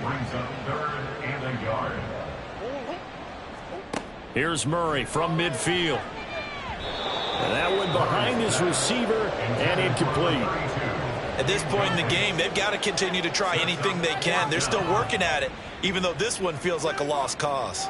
All right, they're going to try and keep hope alive here on 4th down. They're going for it. They'll try and run for it. And he has the first down yardage before they bring him down right at the 45. That's good for the Cardinals. First down. 1st and 10 at the 45. Out of the gun, here's Murray. And his throw's going to be incomplete. Well, the trials and tribulations of being a quarterback in this league, it's tough. It's got to be wearing on him out there. Well, he has been sacked a number of times. He had an interception, so I'm going to give him a skosh of credit for hanging in there and trying to make something happen. despite the amount of pressure he's been under this entire game. Now, meanwhile, here's a second down throw that's knocked away and incomplete. The offense on third down, they've struggled to the tune of 2 for 8 so far. This is 3rd and 10. And he's going to have to eat this one as down he goes. Well, partner, you and I will be headed to the airport, but after this game, when it's interview time, someone's going to ask this quarterback what hurt worse, the interceptions or the sacks. His whole day, it's been rough. Barring a miraculous comeback, this offense isn't going to win this game, but he's probably going to say what hurt most is the loss. Now they go for it on 4th, but this one is going to wind up incomplete. The Cardinals unable to convert there on 4th down. And this 10-play drive winds up yielding nothing. Well, their first 4th down attempt earlier was successful. This one backfires for a turnover on downs. I like their aggressiveness. I like what they're doing. They got it the first time they went for it. Why not a second time? I don't think they'll be daunted from attempting it again. If you're on the defensive side of the ball, though, any 4th down stop is a big momentum play. And he works his way forward to pick up 4 yards there. Second down. From just shy of midfield, here's 2nd and 6. Second and 6. Sticking with Walker on 2nd down. And he'll get it down here to the 43. 76 yards for him on the ground now on 18 carries. No doubt those are the types of carries they're looking for here, Charles. The lead in the 4th quarter. This is when coaches that have a reliable running game, they breathe a little easier on the sideline. Yeah, they love the idea that they can take the air out of the football at this point of the game. That means they're really counting on that offensive line, counting on the runners, taking care of the football. Because you're going to tell your quarterback, hey, no time to be a hero. We're not going to throw it here. Just eat up that clock. And if you have the ball, they can't score. On 2nd down, it's Walker. Not much there, maybe a couple as he's taken down at the 40. Watching that play unfold and watching him complete it brought back memories of doing all those pursuit drills to make sure you don't over-pursue and let a guy get a cutback lane on you. He did that very well. You praised him on tape yesterday for the angles that he takes to the ball. Took a great angle right there. 9 yards on the play and a 1st down. At carries like that, that's how they're going to continue to salt this thing away here, Charles, in the 4th quarter. Yeah, how about that? A new set of downs. Clock continues to move. No better way to close out a game than to tap those mastodons you have up front and say, guys, keep pounding them. Let's keep the ball, keep their offense on the sidelines, and let's close this one out. Here's 2nd and 10. They'll set up a throw. And he's got this to Jefferson. Touchdown 49ers. Justin Jefferson with career touchdown number 60. And the 49ers add on to their lead, and it's looking like that win streak is going to extend another week. Well, when coaches come into a game preaching total team effort, CD, I think this is the type of ball game that they're dreaming of. It was pretty apparent early on that they were clicking in all 3 phases. It's been fun to watch. Yeah, sometimes in the NFL you end up with matchups like we've been watching here. And when you go back to the early drives, you can just see that one squad was on a different level in this game. Safe to say, we haven't been disappointed in watching their execution throughout this contest. And he'll get it up past the 20 to about the 22. The football back in the hands of the Arizona Cardinals. And just looking ahead, it would appear that that bye week is coming at the right time. They'll have 2 weeks to chew on this one, though probably not one that they want to chew on. A poor performance from start to finish. Throwing on 1st down is Murray. Got a man, and he hits him in stride. And up to the 35 before they're able to knock him down. Give him 13 yards on the opening play of the drive and also give him a 1st down.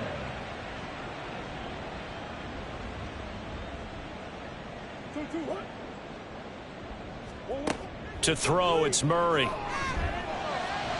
That's to the sideline and incomplete. Well, it just seems like all game long there hasn't been a lot of sync quarterback to wide receiver on this side of the football. They haven't been on the same page quarterback and receivers. Heck, they haven't been on the same grease board when you draw plays up. They haven't been on the same surface tablet that you look at on the sidelines. Nothing's worked for them. They've got to find a way to start matching each other's movements. They'll come up now, 3rd and 3. Throwing again, Murray. Work in the middle of the field, and he's got a man complete. And he is going to have a Cardinals first down as they're able to get the 3rd down conversion. So from inside Niner territory now, this is 1st and 10 at the 47. Now Murray. Oh, he dropped it. And that's pretty indicative of the way this one's gone. So now 2nd and 10 after the incompletion on 1st down.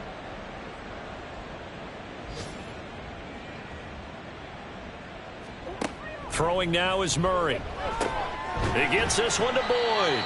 And a 5-yard gain gets him to the 42. One thing I think that's safe to say defensively, the tackling's been really good. And because of that, it's been very, very hard for them to move the ball because you're not getting the benefits of run after catch. They're tackling them almost on the spot. That means you have to run extra plays, harder to move it. Now Murray again. He's got his target. That's complete. And this will move the chains again as the tackle's going to be made at the 49ers' 29-yard line. Cardinals first down. 1st and 10 at the 29-yard line. 1st down, Murray. Right back to Cooper, and he got him again. The result, only 4 yards there on the play. And it'll be 2nd down. It's now 2nd and 6. At the 26-yard line.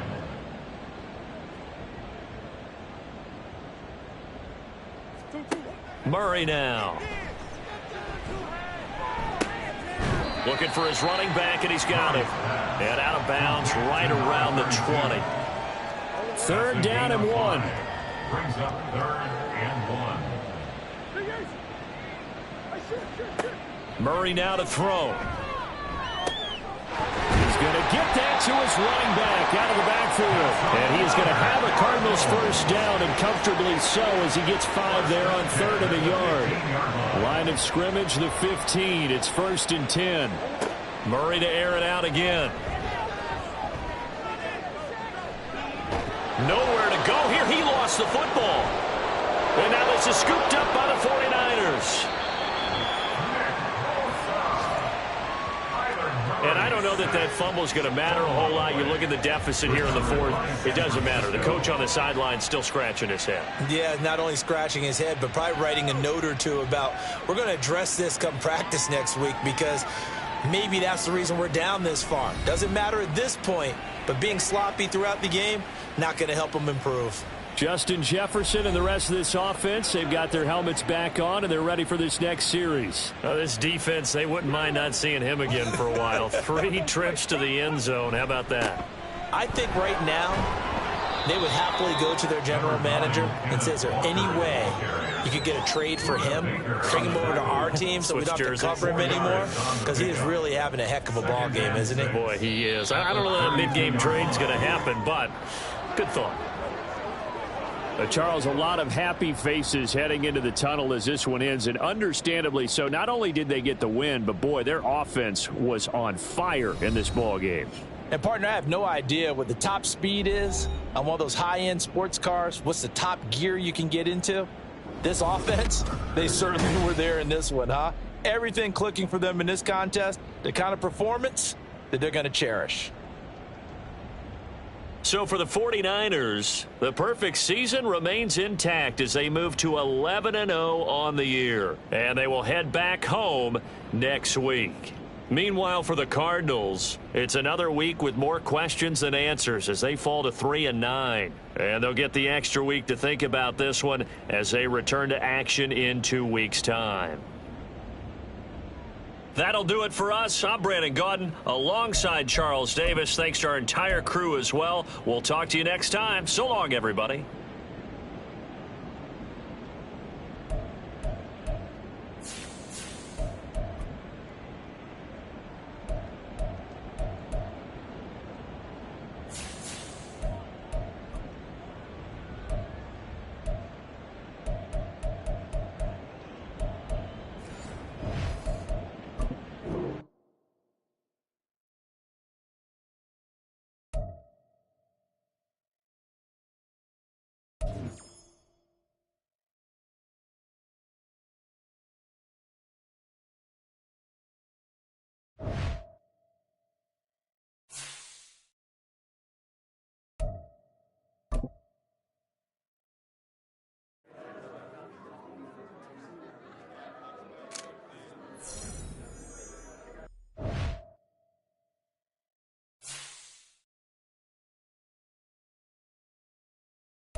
It's the National Football League on EA Sports. And we've got the Dolphins' speedy running back. He's coming off an incredible effort with over 200 yards rushing a week ago. It's the Dolphins and the Jets on Thursday night.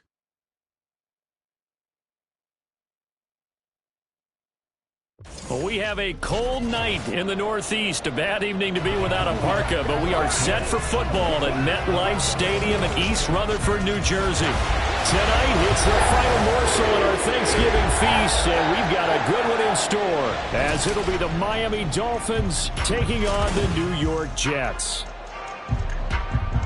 With Charles Davis, as always, I'm Brandon Gaudin. Charles, you talk about storylines in this one. I think it begins and ends with our two quarterbacks, certainly two of the best in the business. And nowadays, I don't think you can get by for long periods of time without a top-flight quarterback. The way the game is played, with all the responsibility he has and how the game flows through him, if he's not on the top of his game, your team's not going to benefit at all.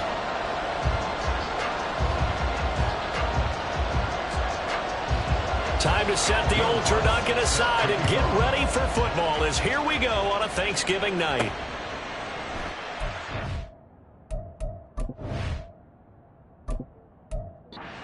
We will not see a run back on the opening kickoff. This will be a touchback. So here come the Dolphins now as they get set to take over on offense. And they will be led out by their second-year quarterback. And he ought to have a lot of pep in his step after last week's performance, because he did.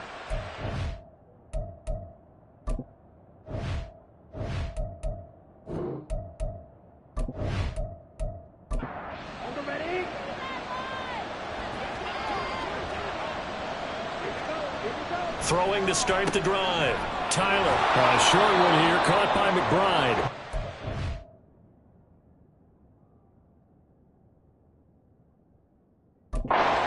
After a gain of about 6 across the 30 to the 31.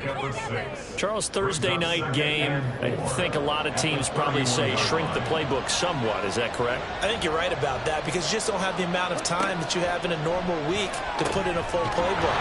So as you said, you shrink the playbook, pick out the plays that work best for you. And you know what else you're looking for? What's that? Who are the freshest guys coming off the last game to play on a Thursday night?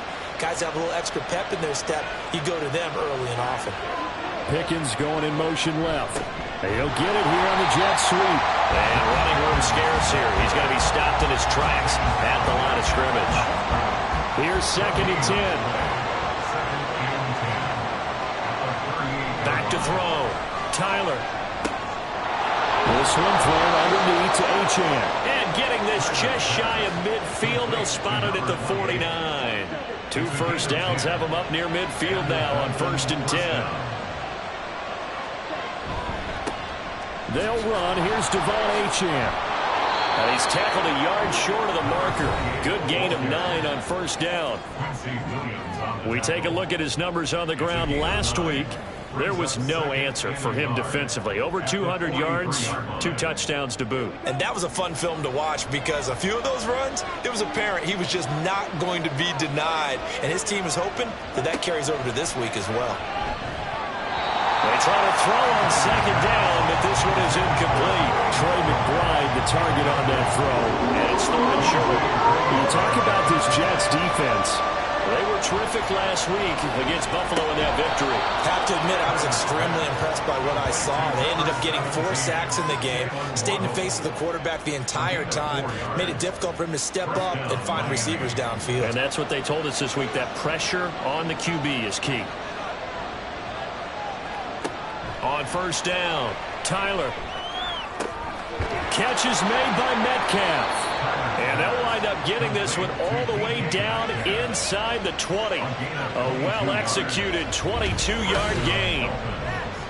And the pocket's been protected pretty good here so far on the opening drive. We always talk about confidence in runners and catchers and quarterbacks. How about the protection detail? They're not allowing anyone near the guy throwing the football. So the ball down to the 16 here for 1st and 10. Running right, here's Achane. And he's eaten up at the line of scrimmage. Might have gotten a yard down to the 16. Now 2nd and 9. Brings up 2nd and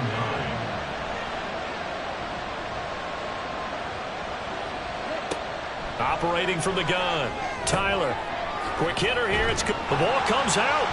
But fortunately, he's able to recover his own fumble, or that could have been trouble.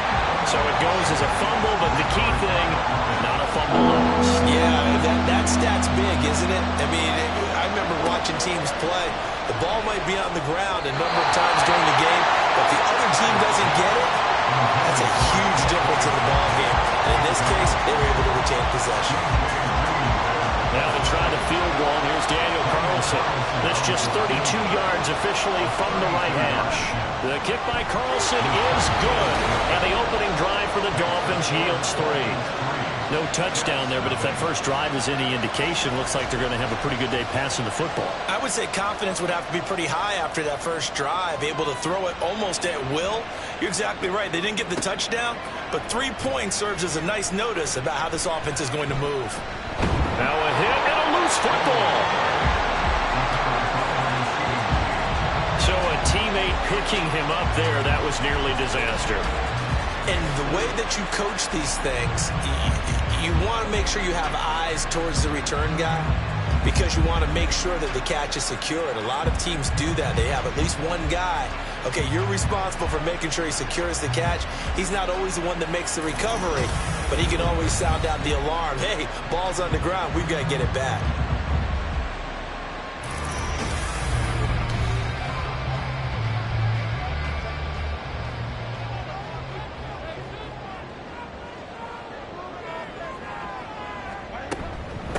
They'll begin the drive with a run by Dillon. And he'll power his way forward for about 4 yards there on the first down carry. These are his numbers from last week's contest. 20 carries, 89 yards. Well, obviously he didn't have a great deal of time between games, having to turn around on a short week and get ready for Thursday night football. But he said in pregame he was feeling pretty good and felt more recovered from last week's contest than he would have expected. Didn't seem to think the short week was going to affect him much as he chases a big performance here in prime time. So after the second down incompletion, they'll come up now against a 3rd and 6. Back to throw here, Herbert. They go screen with Dillon. And down he goes, but he takes it up to the 40. Give him 15 yards on that one, and the Jets move the chains. When you give up points on the opening drive, in this case a field goal, you'd hate to go 3 and out. They avoid that. They do, and it's also walking that fine line mentally, too, as a coach, isn't it? Because you want to emphasize to your team exactly what you said. All right, we gave up a field goal. Let's go back and at least equal that, guys. But if we don't, you don't make me feel like it's the end of the world either. Nice that they were able to pick up the first down there, help them relax a little bit. A play fake, and now Herbert to throw. Firing quickly here, and that's complete. 7 yards there and a first down. I think that's a big pickup for a first down because when you run a drag route against zone, you're sometimes asking for trouble because you might run into a defender. Yeah, well, there they ran into a first down. Executed it to perfection. He takes this for about 6 down inside the 40. This defense for the Dolphins, they were strong last week, CD, and that went over New England. And no matter what's done throughout a ball game, it always comes back to blocking and tackling. That's the essence of football. But I think it's hard for people to understand just how difficult it is to tackle, especially open field. Very few missed tackles on tape that I saw last game. This team does a nice job of getting their opponents on the ground. We got to like what you're seeing from this offense here on the first drive. A nice, sustained series to begin the game, and it will continue after picking up another first there. Would you say the word methodical comes to mind? I love the execution. I love what they're doing on this drive. They're controlling the ball, controlling the game, controlling the clock. And out of bounds right around the 20. So much goes into a successful play, doesn't it? How about that play action there, freezing the defense just enough to bring the tight end free downfield for the completion. Throwing again on second down, but this time it's incomplete. It's been a good opening drive offensively thus far, but you know they don't want to waste it and settle for a field goal attempt after that incompletion. So this is a big play coming up here on third down. And now the third down throw incomplete as well. I think that was a good job there defensively. They did allow them to drive all the way downfield, but once they got their backs to the goal line, they really turned up the pressure. Yeah, they let them get all the way down here. Now the field shrinks. They've struggled to convert, and that last incompletion brings up fourth. The kick by Lutz is good, and that will tie us at 3-3. So matching field goals on our opening 2 drives. Yeah, it feels like 2 boxers feeling each other out here in the early going of the game, right? Exchanging some jabs, but none of the heavy stuff just yet. And Smith chooses not to return it, and they'll bring it out to the 25. So Miami coming out for their second drive. As mentioned, this one of the hottest teams in the NFL, riding that winning streak into this one, but now playing here on Thursday night. Do you think that this helps or hurts their momentum? Well, ordinarily, I'd say it hurts the momentum because now you get that short week. But when a team's playing as well as they are, it actually allows them to down focus and only worry about themselves and less about their opponent. So when you're playing well, you just worry about the things you're doing well and let the opponent deal with that. Now Achane on 1st and 10. 3 yards on the pickup there, and it'll be second down. The Dolphins at 7-3 now on the year. And they coming on a pretty good roll here. Winners of 3 straight. And the offense last week, they certainly have things humming because if you can run up 40-plus points a game, you certainly take a lot of pressure off of your defense, and you're not going to lose very often. Trey McBride, the intended receiver, and it's third down. You talk about this Jets defense. They come into this one ranked number 5 in the NFL against the run. Numbers don't tell you everything, but they do paint a pretty good picture. We're talking about 2 top 5 units going at each other. One in running the ball, one in stopping the run. I think this is going to be a whole lot of fun myself. This is a nice job of just taking what the defense is going to give you on third down. You're not looking for a big play downfield. You just want to find something that can get you past the marker. They found it and were able to keep the drive moving. A run straight ahead with Achane. Down to the 42, second down. Oh, that's a real nice job there by the defensive front. They just engaged and held their ground. But how about the guy who made the play? We often talk about whether they take a good first step or not. Many times you just don't take any step. Just get your feet moving, get your body going, and then once he made the read, he was able to make the play. From the 34 now, here's 1st and 10.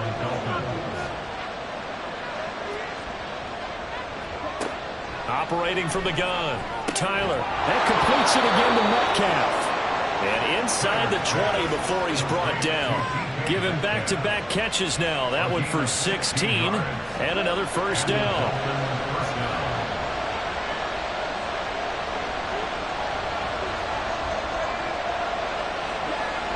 Looking to throw. Tyler. That's Waddle. He's got the catch on the out route. And he's going to be stopped up right at the line of scrimmage.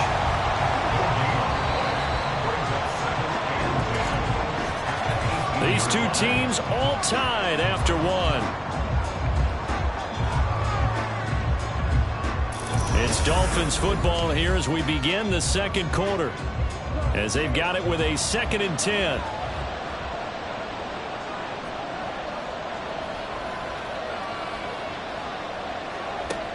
They'll look to throw again. And his throw's going to be incomplete. He didn't just deny a big throw there. He broke that one up in the red zone. An excellent play. One that may help save points on the board when this drive is over. Again, he'll drop to throw. That is caught and stopped a few yards shy of the goal line at the 3. They're able to convert on 3rd down, and that sets up a 1st and goal. And that could be one of those turning point plays in a ball game. A field goal gets you the lead here, but they want to make a statement and get 6 points. And they're certainly going to get that opportunity as they get the conversion and set up 1st and goal.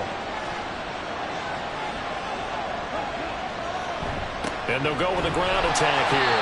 Nothing doing there. They're going to wind up holding him at the 2. No gain there, and it's going to set up 2nd and goal.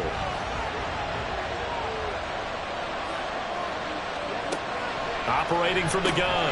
Tyler. That is caught by Waddle. Touchdown, Miami. Touchdown, Miami. Jalen Waddle hitting double digits with his 10th touchdown of the season. And the Dolphins have taken the lead. A nice throw there by the 2nd-year quarterback. And I don't believe that was the kind of play he would have made as a rookie, because usually your rookie season is a continuation of your college days. A lot of one read, and if you don't have it, you just take off and go. Now he's settled in the pocket a little bit more, reading the field and getting to his 2nd and sometimes 3rd progression. That was a nice play. Extra point by Carlson, up and good. And the lead is now 10-3. The kickoff unit is out on the field, and they will send this one away. This fielded right at the goal line. And out a little across the 25 to the 27. Back on the field come the New York Jets for their 2nd drive. They come off a victory over the weekend, but now the quick turnaround here for this Thursday night game. How does that affect how teams like this approach these short turnarounds? Well, wins and losses always factor into, how you're getting ready for the next game. But equally as important when you have the short turnaround, what is your injury situation? Are you losing key guys? And if so, how well have the backups prepared for this? Because you don't have much time to get them ready. They have to be ready before this week in order to play well in this game. Now Herbert, that's complete to Lazard. Here's 3rd and 3.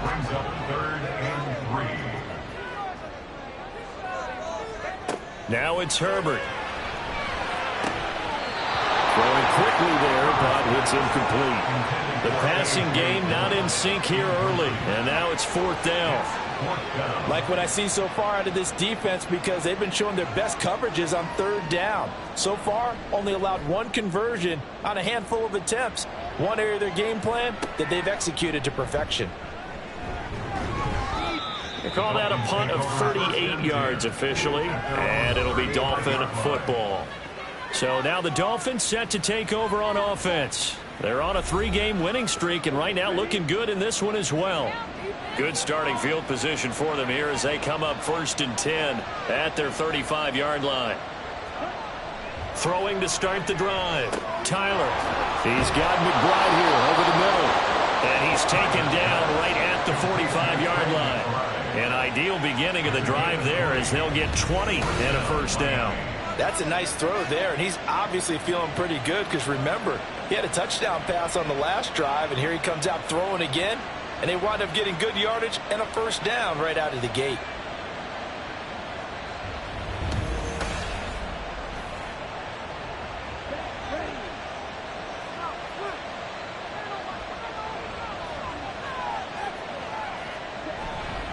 They go play action here on 1st down. He'll dump this off to Achane. All defenses worry that whenever anyone catches the ball and has a head of steam come out of the backfield, it can turn into a big play with missed tackles or he runs through people. But they were right there waiting, and they stopped him for a minimal gain. Here's a pass swung out left to his running back. And he'll be brought down, it looks like right at the 40. Just a gain of a couple there. And now 3rd down and 6 to go.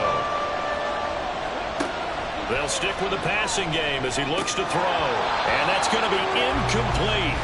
The coverage too good there. The contact popped the ball free, and it's 4th down. My first thought is surprise, because that's one of the better tight ends around, and I've seen him pull in balls like this before. But how about a little credit to the defense forcing that incompletion? And this is good from 57 yards out. That was bombs away right there. And the Dolphins will add on to their lead. Well, maybe a little bit of an anxious moment there as that ball got closer and closer, but it does curl in. Yeah, actually did a little bit of a slow dance there with the left upright, didn't it? But had just enough space, as you said, for it to curl in. And ultimately cannot get this out to the 25-yard line as he's dropped at the 23. Time for another drive here for this Jets offense. They're in a 13-3 hole here now as they come up on 1st down.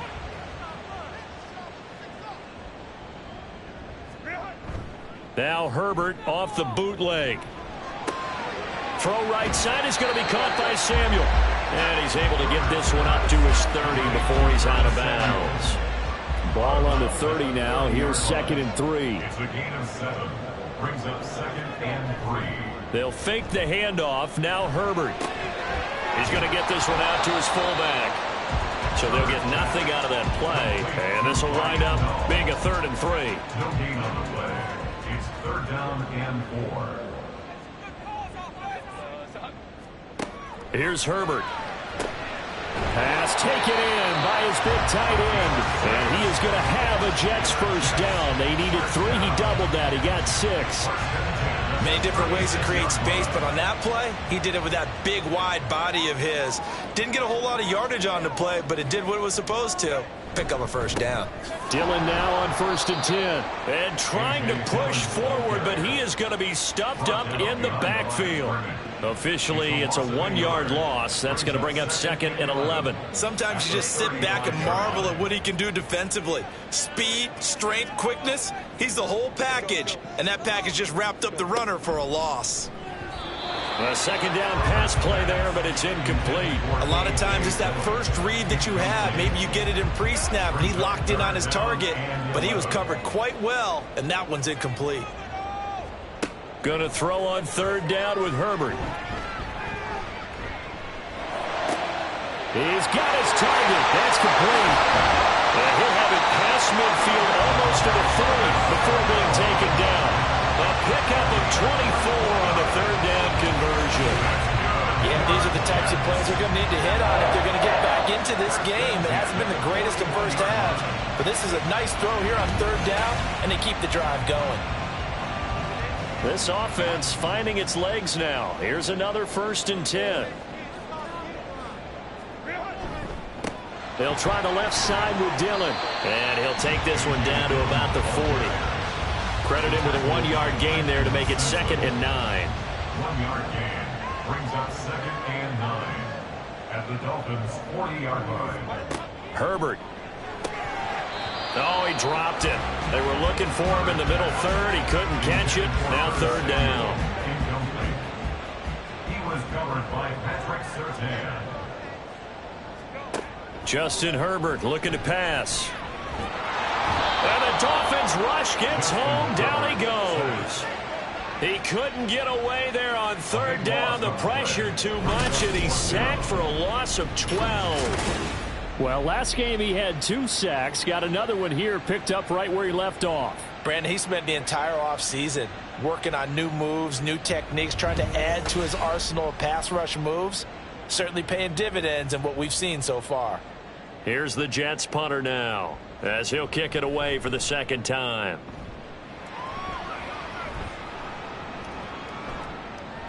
And no one there to stop it. Hits at the 8, but it carries all the way into the end zone for a touchback. The Dolphins offense now ready to go back out onto the field. Last time out, you remember their drive stalled, but thanks to their kicker, booted a long field goal to at least get them 3. Now here they'll try to do better and find the end zone. And in our experience, How much fun is it for coaches to know that they've got a kicker who can nail it from long distance?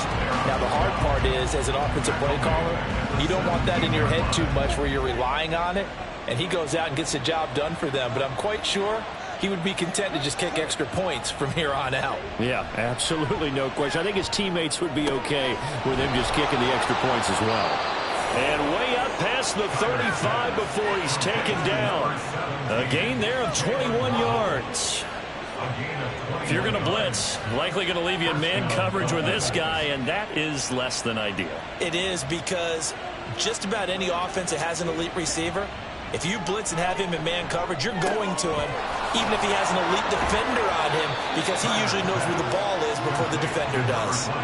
It'll go as a gain of 4, and it's second down. 4 yards on the pickup. Second and 6. Up the middle, Achane. And able to work about 5 yards out of this as he's taken down up near the 47. The offense on third down tonight, they've converted 3 out of 5 thus far. They need just a yard here. It's 3rd and 1. Back to throw.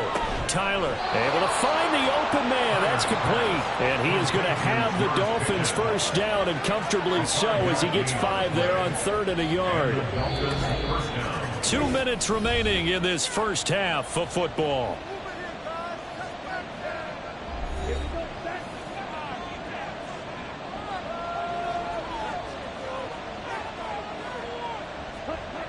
Throwing on first down. Tyler, a short one here, caught by McBride. 2 yards on the pickup there, and it's second down. 2 yards on the pickup. It's 2nd and 8 at the 46-yard line. Back to the ground, Achane. And some room to maneuver. And he'll go down, but not before getting this inside the 30. That burst good for 20 and a first down. That's pretty much meat and potatoes right there, wasn't it? Just go right at him and let your big horse charge up the middle. Not too fancy there, was it? Nothing fancy at all, challenging that defense. And on that go-around, the offense won the challenge. On first down, back to Achane. Just a yard on the first down carry, so it's 2nd and 9. And the big fella stuffed that one up in a big way. I think doubling him has to be a priority, because you can't move up to the next level if you don't take care of him first. Now the Dolphins going to burn the first of their timeouts as the clock stops here with 46 seconds remaining in the first half. 2nd and 9. Looking to throw. Tyler. And his throw here's incomplete. You've always been very good about checking my math. Am I correct? That's the first time that it's been incomplete when they're throwing it to him? Yes, he had caught every other ball coming his way. So they feel like they've got something really good going there, and they're going to continue to go there until the defense makes an adjustment and takes it away. Touchdown, Dolphins! Devon Achane, 25 yards for the touchdown. And the Dolphins will extend their lead in the final minute of the half. That score that they just gave up there, that's a tough one for their defense to swallow, because they've had a tough time through the first 2 quarters. They really were determined to get a stop there, unable to do so. That makes their comeback hopes that much more difficult. Carlson now to add the extra point.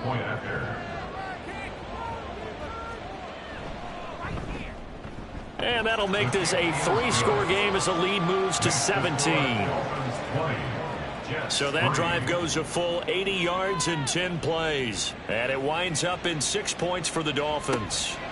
And not willing to risk another fumble, he'll sit on this one. It's a touchback. The Jets going to take over now late in this first half. I don't think they need to be reminded of the situation here. I mean, the clock is dwindling. 3-score deficit waiting for them at halftime, unless they can get something on the board here before intermission. And they're able to get this one across the 35.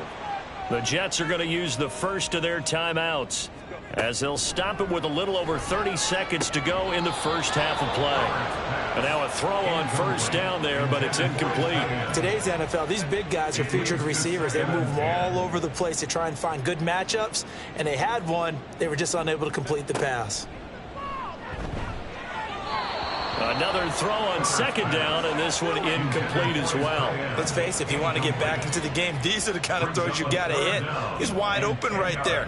Got to be able to get it to him, don't you think? And those are the throws that haven't been available to them every time he's dropped a pass. Yeah, that's a big miss. And he slips up past the 45 before being tackled. Now the Jets going to use the second of their 3 timeouts. On 1st and 10, Herbert. So that means they're down to 1 remaining here as we head toward halftime.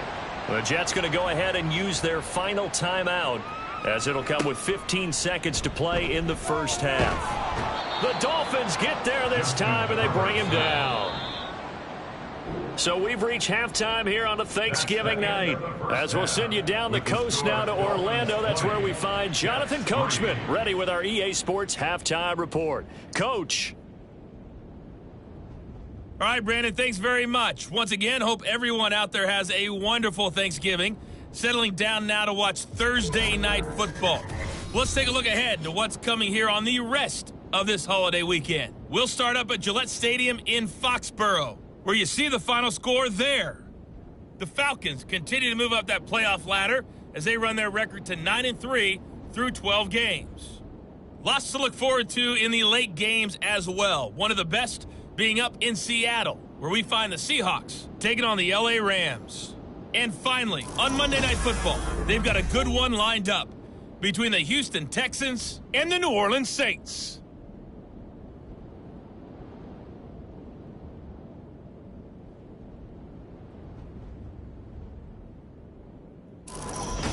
All right, Coach, thank you very much as we welcome you back for quarter number 3. The Jets going to get the football first, and they trail as well as we get back underway in this second half.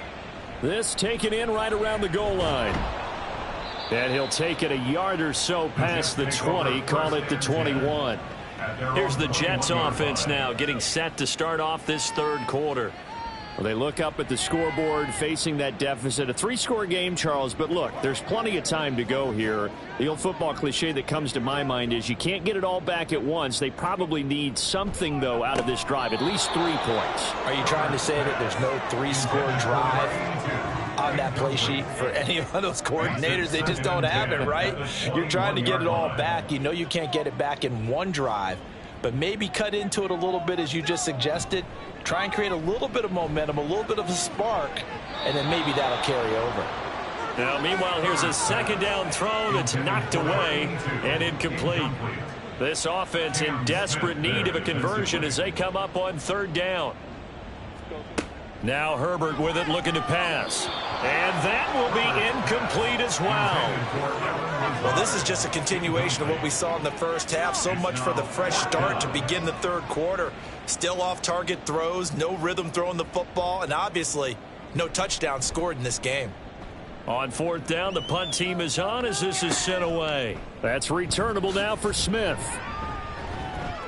They'll score that a 36-yard punt, and it will be 1st and 10 as they take over. So here are the Dolphins now. They get ready for their first possession of the second half. Good starting field position for the Dolphins as they have it 1st and 10 at their own 44. Throwing to start the drive. Tyler.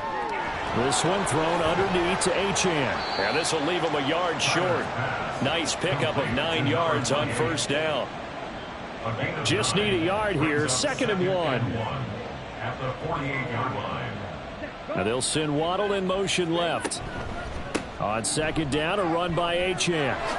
Nice move. And shutting him off. Now open field. They find some open field here. And he gets this one inside the 15, just a yard or two shy of the 10. 73 yards for him on the ground now. He has been a tough man to bring down all night. Not only an explosive play, but an explosive run. I mean, broken tackles along the way to pick up that yardage. The way things kept churning for him, feet were moving, the legs were driving. Looks like someone who spent his offseason working on hill work, running through sand, all the things that you want to build up those leg muscles. Off the bootleg, Tyler. Oh, he rifles one, and that's going to be intercepted. And the Jets will take over here at their own 12-yard line. Well, still down quite a bit here, several scores, but yeah, at least that's a start, Charles, getting the interception here. And look, we're still in the third quarter, so this thing not done yet. You're right about that, Brandon. This defense, they haven't quit on this game. They stayed with it and got an interception and handed the ball back to their offense. And what you wonder about is the team that just threw that interception, they've got to be careful about developing a sense of complacency and thinking this game is over.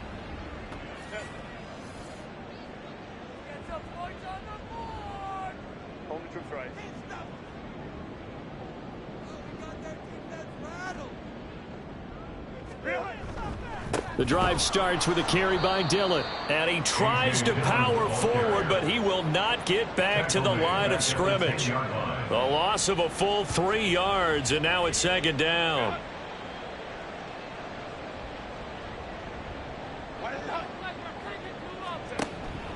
Dillon now off the option, and just not much to be had there. 1 yard out to the 10. Another modest gain there on that one, and I think, Charles, you can probably pin part of the deficit on a failure on their part to really get this ground game established. Yeah, and they've really struggled to be multidimensional in this one, haven't they, partner, because they have to be extremely one-dimensional now if they hope to get back into this game. They'll have to do it by throwing the football and hope to have success through the air. Here's the Jets punter now, standing just outside his own goal line.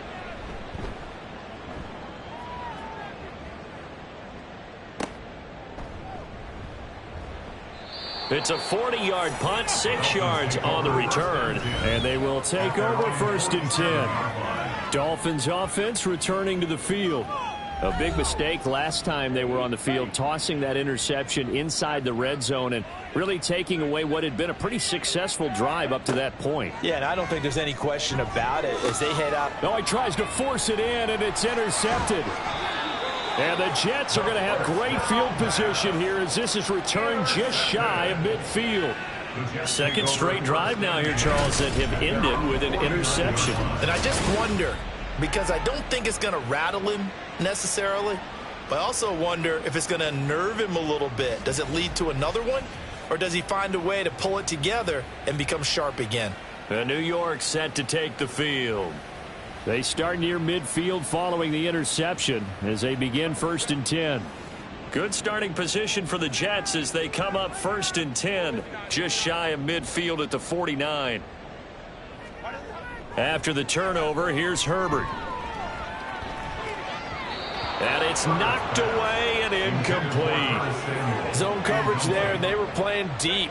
That makes it obviously a little bit harder to run by guys. And that time, there was not much of a window to get the ball in there, and it winds up incomplete. Here's Herbert now on 2nd down. They'll try and set up the screen. It's complete.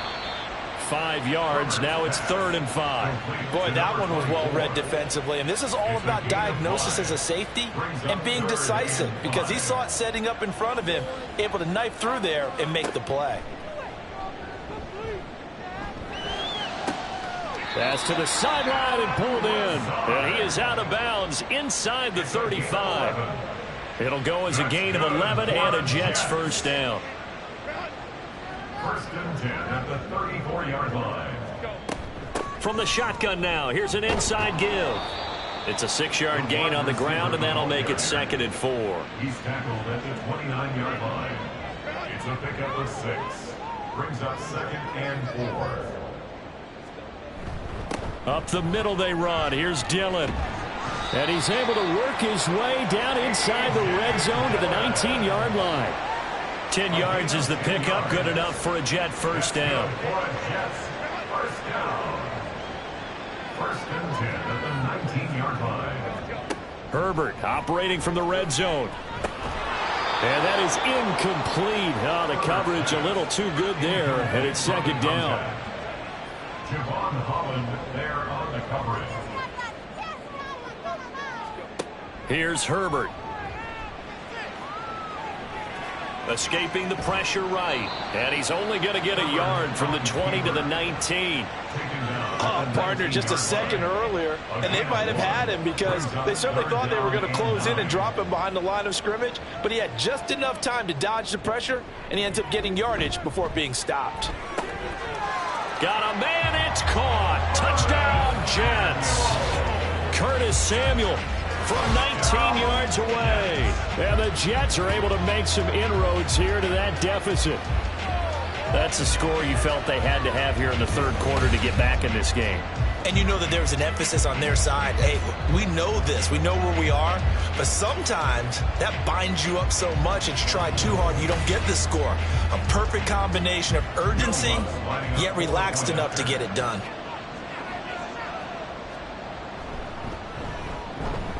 Lutz with the extra point. And the lead is trimmed down to 10. So that drive in total 8 plays. And it's finished off by a New York Jets touchdown. And Smith not going to bring it out, so it's a touchback. Miami set to take over. This now a 10-point game, so things tightening a little bit after that last score.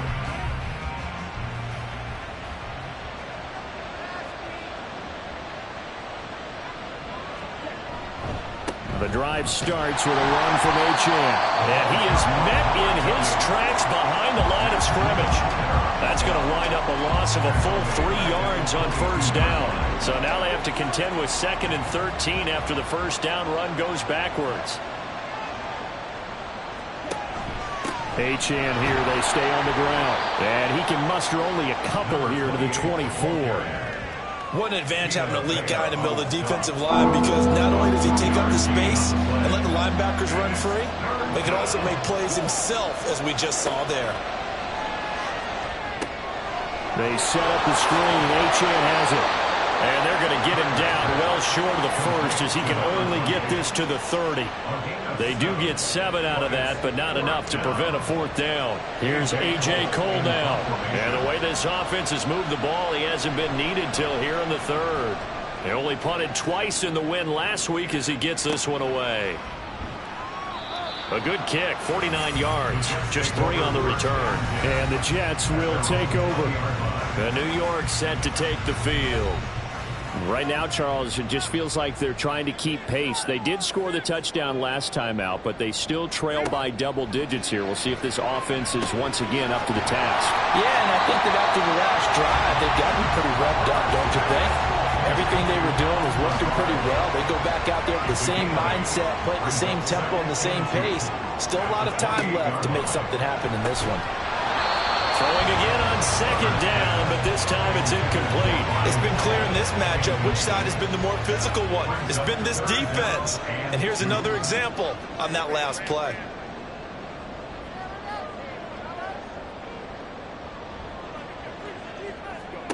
Third and 2, Herbert. Work in the middle of the field, and he's got a man complete. And he is going to have a Jets first down as they're able to get the 3rd down conversion.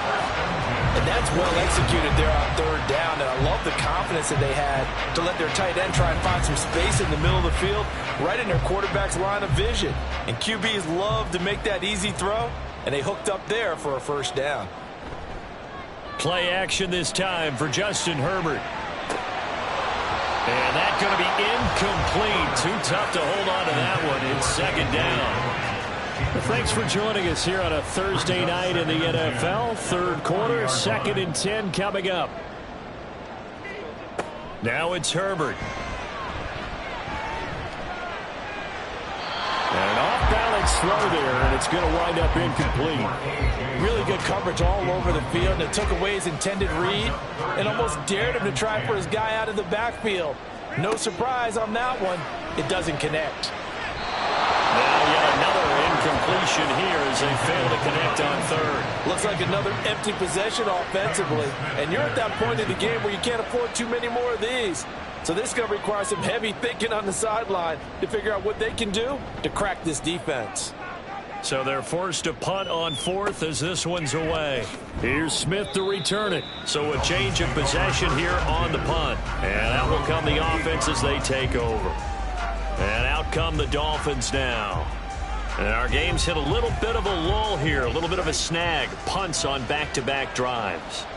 And old school coaches don't necessarily mind that. Didn't turn it over, right? Didn't create a big play for the other team.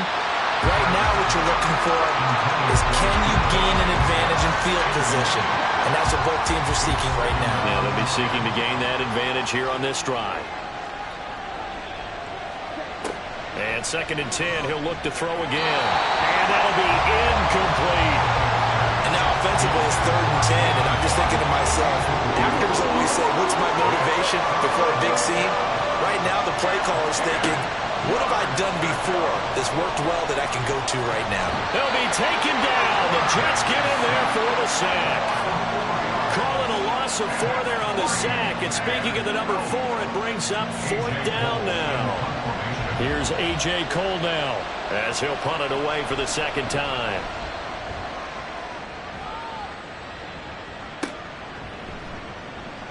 It's a 45-yard punt, just a 1-yard return. And the Jets will take over 1st and 10. The New York set to take the field.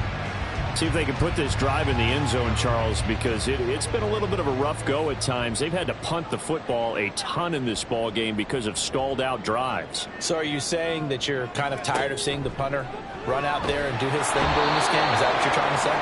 Well, I mean, I'm okay with it. I have a feeling that this offense, they don't want to see the punter again. And frankly, the punter doesn't want to run out there anymore himself. He would love to see his offense put together a drive and give his leg a rest. On 2nd down, Dillon. And they won't fare much better here as he maybe gets back to the line. Nothing there, no gain, and now they're looking at a 3rd and 15. Tall task ahead of them here, needing a full 15 yards to move the chains.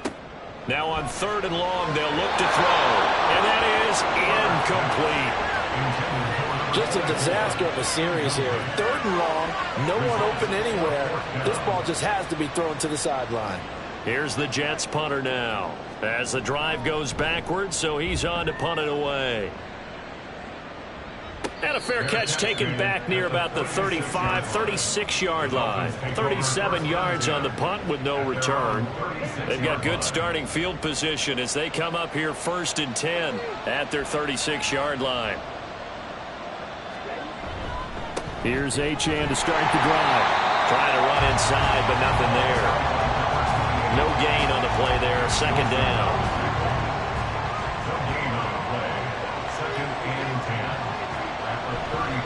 Achane on the counter. And this defense not giving him anything there. Maybe a yard up to the 36. Here's 3rd and 10.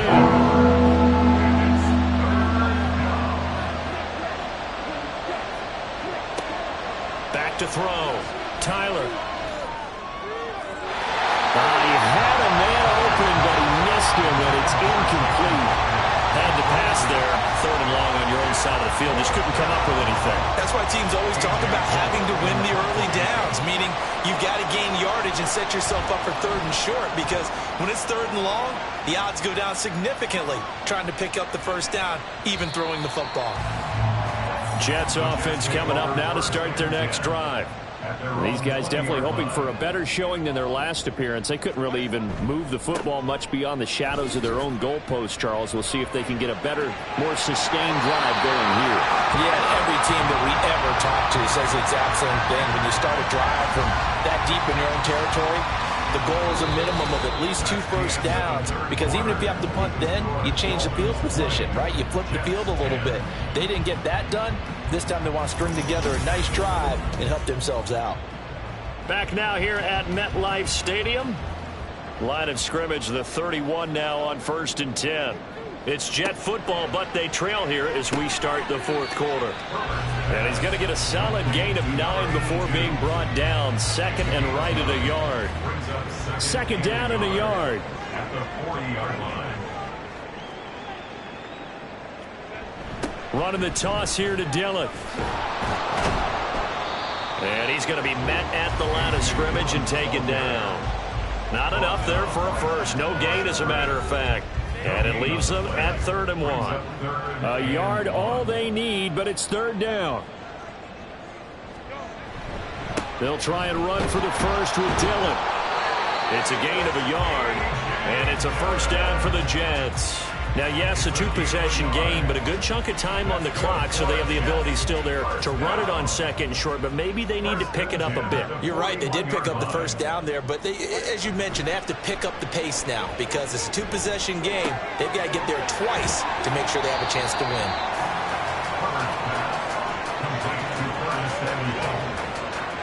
Still a few inches short of a first down as they come up now on second down. They'll send the big tight end in motion right. Now Dillon on the inside give.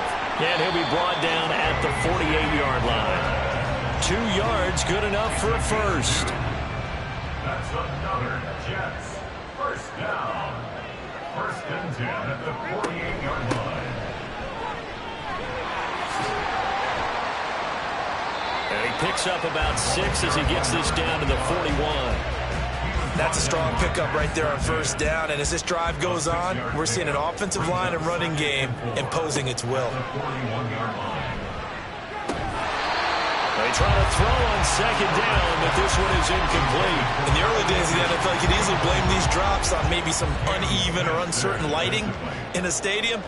Not anymore. The lights are pretty good. Yeah, they're great here at night, but his second drop, indeed, not a good look. Herbert. That is caught, and he'll be taken down, but he does have first down yardage. Give him the third down conversion, 5 yards on the play.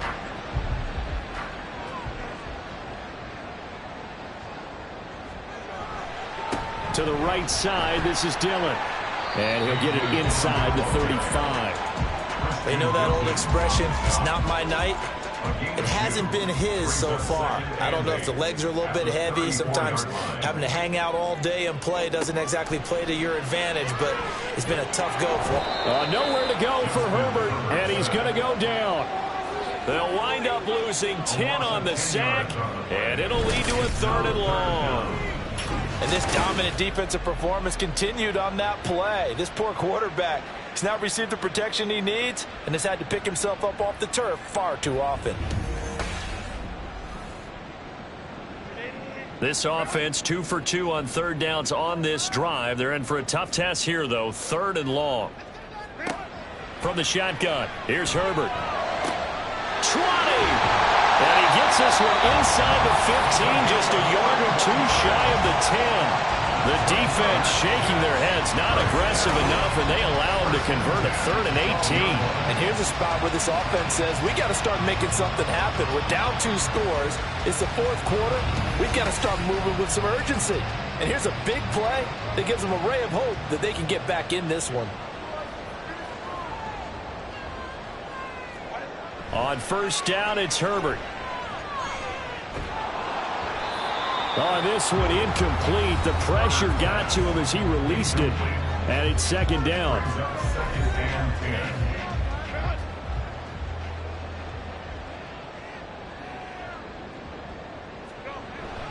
Now Herbert off the bootleg. Throw left side, complete. That's Burnett. 5 yards. Now it's 3rd and 5. I'm wondering if the same thing went through your mind as mine. When I see a big man like that make a catch, all I keep thinking to myself is, big man with football. Look out, everyone. He may not juke you a whole lot, right? He may not run past you because of his size. You're talking about a guy weighing in the 270 range. But, boy, once he gets his mitts on the ball, he's going to be tough to bring down. Now throwing on 3rd down there, but he cannot connect. Well, how about the coverage we just saw him break out on 3rd down? Dime defense, blanketed the field with extra defensive backs and speed, unable to find an open hole to complete that pass. The kick by Watts is good. And that will tighten this one up a bit. Now a 1-score game at 20-13. All right, so they needed 2 scores to get back in the game. The field goal there, maybe not exactly what they wanted, but the necessary first step. There's still time remaining, and there's enough time to get it done. They've got to get at the least a 3-and-out here to get the ball back, preferably a takeaway. The Dolphins offense now heads back on the field.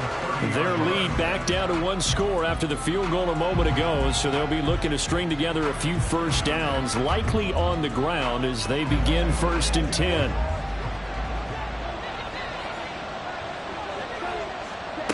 Throwing to start the drive. Tyler. A short one here, caught by McBride. That's good. The completion there for 7 yards, and it'll be second down. Nice rhythm throw there on first down. He located his tight end, made it a nice, easy pitch and catch. Hoping he can break a tackle or two. Wasn't able to do that there, but still good yardage. A second down pass play there, but it's incomplete. And that's one of those plays where it's hard to keep 2 eyes on the football when you know the contact's coming, let alone getting 2 hands around it, hugging it to your body, and absorbing the hit. Even for those big tight ends who you would think could absorb that contact. And he is going to have the Dolphins first down as they're able to get the third down conversion. And that certainly appears to be a critical conversion right there, because not only do they keep the drive going, they take valuable time off the clock as well. They have to feel really good about that last completion.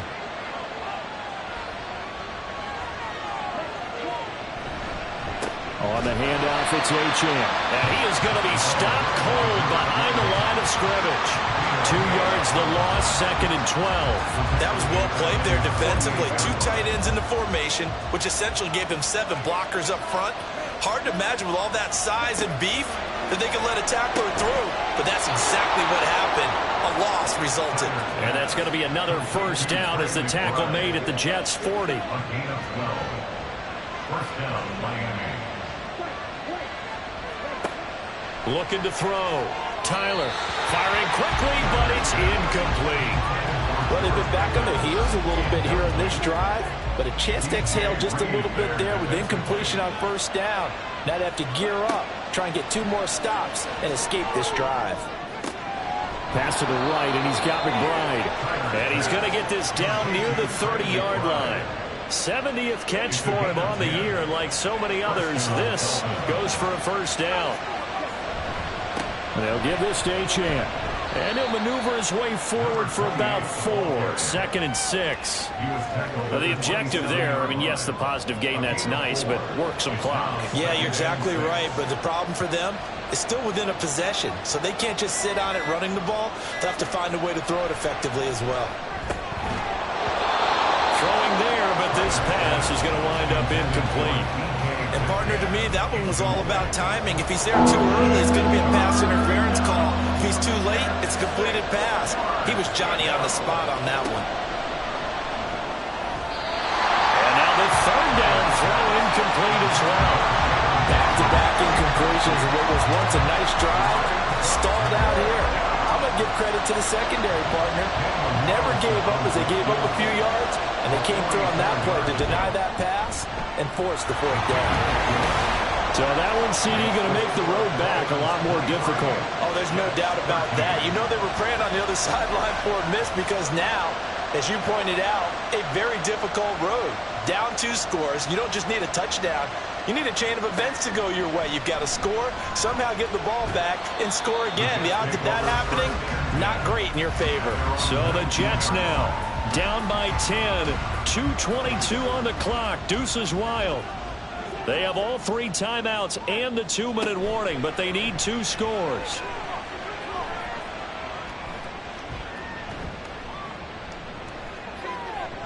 It's incomplete. Took a shot, couldn't connect. Give him big credit for his coverage right there, because when he saw the route break deep, he stayed in position to prevent a completion while avoiding any risk of a flag. Second and 10. Here's Herbert once more. Over the middle, complete to Samuel. And he'll be marked down at the 26 with a gain of 7. 2 minutes left to play in this football game here on EA Sports. So it's Jets football as we get you reset here. What a kickoff to the week this has been. Now a big play. It's third down. A throw there, but that's going to wind up incomplete. That means it's just one last chance left, and this has to be a first down or a touchdown, or this game's over. Boy, hard to catch your breath. Another big play looming. 4th and 3. They snap it to Herbert. And it's incomplete. They cannot convert, and they turn it over. They had to go for it with such little time remaining, and the Dolphins get the football in great field position. So with that, we can just about close the book on this one, Charles. Yeah, what's the old expression about slim and none? Well, Slim just left town on that They're one. down to none? Yes, exactly right. We got to have two hands on the football here as they run on first down. Whistles now and a timeout. So defensively, they burn it here with 1:51 left. Another run on second down, trying to cover up. And he's going to have to protect the football and take his lumps here at this stage of the game as they stop him behind the line. On third down, Tyler. Pass taken in by his big tight end. The Jets going to go ahead and use their final timeout. And they'll be disappointed to have to burn one there after giving up the first down.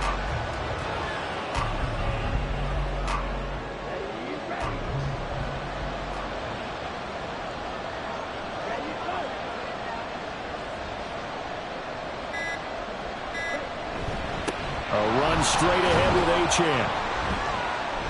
And he'll be brought down here at the 3-yard line. 87 yards rushing for him now to this point.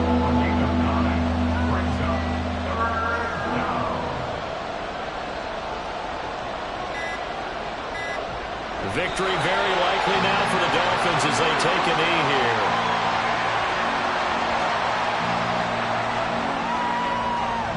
So a big one coming now for Daniel Carlson. This will be just a 21-yard attempt. And his kick is good. And the Dolphins will add on to their lead. So a nice kick there as they are able to add on to their lead. And that's exactly what you're looking to do. Maneuver yourself into range. That way, if your drive stalls out, you're able to get something out of it. And they do so right there.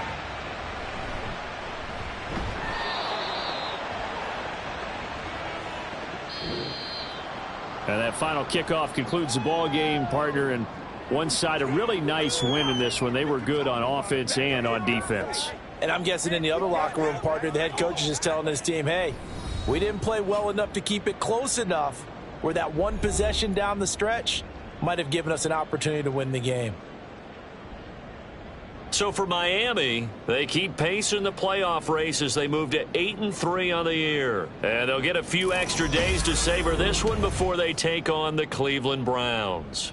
Meanwhile, for the Jets, it's a loss that sets them back in their playoff push as they fall to 6-5. And they'll try to turn things around next week as they have a matchup in Cincinnati against the Bengals. So that'll do it for my partner, Charles Davis, and the best darn crew in the industry. I'm Brandon Gaudin. This has been a presentation of the NFL on EA Sports. From MetLife Stadium, good night, everybody.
It's the NFL on EA Sports.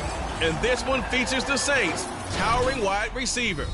Big plays follow him around. He comes in second in the NFL in receiving yards.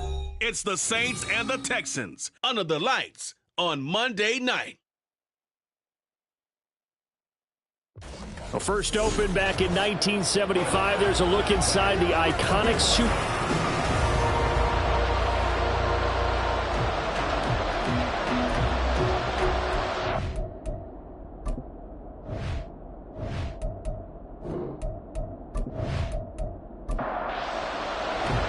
The final playoff push is upon us. It's week 12 of the NFL season, and we're underway on EA's. And no run back on the opening kickoff. It'll come out to the 25. So out come the Texans for their opening drive. They'll be led out by a first-round pick back in 2021 from Ohio State. It's Justin Fields. Would you say that last week's performance by him, workmanlike in terms of numbers? 1 touchdown, 1 pick, but obviously a loss. Yeah, and that's the bottom line for him. All he cares about is how do we find a way to win the game. Maybe leans on a few other parts of the offense, and hopefully springs a receiver or two free. Now here's a throw right side taken in by his tight end. The game's first play produces 6 yards, brings up second down. They'll fake the handoff. Now Fields. He'll get this into the hands of Nico Collins. 9 yards to pick up there, and it's a first down. When you see zone defense and you know you've got a drag route on as your primary call, you've got to be really careful as a passer about how far you let your guy go because he might wander into some tough coverage. A running play here on first down is going to go nowhere as he is tackled behind the line of scrimmage. Part of their struggles last week was getting these negative plays on first and second down. That's something they have to be wary of as this game continues. After the loss, they'll come up 2nd and 13. Now Fields. That is incomplete. You look at the Saints defense. They're trying to cover up some holes in the secondary. Right now, bottom 5 in the league against the pass at number 28. With the lack of pass defense, they do make up for in run defense. They're a top 10 unit against some people trying to move the ball on the ground. But this is a passing league, so there's a conundrum for them. How do they get better defending the pass? 1 first down here, and that's all, folks. Good work by this defense to hold things in check and force a punting situation. Now on 4th down, on is the punt team sending this one away. It's a 42-yard punt. They keep him to just a yard on the return. And the Saints will take over with a first down and 10. So out comes this offense to take over for the first time. Leading this unit will be the big arm man out of Texas Tech.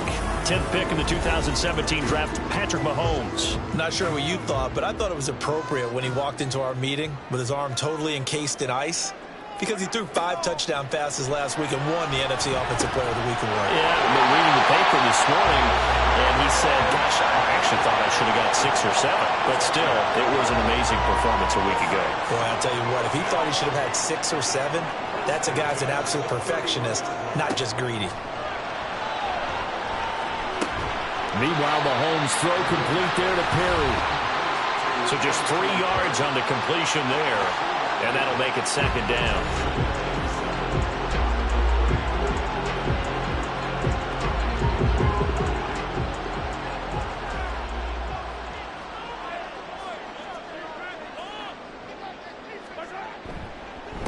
First run of the game for Jahmyr Gibbs, the Alabama product. 9 yards to pick up there, and it's a first down. The Saints at 7-3 now on the year, and they've been in a great groove. Winners of 7 of their last 10 now on the year. And let's remember that last week that this offense, they played about as well as they possibly could play. Touchdown after touchdown. They were absolutely unstoppable in that game. They'll be hard-pressed to do it again, repeat that type of performance. But boy, were they sensational just a week ago. 17 yards is the pickup there for number 17. That's the number 2 receiver in the NFL in terms of yardage. And tell you what, a few more plays like that, he won't be number 2 for long. But that's what often happens when you have competitors running around the field. These guys know where they stand in relationship to yardage, totals, numbers, the whole deal. And let's face it, all of them, they all want to be number 1. Mahomes taps this forward. It's a jet sweep. Oh, and this one may need to go back to the drawing board. He's going to be swallowed up right away. This defense not fooled one bit on that touch pass. And this has become one of those kind of in vogue plays, you know, kind of like the shuffle pass was a few years ago. This one never got off the ground, but you understand why a lot of teams are running it. These wide receivers, a lot of them, they run like running backs with the ball in their hands. 7th play of this drive coming up, but a long way to go on 3rd down. Mahomes now to throw. He's got his target. That's complete. And he's going to be taken down with another first down as the stop's made at the Texans' 18. A big play there as they get the conversion on 3rd and 13. And forget about the run to set up the pass. They're just coming out throwing. Forget trying to set anything up. They feel like they have the advantage. They feel like they have the matchups, and they're just attacking right now. Yep, going to the air on the opening drive. Operating from the red zone now, Mahomes. And he's got it. Touchdown, Saints. Takedown. Hitting double digits with his 10th touchdown of the season. And the Saints put the night's first points on the board as they take the early lead. An ideal start for them, really. You force the punt, and then you go down and score. And you've got to see a fist pump on the sideline from the head coach, don't you? Because he's turned into his bench, and he's telling his team, this is how we prepare. Force the punt, go downfield and score. I told you guys, it's just like a boxer in the gym preparing for the fight. Now we get to turn it all loose. Quickly able to add the PAT. And it's now a 7-0 game. From a couple yards deep, he'll bring it out of the end zone. And he's up past the 20 to the 22-yard line. So now we get set to see Houston for their second drive of the ball game. And they are back down to 500 following the loss last week. Consistency has been a real issue for them so far. Brandon, you almost don't know what team is going to show up every week. I mean, there's no consistency with this ball club at all. And if we feel that way, I know it frustrates the coaching staff, and it also has to frustrate the key leaders in the locker room. They got to figure out how to get coordinated. A good pickup there, 21 yards. One play has him up past the 40 already, and another 1st and 10. Pierce takes it straight ahead, and he'll manage to pick up about 4. It's 2nd down. And you look at this Saints defense. They enter play ranked 8th against the run in the NFL. Most of their challenges have come in the passing game because against the run, they've been pretty darn good. Now you got to figure out a way to slow down those receivers before they get downfield and maybe make a few more plays on the ball when it's in the air. First time they've hooked up here. Good for 17 and a first down. But one of the ways that quarterbacks keep all the receivers alive in a play, never lock in on any one guy. Make sure you keep your eyes moving, scan the field. And here he finds the open guy for a nice pickup. Throwing on first down, but this one winds up to be incomplete. And their back's up against the wall a little bit, and they come through by forcing an incompletion. Now they've got to continue to ratchet up the intensity a couple of more times and get off the field before giving up any more yardage. And he'll follow his blockers there all the way down to the 23-yard line. That's good for a Texan first down, a 12-yard pickup. The first drive this unit had, they punted. This drive, much more polished, just looking crisper, aren't they, moving the ball? Maybe the first drive was a little bit of a wake-up call. Probably a little bit angry that they... Nowhere to turn this time, and he goes down. Sack back at the 29. He couldn't get rid of it. He takes a sack for a loss of 6 to bring up 2nd down. To throw is Fields. And pressure coming, and they got him once again. Kayvon Thibodeau, he beat the O-line and recorded the sack. All about the offense so far this drive, putting something sustained together. But the defense, they responded on that play. Second and manageable became 3rd and long. The drive marching to the end zone is one play from stalling out. Need something from deep in the bag of tricks here after 1st and 2nd down went backwards. It's 3rd and very long. Here's Fields. Under pressure again, and down he goes again. Kayvon Thibodeau. 2 plays in a row now that he has gotten in there for the sack, and it brings up 4th down. And that is the 3rd sack this this offensive line has allowed this first quarter. Man, that puts him on pace. Let me do the rudimentary math here. To be sacked 12 times in a game, I know he's not going to go for that. I wonder if it's going to reshape what they decide to do on offense in terms of play calling. Well, I can tell you what, when he popped up, shaking his head, frustrated right now behind center. And they'll play keep away from the returner as this one will be marked out of bounds at the 13-yard line. Pretty good spot. New Orleans Saints, they get ready to set up shop for their second drive. And, Charles, if the season ended today, and it's not going to, we still have December left. More football. We're only in November. But they would be a wild card team. And that's great. They'd be in the playoffs, but you know they're trying to bump up to be one of those division leaders. That guarantees you at least one home game in the playoffs, and that's what you're really seeking. But there also isn't much margin for error for this team, right? Because right where they're sitting, a two-game losing streak could have them out of the playoffs, so they've got to make sure they continue to keep the momentum going. Absolutely. There's some sharks smelling blood in the water behind them.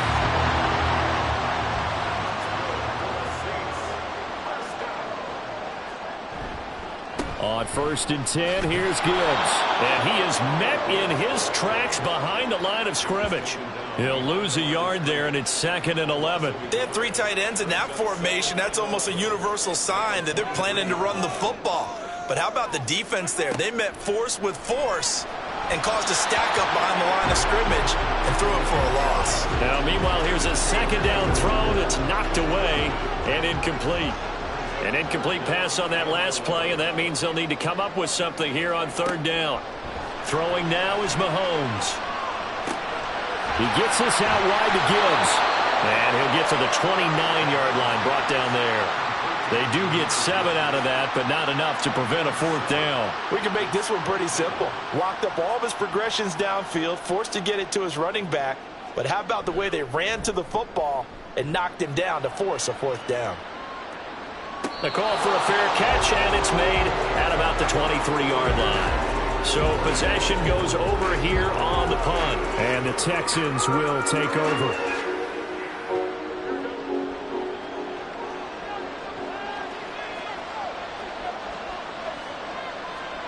Now a 1st down throw, Fields. Open man left side, Shaheed has it. And he'll be out right at the 35. A gain of 11 to kick off the drive, and it's a quick 1st down.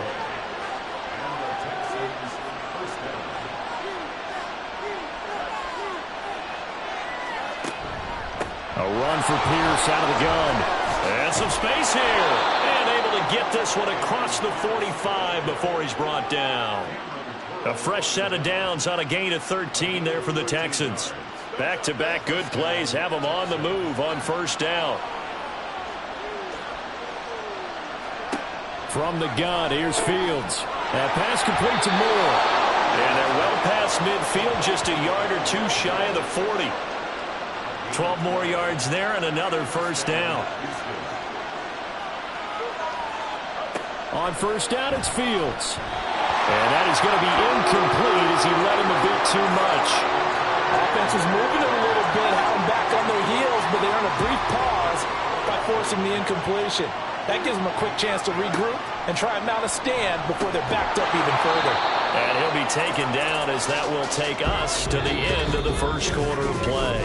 After 1, 7-0 on EA Sports. Texans football to start quarter 2 as they've got it with a 3rd down coming up. They'll need 5 on this play to move the sticks. Fields throwing again. He's going to get that to his running back out of the backfield. And he is going to have a Texans 1st down as they're able to get the 3rd down conversion. But they've certainly done a nice job spreading the ball around on this drive. This time he gets it out to his back, and it's another nice play and another 1st down. They've got the defense on their heels a little bit. They're reacting instead of being aggressive and making plays. Fields on 1st down. Fighting through pressure, but he can't get away forever, and down he goes. Kalijah Cansey in there to get him, and that is sack number 6 now for him on the year. Pass protection has been a problem all night long as they come up facing 2nd and a bundle. Flag comes in. This might be a free play. Under pressure, they got him again. Offside. Defense. Well, we looked at each other right when he flinched. We knew that that flag was coming. Yeah, offsides, easy call, mark off the 5, and keep it moving. So the penalty now moves it up. It's 2nd and 10. Now it's Fields. And that one's going to be off target and incomplete. What would look like a march to the end zone has hit a momentary roadblock with that incompletion. No need to panic. They just got to come up with a high percentage play call and see if they can get their offense back on track. And he can't get rid of it. He's taken down. Josh Allen drops him for a 4-yard loss there, and that brings up 4th down. Now the Texans are going to call on the field goal unit. On the left hash, this from 48 yards. And this is right down the middle as he puts it through. So that, Charles, a season long right there. And you know who's really excited about that? The special teams coordinator, because he's the one who has to tell the head coach in pregame, this is where we trust him from. This distance, he can hit it, and he repaid that trust by knocking that one right through. And here comes a return from just beyond the goal line. And he returns this to the 22. So here are the Saints to take over. They're leading right now and on the heels of that victory last week against Arizona. 1st and 10 as they start this drive. They go play action. Now Mahomes. He's going to rifle one deep left side. This is caught inside the 15. Touchdown, Saints. A.T. Perry, 78 yards. And the Saints are able to strike quickly to add on to their lead.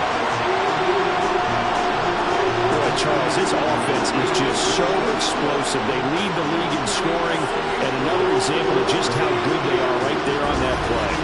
Yeah, we often overstate about how explosive teams are. Well, this team is truly a threat to score on every snap, especially on the first few plays of any series. And a big strike like that only adds to their reputation as the league's best offense. A point after, good by Groupie.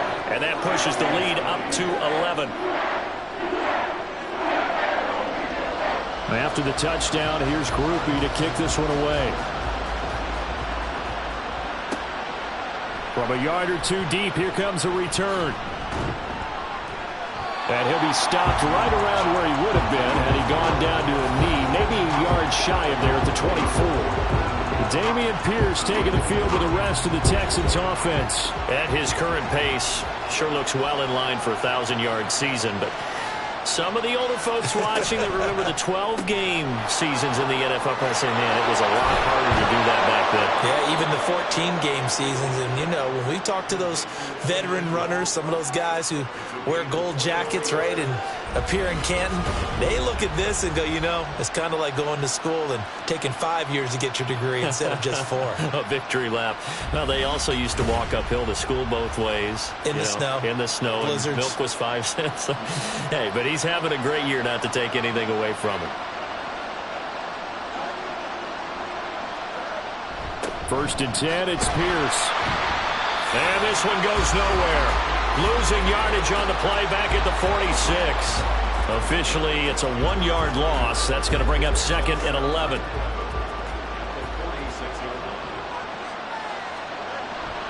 On play action, Fields. That'll be taken in by Shaheed. And this is going to be another 1st down as the tackle's made at the Saints' 43. Texans passing game in rhythm right now, picking up another 1st. This offense finding its legs now. Here's another 1st and 10. Pierce now up the middle. Give him 5 on the carry there, and it'll be 2nd down. Brandon, 5 yards on that run. Let's get back to the huddle and make sure if you're a back, you spend time with your offensive line and give them credit. Hard to move those 300-plus pounders at the line of scrimmage, and they did for a significant chunk of yardage. A 2nd down pass play there, but it's incomplete. Had the right idea there, trying to throw it to the sideline, but he let him just a little bit too much, trying to get it out to his receiver. Ends up falling to the ground, incomplete. That is caught. And this is going to be another first down as the tackle's made at the Saints 21. 17 yards is the pickup there for number 17. Normally on third down and short yardage, you're thinking to throw to your tight end. It's just going to be a simple chain mover.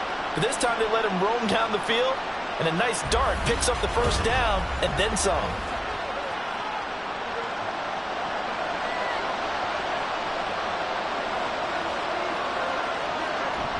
Off play action, Fields. And he will not make it back to the line of scrimmage as he's going to be taken down. Josh Allen, that is now 2 sacks for him here in this first half. The sack cost him only a yard. It's 2nd and 11. Play action. It's Fields. And the pressure gets to him again. Ed Oliver that time to want to get in there and bring him down. This offensive line flat out cannot handle this pass rush. We've seen it demonstrated time and time again to the tune of 7 sacks in this game thus far. Now on 3rd and long, they'll look to throw. And a quick throw here, that's complete. They'll get only a yard out of that, and it'll bring up 4th down. As a defense, you're more balanced when you're in zone coverage because you're able to keep your eyes on the quarterback and see the play develop in front of you. You're able to keep the quick pass in front of them and stop it right at the line of scrimmage. And his kick here is good. And a second field goal here cuts their deficit to 14-6 now. So the 3 points there, and CD, that helps him inch a bit closer. Yeah, partner, when you're losing, any points you see go on the board in your favor, you're happy to take them. This taken in at the goal line. And he'll be tackled just shy of the 25. Out is the Saints offense now as they get ready to take over here. Well, partner, coaches always say that every play is designed to score a touchdown. Sometimes that's not really true, but last drive, that was the case. One play to get into the end zone, and now they'll try to duplicate that success here. And it's rare for those moments to happen. Incredible when they do. And you saw the celebration. Pure, unbridled joy after that one. From the 33, here's 2nd and a yard.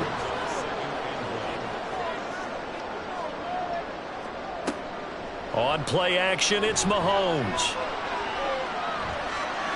And he's just going to get rid of this thing to no one here. He throws it away, and now it's 3rd. They tried the throw on 2nd down, unsuccessful. Now it's 3rd and 1. Gibbs will try and pick it up. And he'll be tackled right on the chalk at a 45. 12 yards there, good for a Saints first down. Brad, what were they thinking on defense there? That looked like they were playing for the pass. That was 3rd and short. Yeah, it was an easy pickup because they handed it to him. That was way too easy. Just looked like absolute confusion defensively. Not sure why they were in that set. Yeah, I'd say you should have a few men in the box there. And he'll protect himself at the end here as he winds up getting pretty decent yardage. Now a 2nd and 2. To throw, it's Mahomes. Into the hands of Perry, complete. He's got the first down. He's got a big game going right now. Already over 100 yards receiving in his first half alone. Mahomes going to throw. Olave over the middle. And he's tackled a yard short of the marker. Good gain of 9 on first down. 2nd down and a little more than a yard here. They fake the give. Now Mahomes. That is caught by Dell. And he gets it all the way down inside the 10 and mark him at the 5. That's good for 28 yards. 2nd and short, that's a run down, so it's definitely a good time to go play action if you're feeling it. And they do so and pick up a first down.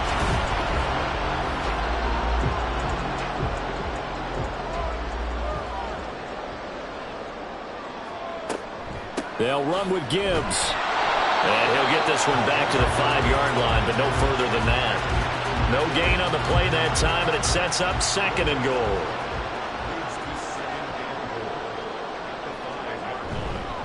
Again, it's Gibbs. And he is in for the score. Touchdown, New Orleans.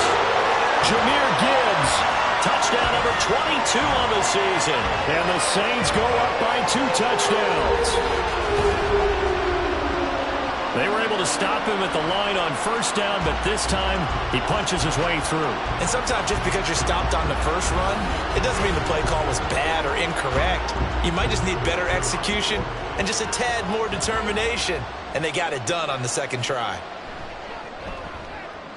Groupie able to add the PAT. And the lead is up to 15 now. A good drive that time as they go 9 plays in all. And it was all capped off by a touchdown run from Jahmyr Gibbs. After the touchdown, here's Groupie to kick this one away. From a couple yards deep, he'll bring it out of the end zone. And he'll get it up past the 20 to about the 22. And now out comes Houston. They've probably got some adjustments to make because they've moved the football okay at times, but they haven't been able to get anything consistently going, have they? What you worry about is it almost turns into a basketball game. But one team's coming down and hitting threes, and you're coming back and getting twos, and you steadily lose ground. In this situation, you're talking about touchdowns to field goals. They want to put in the end zone and put those sixes on the board. Yeah, they've been settling. That's why they're down on the scoreboard right now. On 1st and 10, here's Fields. And he works his way past the line of scrimmage and then slides to a halt. Fields going to hurry his guys to the line. Throwing again on 2nd down. Fields. Now he'll dump it underneath to his running back, complete. And this is going to be another first down as the tackle's made at the Saints' 27-yard line. Texans passing game in rhythm right now, picking up another first.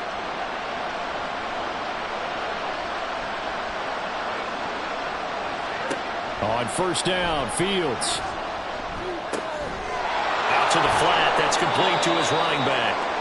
Now the Texans will burn the first of their timeouts as they stop it here with just under 40 ticks to go in this first half. And he's going to go down. They sack him back right around the 30. Now the Texans will use one of their 2 remaining timeouts as the clock will stop with 33 seconds to go in the first half. The 3rd field goal in the first half, not what they're looking for as they come up on 3rd down. Here's Fields. And this is incomplete. Oh, that looked like a sure 6 points, but he could not get that to stick, and that is a golden opportunity wasted there.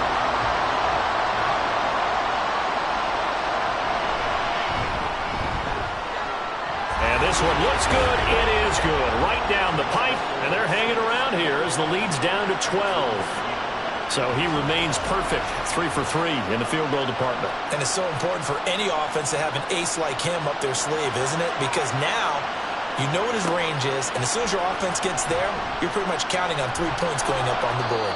And he's up past the 20 to the 22-yard line. And the Saints going to go on offense one final time in this first half. Already enjoying a 2-score lead here late in the second quarter. Not a ton of time left. We'll see if they can work this at least into field goal range and try to get 3 to add on even more to their lead. On 1st down, Mahomes. And that will be incomplete with the clock showing 18 seconds now to go. 2nd and 10.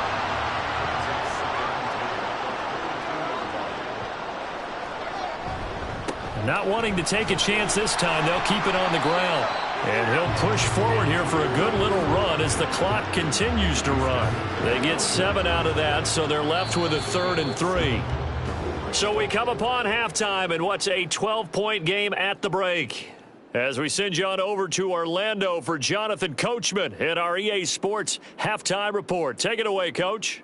All right, Brandon, thanks very much. We'll get back to you and Charles in a minute. But first, time to give the folks at home a look at what's going on around the NFL.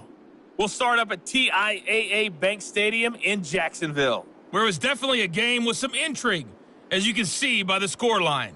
Christian Kirk, 2 touchdown catches in the victory.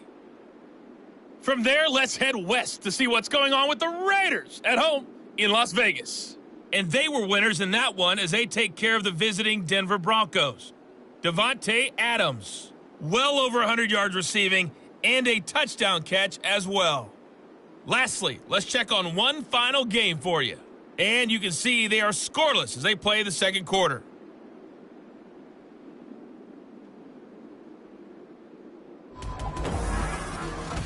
We were treated to an excellent first half from the gunslinger, Patrick Mahomes. His 2 touchdown passes helped pave the way for his guys to take this lead into the intermission. All right, Coach, thank you, and we welcome everyone back for quarter number 3. Set now to go for the third quarter. The Saints have the lead and set to receive the kick. The lane opens here. He's past the 30. And the Saints going to take over on offense to begin this third quarter. As this offense takes the field to begin the opening drive of the second half, Charles, remember that first half, good through the air and really all around an outstanding offensive performance. Absolutely. They reached the end zone several times. The passing game working awfully well, and most importantly, partner. Yeah, they went into the tunnel with a lead. They come back out with that lead. Absolutely. NFL coaches, we know they're perfectionists in a lot of ways, but they had to like what they saw in that first half. Second down, and they go back to Gibbs. And he'll push ahead for about 3 to the 36. 3rd and 5.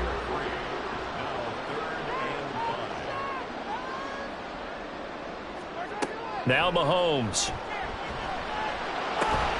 Pass taken in by his big tight end. And he'll be taken down, but not before he works it past the 50. Give him 18 there, and the Saints have a first down. And now we get into the psychology of the whole thing, because a lot of teams with a 2-score lead in the third quarter, they almost become defensive with their offense, just playing not to lose. I think with this team, you got to figure at this point, this is a great spot for them to go into attack mode, really try and put the hammer down and finish this one off. Gibbs straight ahead. And he can only manage to get a couple. 2nd and 8 coming up. Certainly a nice job there by the defense rallying to the football and getting him on the ground, but I think the play gets made by the defensive front, because if they can't get upfield, their job is to go ahead and get low, almost get into a ball sometimes, stack things up, and make it difficult for the runner to find a hole. 23 yards to pick up there.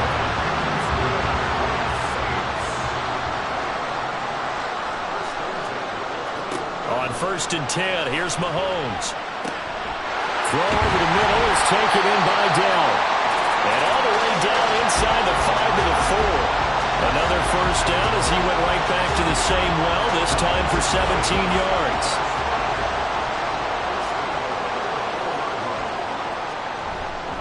Gibbs not going anywhere. He'll lose a couple back to the 6. That sends him 2 yards in the wrong direction and leads to 2nd down. Yeah, that's a nice tackle there by the safety, but in truth, he's really playing linebacker because he's lined up so close to the line of scrimmage. He's able to read and react with force and make the play behind the line. And he gets him a little bit closer. He takes it from the 6 inside the 5 to the 4. 3 tight ends up front here. 3rd and goal. Throwing now is Mahomes. And he is going to go down. Back at the 11-yard line. Finally hauled down for the first time this game. Multiple defenders in there to drop him.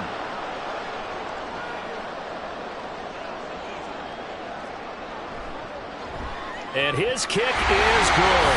And that will extend their lead even further. Well, they picked up right where they left off in the first half. First drive after the break, they come away with 3 and increase that lead.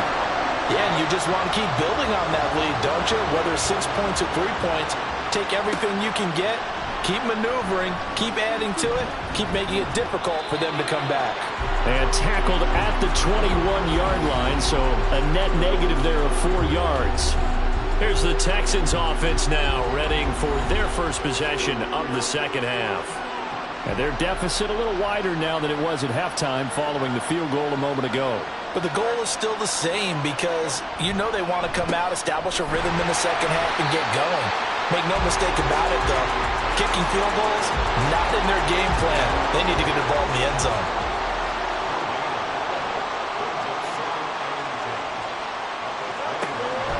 They go again with Pierce. And he is going to be stopped cold behind the line of scrimmage. This would be a loss of 3, and now a much tougher 3rd down looming. But these guys are going to chop into that deficit.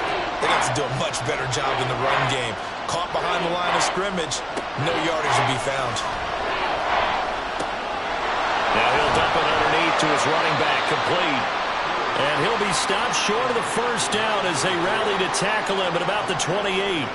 They pick up 10, but it'll still lead to a 4th down. The Texans send the punter out as he's on here to punt it away. And a fair catch called for and made just inside the 35-yard line. Just 34 yards on the punt there, no return. And it will be 1st and 10 as they take over. Getting set for their next drive, the New Orleans offense. And last time they were able to churn some clock. They got the field goal, added on to their lead. But that was a drive that was so long, it should have ended in a touchdown. You know that's how they felt. And we'll both be headed to the airport after the game. But we probably should go to the post-game press conference because someone's going to ask the head coach about this drive, and he's going to profess that he was happy to get points. But and we know that's not true. Yeah. Okay, after this type of a drive, not getting a touchdown, a huge disappointment. Now this throw caught left side, and he's taken down right at the 45-yard line. 23 yards the pickup there. So with a yardage on that completion, he's now right at exactly 300 yards on the game. And isn't that the magic number you get? All right, 300. That means it's going to go on a commemorative football to put on your mantle when they give you the game ball if your team wins. So much confidence flowing through him right now, throwing the football. I think it's permeated itself throughout the entire team. They feel good about what they're doing. And now a throw on 1st down there, but it's incomplete. Looking for Michael Mayer on the play. And now it's 2nd down.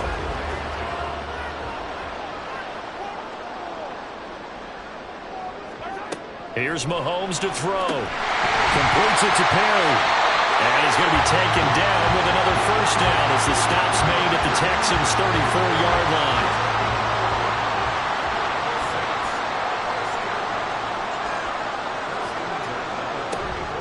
Straight ahead with Gibbs here. 52 yards rushing on 12 carries for him now.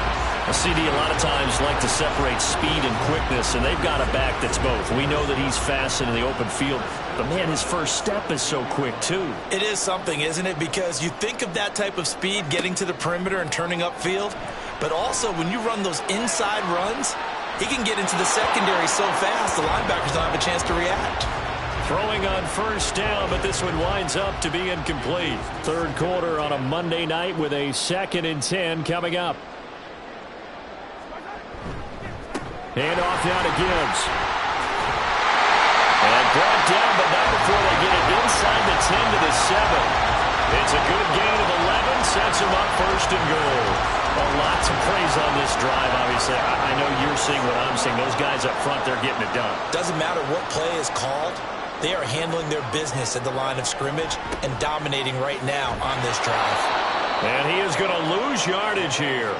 It'll go as a loss on the play. Not what you need down here. It's going to be 2nd and goal.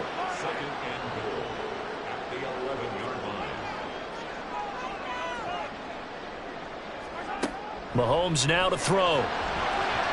Incomplete. Now, the secondary's really struggled today, but that's a little bit of a measure of revenge, isn't it? And they just followed the basic rules. See ball, knock ball away. Turns into a nice play. Here's Mahomes, 3rd and goal. Toward the end zone, but that's going to wind up incomplete. What an excellent defensive stand there in the red zone. Nice tight coverage. They certainly recognized how important it was to bring up 4th down here.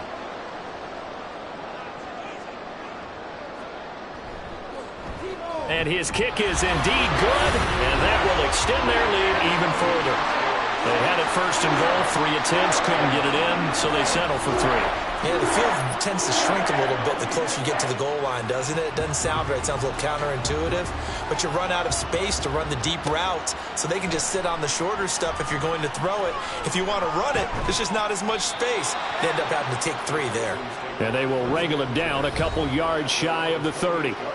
Heading out is the Texans offense as they get set to take over here.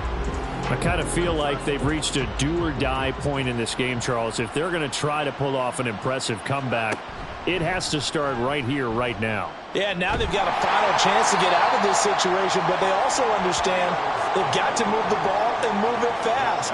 In addition, they need to save as much time so they can get 2 more possessions. Looking to throw on second down. Fields To the right side, and he's got more complete. And he's brought down at the 34. Call it a gain of 4. This offense in desperate need of a conversion as they come up on third down.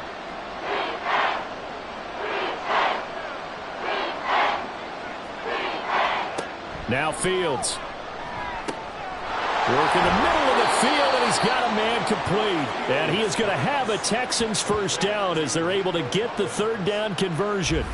That is catch number 300 now for his NFL career.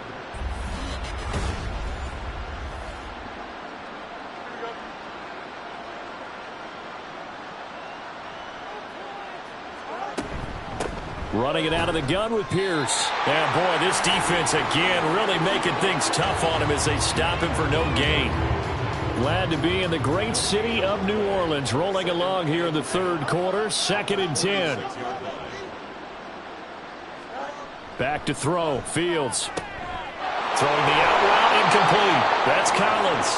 Yeah, he's going to be out of bounds, but not before he takes it inside the 40. That'll put him at 77 yards receiving for the ball game. It's a first down.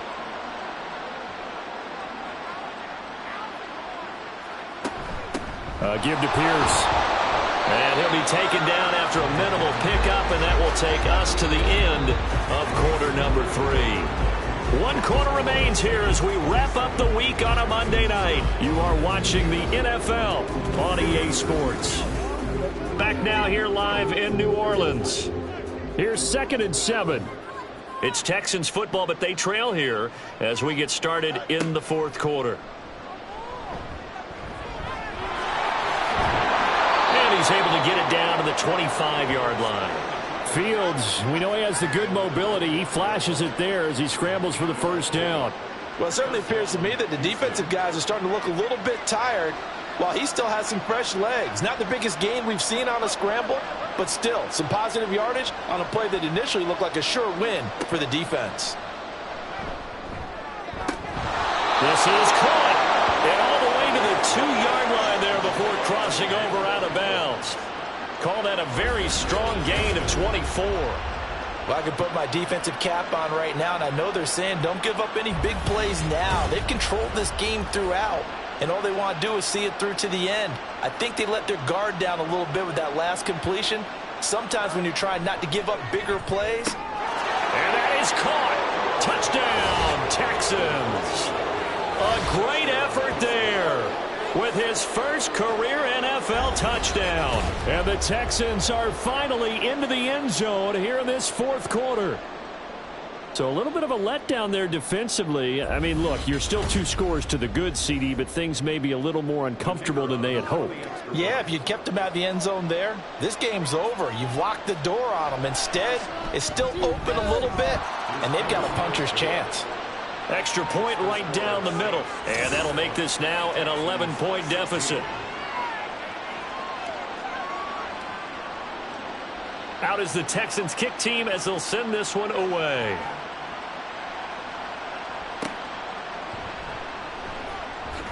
Pushing his way through.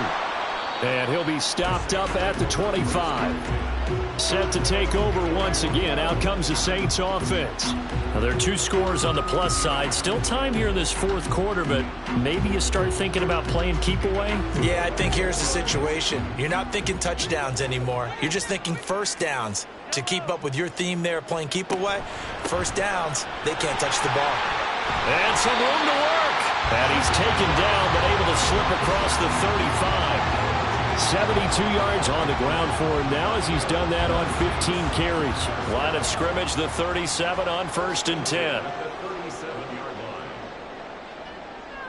Perry on the move to the right. They'll get it forward to him on the touch pass. And he'll take this to the other side of midfield before going out of bounds. He'll get 15 and a Saints first down. Boy, an effective play there, getting their wideouts involved in the run game. And what they're always hoping on that type of a play, that they can get to the end of the line and have a chance to turn it upfield as he did there. That means they controlled the blocking and took care of the defensive end of the outside linebacker to give him that lane. And I guess I need to clarify, I said getting their wideouts involved in the run game, but of course that was actually a pass as he popped it forward.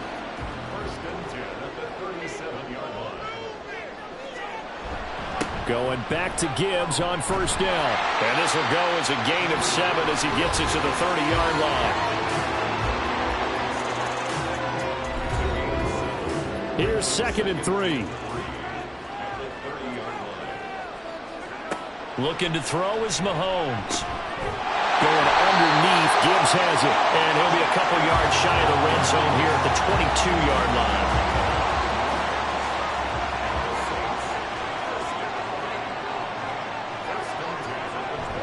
They go play action. Now Mahomes. And this will be incomplete.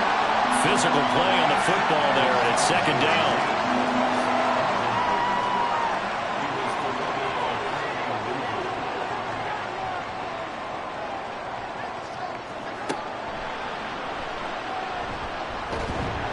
He'll get 2 on the keeper, but it becomes now a 3rd down. Pretty good little 2-play sequence there. You force the incompletion, then a very short pickup. Yeah, now maybe you bring in an extra defensive back or 2 because you want to try and defend on 3rd down. They like to play those nickel or sub packages, don't they? He's got his running back out of the backfield. And he is going to have a Saints first down as they're able to get the 3rd down conversion. They certainly had success throughout this contest, getting him the ball in the passing game, and there he picks up another first down. Whatever they saw going into this one, they've been able to capitalize on it, and no adjustment has been made to take it away. Mahomes now on first down. Throwing out right here, caught by Olave.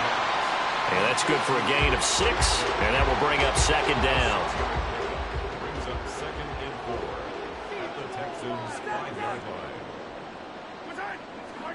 Mahomes going to throw.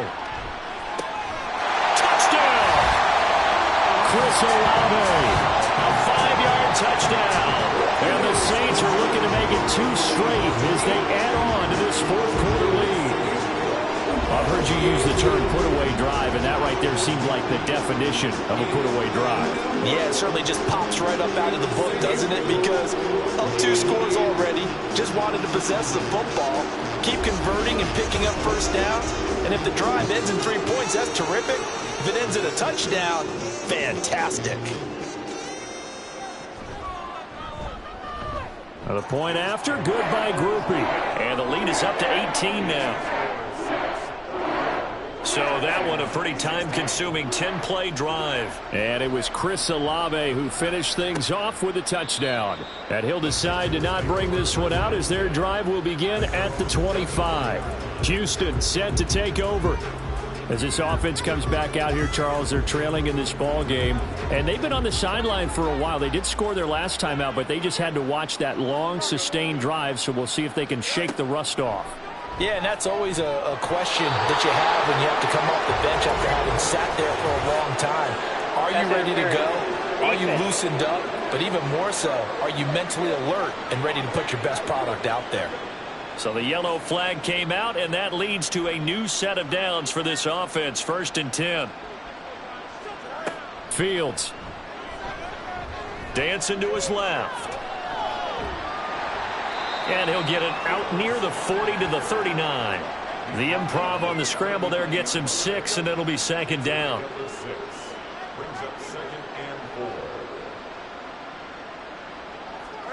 Now it's Fields. That's complete to Pierce. And he'll be brought down right at the 45-yard line. 6 yards the pickup, and that's a first down. Here's Fields. That is incomplete. And they're at the point of the ball game now where they've got to take some chances. They've got to put the ball in the air and just see what happens. But this defense knows that all too well. Looking left side, and he's got a man. That's Pierce. And he is out of bounds inside the 35. That good for 21 yards on the catch and run. So in Saints territory now. Here's 1st and 10 down at the 33. To throw is Fields. Buying time to his left. And he can't find a receiver, and he's brought down. A loss of 3 on the sack made by multiple defenders. Guys with his talent in the pocket aren't supposed to be getting hit like this, and you know an intense conversation with the offensive line is going to occur after this one. Might not be from him, but the offensive line coach will have plenty to say about this game. And he gets it down a yard or 2 shy of the 30 before he's out of bounds. Call it a gain of 6 on the play, and 3rd and 8 now.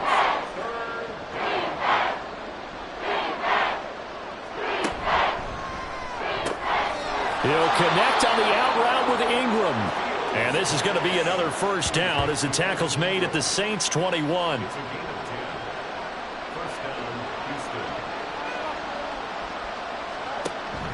A play fake, now Fields to throw.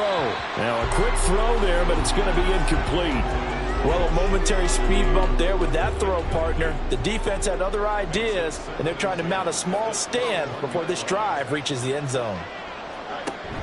On play action, Fields. And that almost their first INT of the ball game. Had his sights on it, but he couldn't seal the deal. This offense was on the move. Now 2 straight incompletions have them looking at 3rd and 10. Throw left side complete. That's Pierce. That's going to bring up 4th down. Only a gain of 2 there. Did they maybe play that too safely on 3rd down? I know you don't want to just throw a ball blindly downfield, but that didn't help them a whole lot. I think they probably said if it's open, take the shot. If not, get something safe because we do have 4th down to try and pick it up. And he's brought down. Can't do anything with a football. It's a sack and a turnover on downs. The Texans tried it, but they come up empty here on 4th. And this 11-play drive is going to lead to nothing on the scoreboard. The D brought the house, they called the blitz, and they get to the quarterback, overwhelming the O-line. And I would love to know, and we'll find out later on, was that called before the play? Or did they audible into it? Because defenses change plays as well as offenses. Sometimes they get the set they want. They go right to the blitz. And in this case, they nailed it. Got right to the quarterback. No chance on that 4th down. Tackle there going to Marshawn Lattimore. 2nd down, 8 to go from the 28. Counter play. Here's Gibbs. And he is met in his tracks behind the line of scrimmage. A yard in the wrong direction makes 3rd down tougher. 3rd down and 9. Now that's a nice play. Got me fired up, partner. But can they do it back-to-back plays? All the training that you go through as a defense for these situations, when you have to get the ball back, everything you go through, holding up the runner, raking at the football, getting to the passer, knocking it out of his hands, whatever way, they have to get the ball back. Now can they stand tall again for a huge 4th quarter stop? So the completion good for 7 there. And that'll bring up 4th down. Here comes the Saints punter now, as he'll kick it away for the 2nd time. First kick 47. This one looks good as well. Fielded just inside the 20. So it's Texans football as we welcome you back. Houston's offense already at the line, set to get going. Well, probably not much that they can do at this point, CD. Down 3 scores late in the 4th quarter. This is going to be a little too much to overcome, you would think. Yeah, they'll go down swinging, but in the end, I think we saw the writing on the wall a while back because one team was clearly better than the other in this one. And while it didn't quite reach blowout status, I think we knew who was going to win this one well before we got to this stage. Now a 2nd and 10. Fields now to throw. At this point, down big, you'd have to imagine this defense are just going to sit back, blanket the field as best they can. Yeah, this is actually the easy part of the game for them because, just as you noted, they can sit back, keep everything in front of them. But they've blanketed the field the entire game using a variety of coverages. Throwing on 3rd down, Fields. And this one is incomplete. That's coverage you'd expect to see in a tie game late. Not in a lopsided game like this. They are not letting up. And they're indeed going to go for it here on 4th down. So trailing here in the last quarter. Let's see how this plays out. Now on fourth down here, that pass knocked away and incomplete. They had to go for it with such little time remaining, and the Saints are going to get it back and in great shape. So they tried to go for it for pride, but it really wouldn't have mattered. This one, it was already determined. No doubt about it. This one was over a while ago.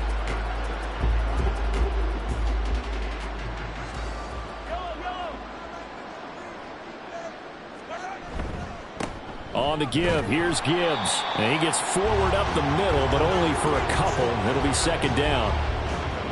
Well done to sniff that out defensively. He had it diagnosed pretty quickly. I love that description because diagnosed is perfect on that one. Read his keys, made the play, and he couldn't even get going moving the football. And still about 3 yards shy of a first as the 4-yard pickup brings it to third down. It's a gain of 4. Brings up 3rd and 3.